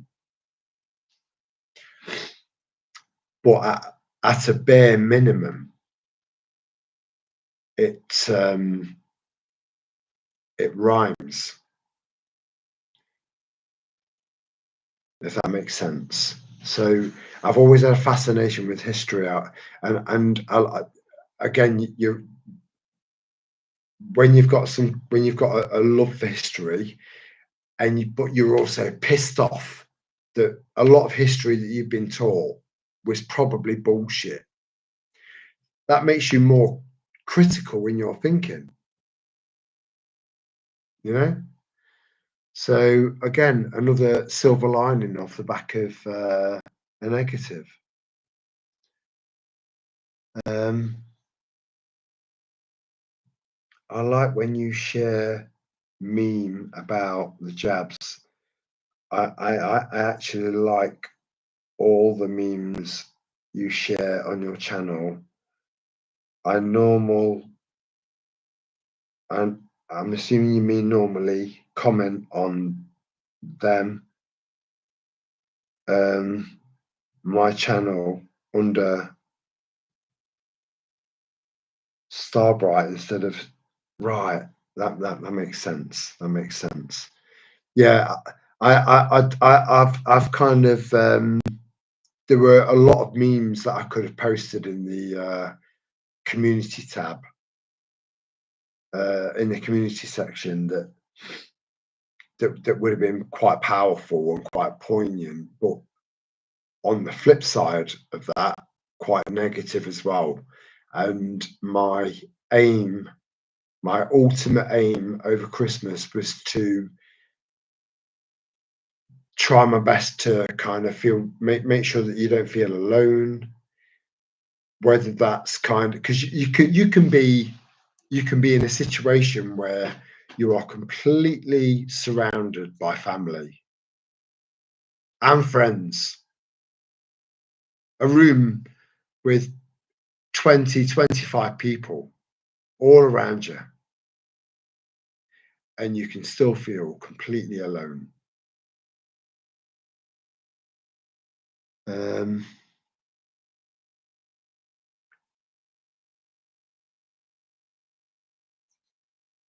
Yeah,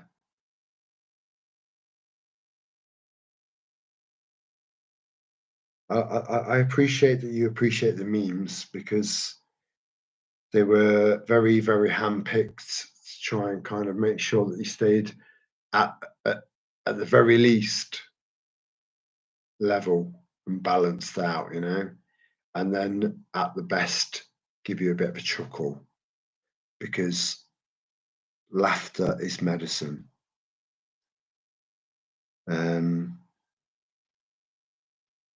So just looking around since 2000, you can see who the active movers and shakers are. Yes, you can. But only if you're awake, if you're conscious, I know people that I thought were so unbelievably switched on pre 2019, and they are utterly lost. It's been one hell of a fucking eye opener for all of us.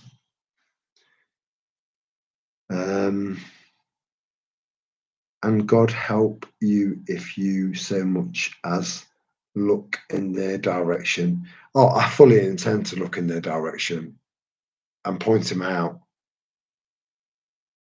and shout and point. You know, it just takes one good man to change the world. It's probably not going to be me, you know, but I'm pretty sure that I will have a part to play in it because I'm just so passionate about freedom, you know.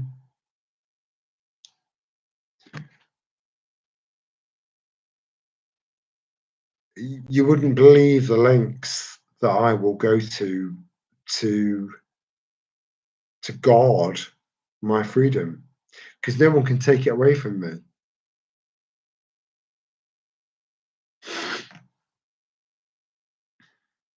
Or you.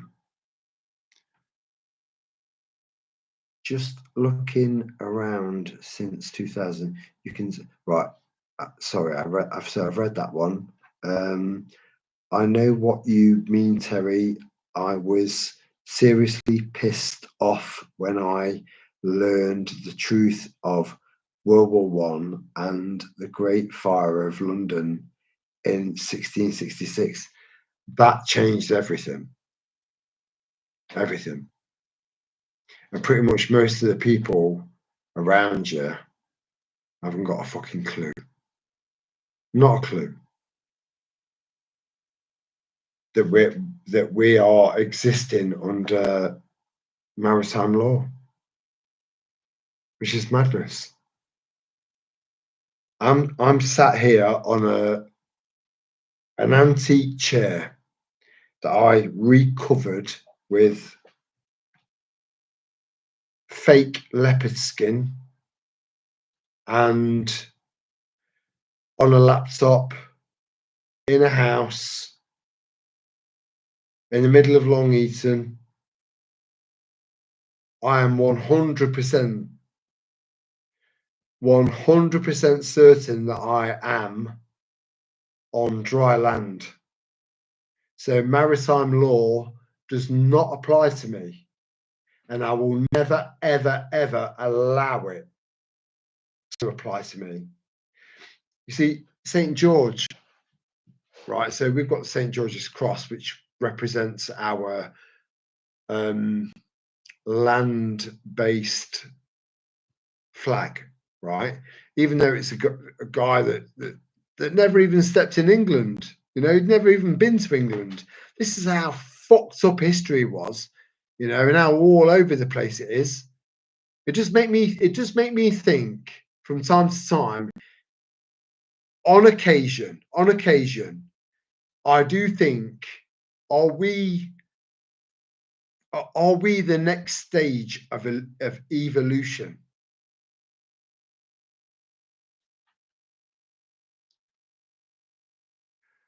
But anyway, so my St. George's flag that was up a week before St. George's Day, and it's still up on full display. And I won't take it down because it's whether you know, regardless of the history of that flag, regardless of the history of St. George, it doesn't matter because I'm trying to make a point. I am a patriot, and I will die fighting for my British brothers and sisters. I will. I know that's how I'm going to go out, and I've come to peace with that. I have. It took a while.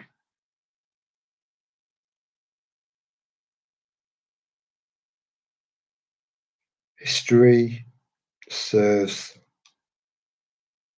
to see how we got here, but really, you just need to delve into.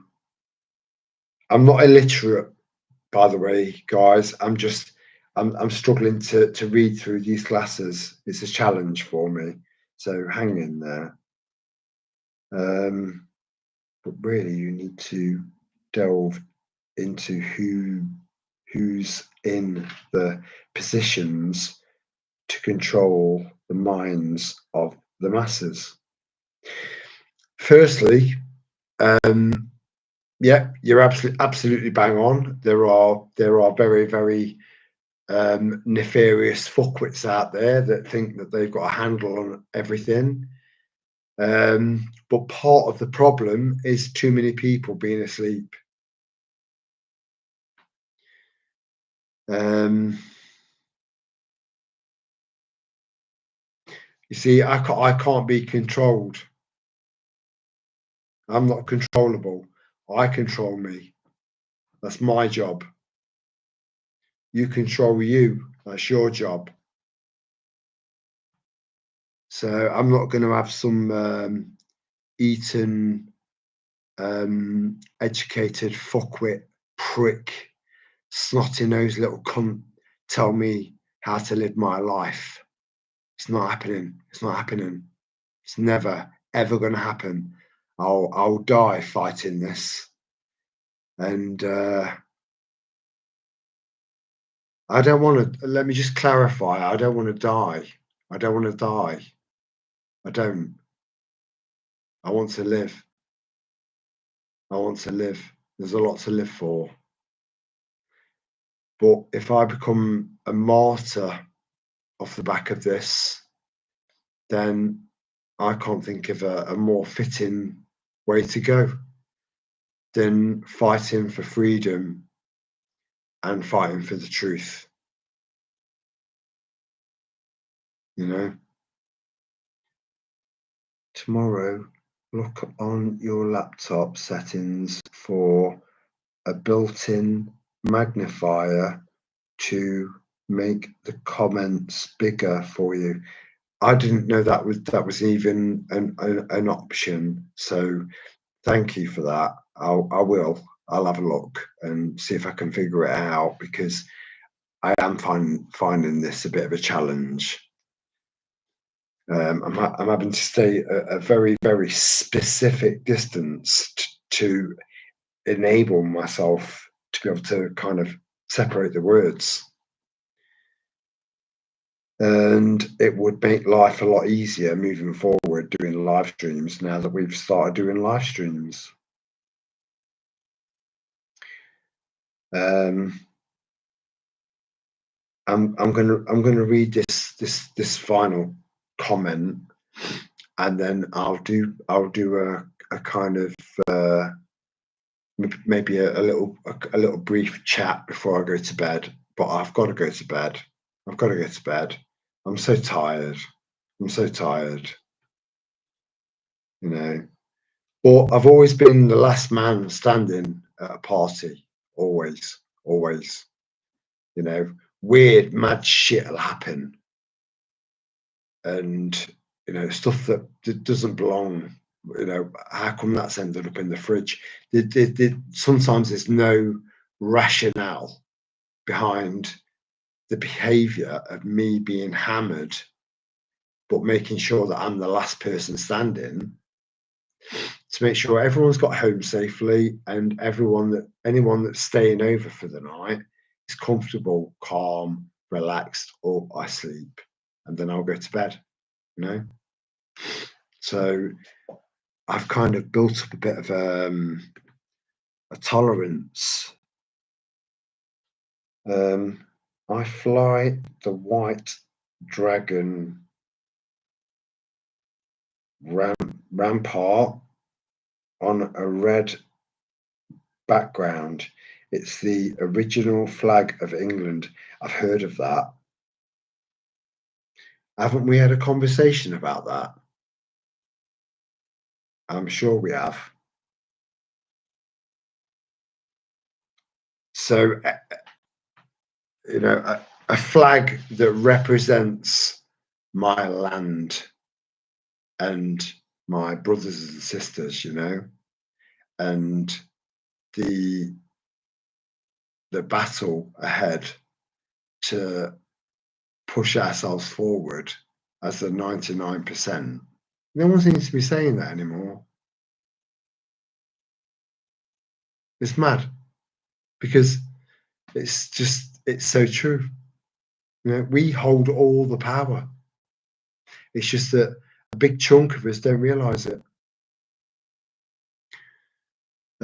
So yeah, I was aware of that being the original flag of England, and we definitely discussed that at some point.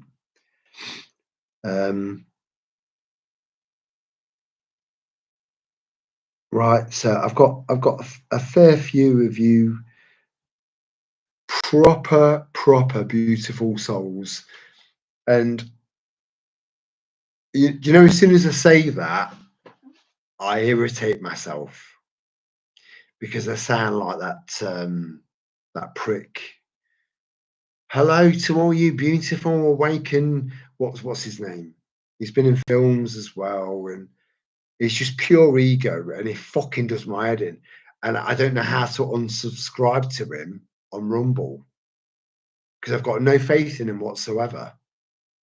You know, everything he says, it does say the right things at the right time, but then a lot of people have, you know.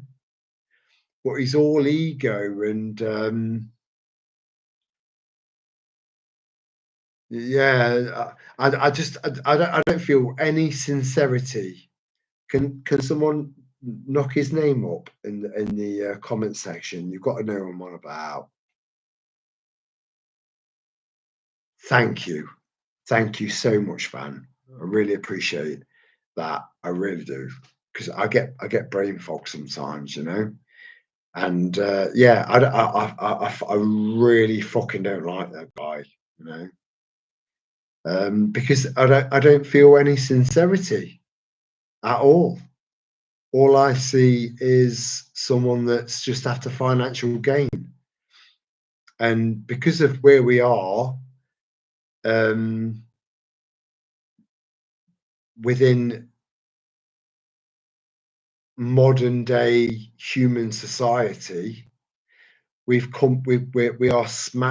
about to smash into a brick wall, and everything's going to change.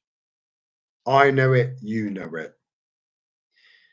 So we all need to be supportive of each other, regardless of our views, you know, on certain things. You know, I've you know, not necessarily, I think criticize is probably a strong word, but I've gone through some comments, and I've given you my opinion. I'm not going to just agree with you for the sake of it, because I'm not like that, and I don't think you are either. And I think off the back of that, I think we respect each other more. But change is coming, and it is unstoppable. Unstoppable. There's nothing we can do to stop it. It needs to happen, but it needs to happen on our terms.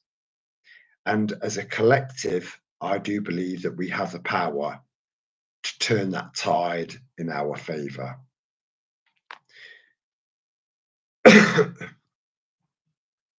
So yeah, it's nice to know that I'm not on my own in thinking about that, about him. You know, he's in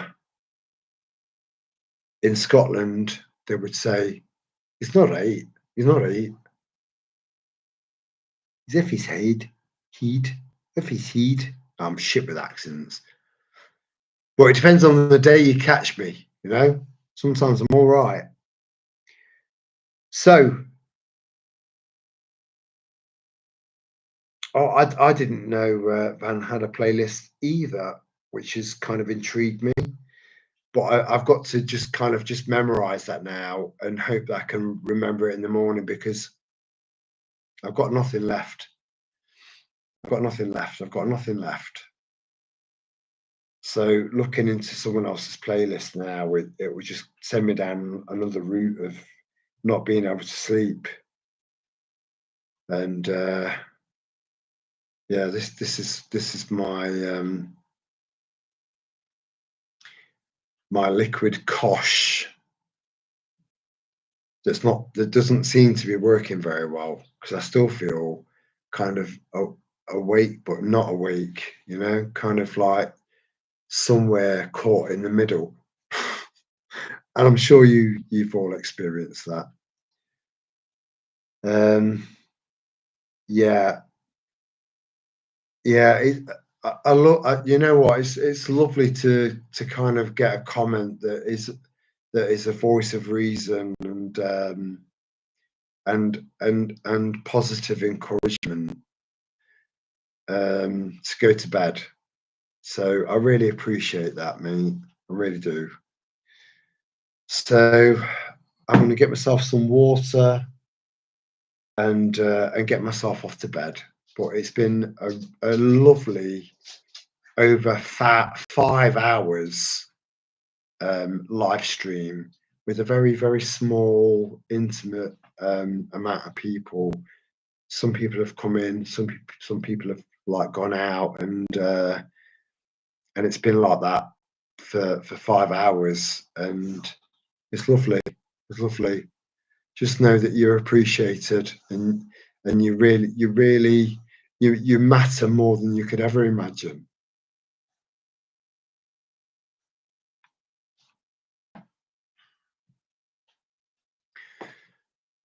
So, um,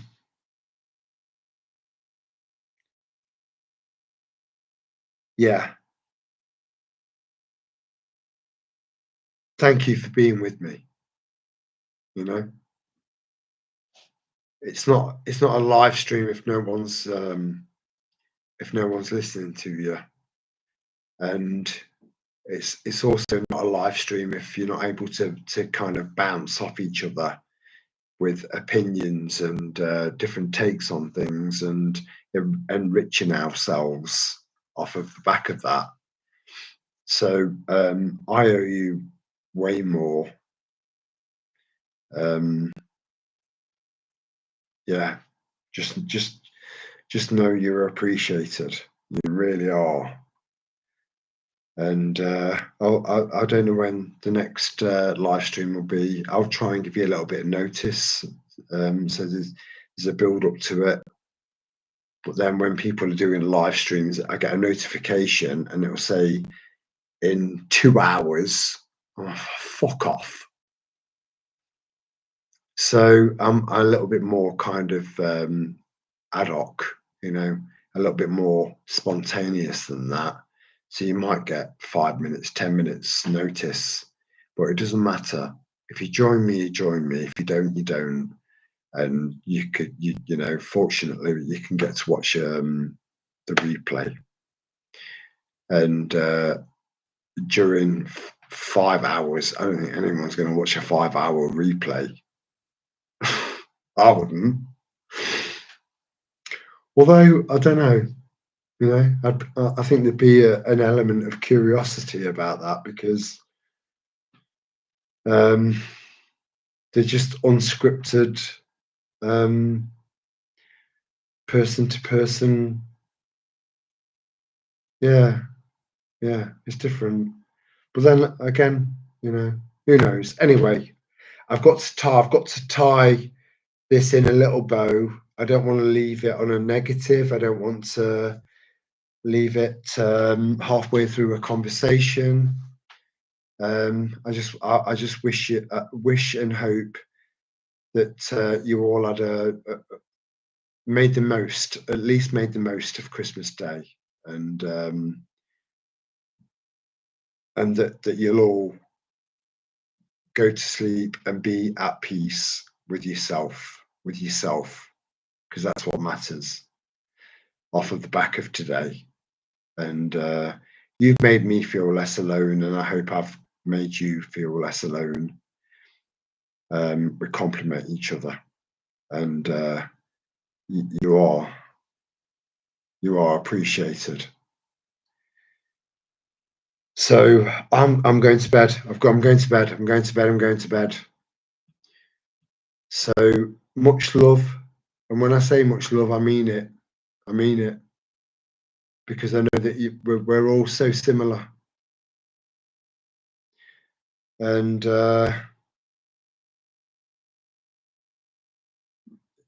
I think our time to shine isn't far away, and you will shine.